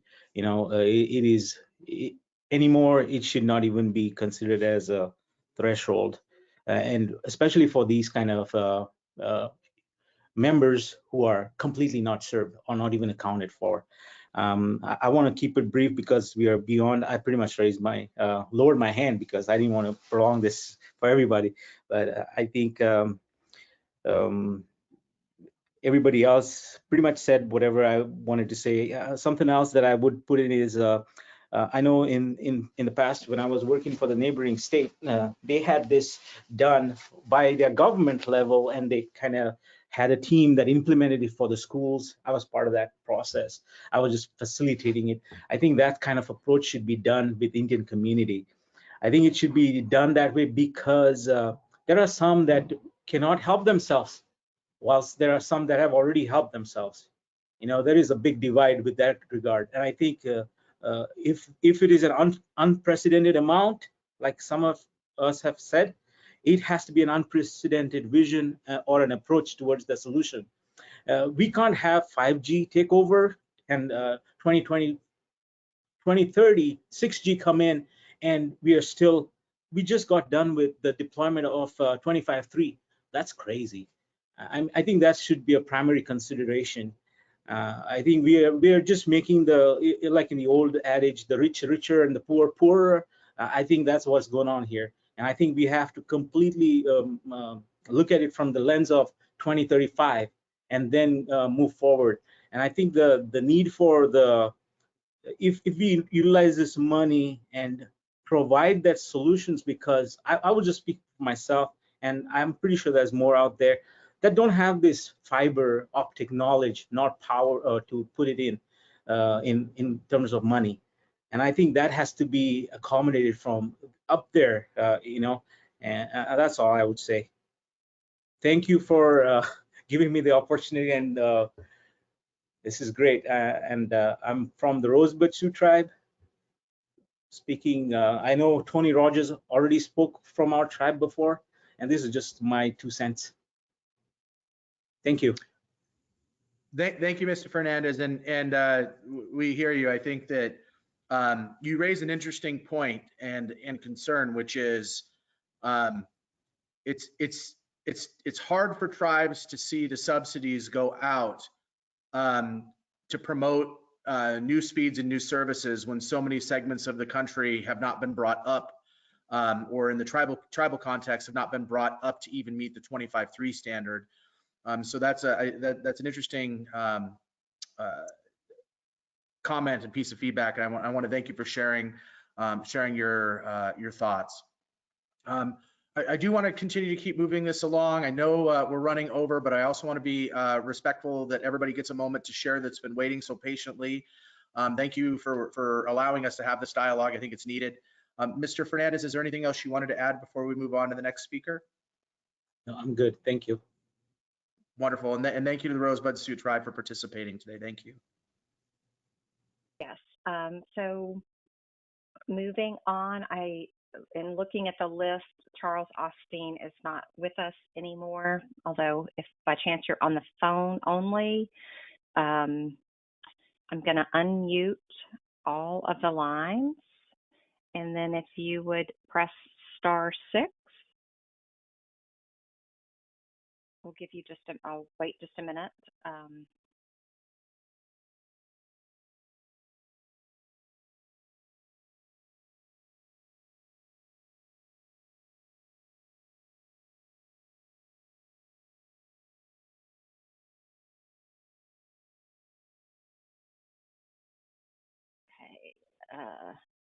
All right. Laura, while we have the phone lines off of mute for any of those of you that are calling in, because I think we've definitely gone through those that are within the application, the GoToWebinar. But for those that may be on the phone, can we just go ahead and open up the line for any of those of you that have so patiently been waiting to share your feedback from the phone side of things that are dialing in? Is that all right, Laura? Of course. Perfect. I'm going to leave. So again, we're going to be having, for those of you that are dialing in via phone, *6 is how you come off of mute on your end. We're going to unmute you on our end. And for the rest of you that are on your phone that are just listening, double check your mute if you're not going to be speaking. And again, *6, don't be shy. We can sort out the names as you chime in if there's comments through the phone.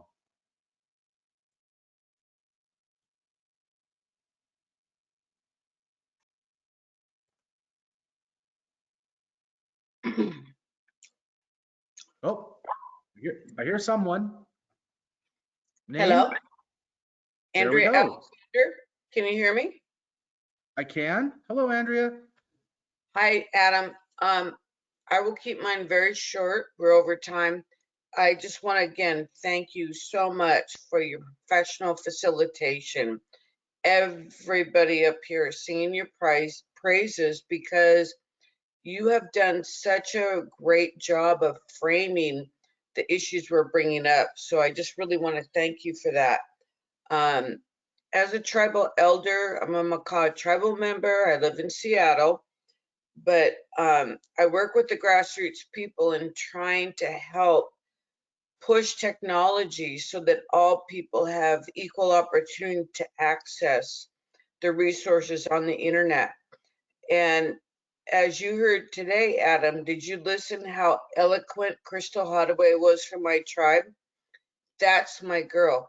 This is what I'm proud of. This is the capacity building that every tribe needs to do to make sure that we have long-term sustainable programs to provide internet for the tribal elders, the veterans, the people that have been recently incarcerated. Always think about your grassroots people, and also always think about maintaining your sovereignty in this process. These policies have already attacked our sovereignty as tribal nations. And so one thing that I just want to say, applications from tribes looking to apply together with a joint application should be given high priority. Public-private partnerships are encouraged, but this funding is to support tribes. tribes feel more secure if the middle mile is owned by the tribe for reasons of both security and sovereignty. The focus would encourage tribes to work together and benefit from other tribes' endeavors. That's the last thing I just want to say. Listening to the other brothers and sisters in Indian country across our nation has been so interesting, and the need is huge and it's almost overwhelming.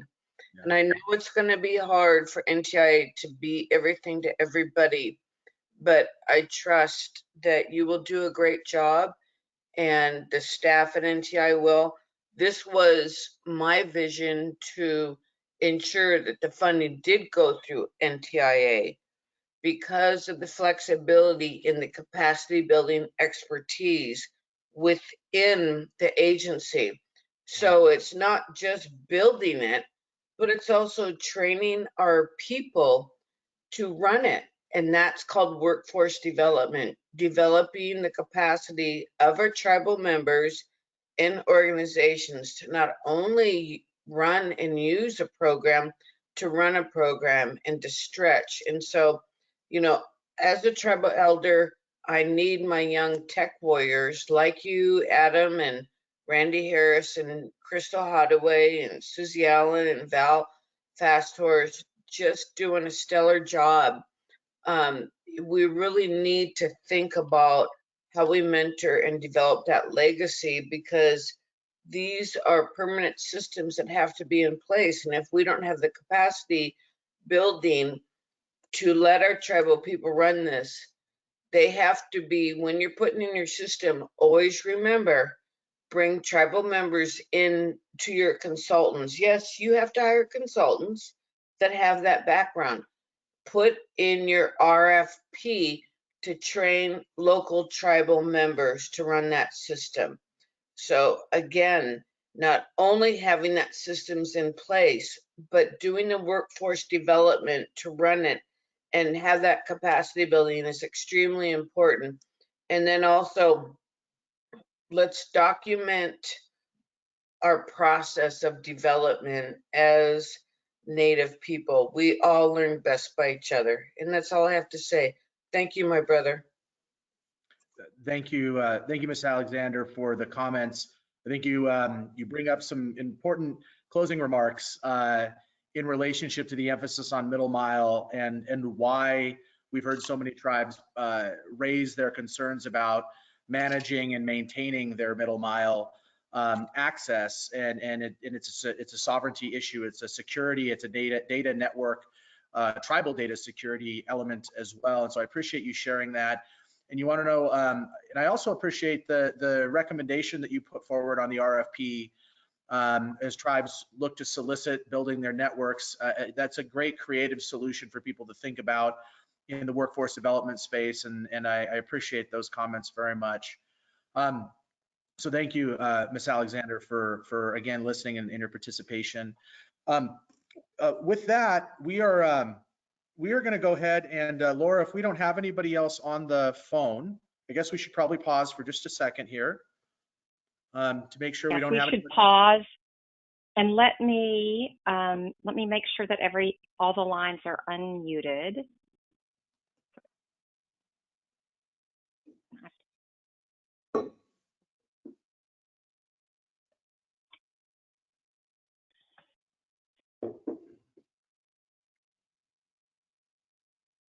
I have to say I'm suspicious that they're unmuted because it is very quiet, but maybe everybody has their lines individually muted.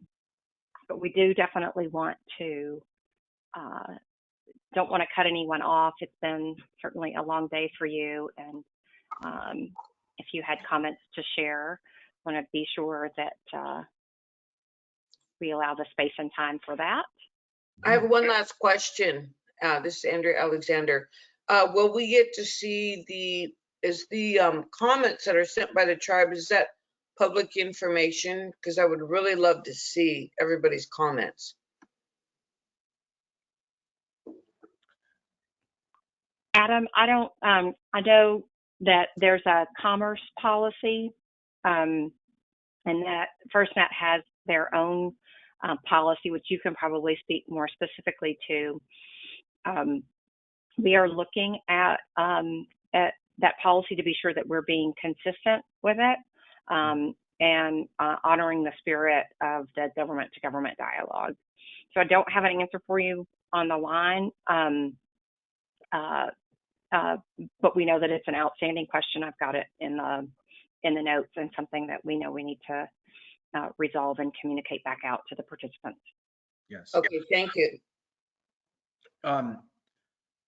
Good follow-up, and I apologize if that probably isn't the answer that everybody wanted to hear, but we do, again, we're a little bit of building the plane while we're flying it, and as we're doing that, we want to make sure that we're double checking our compliance with existing policies that we have in place, and so apologize for just not coming out with a more direct answer, but to Laura's point, that's just where we are at the moment. So thank you for your patience and consideration with that topic. Thank you. Yeah, absolutely. Do we have anybody else on the phone bridge? *6 is how you come off. It also just might be 5 o'clock somewhere on a Friday leading into Valentine's Day too, Laura, which is a real possibility here. But please don't be shy if you're on the line. *6 to come off of mute. But if you're already celebrating the Chinese New Year, we respect that too. There you go. We'll give it about 30 more seconds, and then we'll go ahead and move to do the wrap up. And Gabriel, I know you're still on. If you could, while we're waiting for folks to come off mute, we can go ahead and pull up that last slide.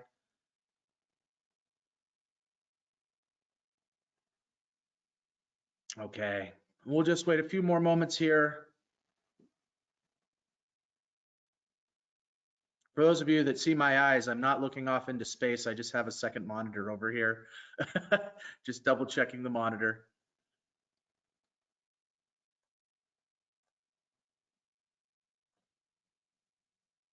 Well, all right, Laura. I think that we'll go ahead and move forward with closing things out.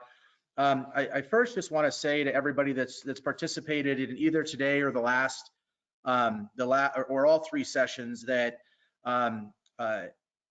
it's important that you participated, because the establishment of a record is what does need to be done here. And the comments and feedback that you have been critical to being able to formulate and develop a thoughtful NOFO with the NTIA team. And so as we wrap, I am going to turn it over to Mr. Doug Kimkoff with NTIA to wrap it up. But I would like to make one closing comment, which is that, or a couple closing comments, which is that your participation has been invaluable, and we greatly appreciate everything that you've shared. We have learned a lot. You have also confirmed, I think, a lot of the questions that may have been lingering in the team's mind about, where are tribes' positions. We've heard from tribes all the way from Connecticut to Alaska to California and everything in between. Big, small populations, big and small land bases, large economies, small economies, but everybody is in the same space when we talk about dealing with the digital divide and the impacts of COVID and what that has done to our communities, mine included.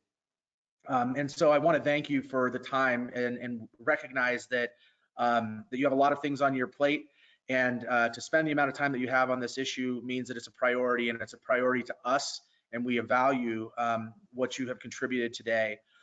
Moving forward, there is going to be more information on the NTIA website. You'll see that we are still receiving, for clarification, the written comments. You'll see the email box there. Doug can clarify that a little bit more in a moment. Keep an eye open for the NOFO. As you see, we have yet to put a firm date there, but we are driving towards that pretty aggressively. And then if there's an opportunity and you want to learn about more elements that are out there with NTIA, March 17th is going to be a webinar that NTIA will be promoting in order to go over all the other programs that they have that aren't just tribal specific. So in closing, I'm going to turn it over to Doug, and as I do that, I want to thank all of you for your kind words and support of the program, and from my family to yours, from my house to yours, Nishun Lovik. My heart is good. And with that, I'll turn it over to Mr. Kimkoff. Doug. Doug, you're on mute. The word of the day. I know. Yeah, it is. Thanks, guys. So thank you, Adam. Just let me start off by clarifying that we're taking comments through the end of today, wherever that is in your time zone. So I apologize for the tribal leaders letter that stated yesterday, but please feel free to get them in through, 11:59 your time tonight. I would like to personally thank all the tribal leaders and the representatives for their participation over the 3 consultations. I think it's been an outstanding discussion. Issues on match, I think it's very clear where most of the tribes stand on match, overbuild, duplication of funding with other federal programs, distribution of funding, supply chain, the need to build the middle mile, cable landings, and so many more issues you guys have given us great input on. And while I'm not in a position today to provide answers on all these issues, I want to convey to you that we've gotten all of your input, and it's invaluable to us as we move forward in developing the notice of funding opportunity. So thank you very much for all your valuable input. In closing, just once again, thank you to all of you. As well, I'd like to thank the NTIA team for pulling all of this together. I'd like to give a special thanks to Laura for handling the phones and all and the shuffling back and forth. And a special thanks to Adam Geisler for his outstanding job facilitating the 3 programs. So thank you, Adam, Laura, and the rest of the team. So thank you. Again, stay healthy, and we look forward to continuing to work with you as we move forward on the program. So thank you, and good evening, and stay healthy. Thank you. Have a great weekend. Yep.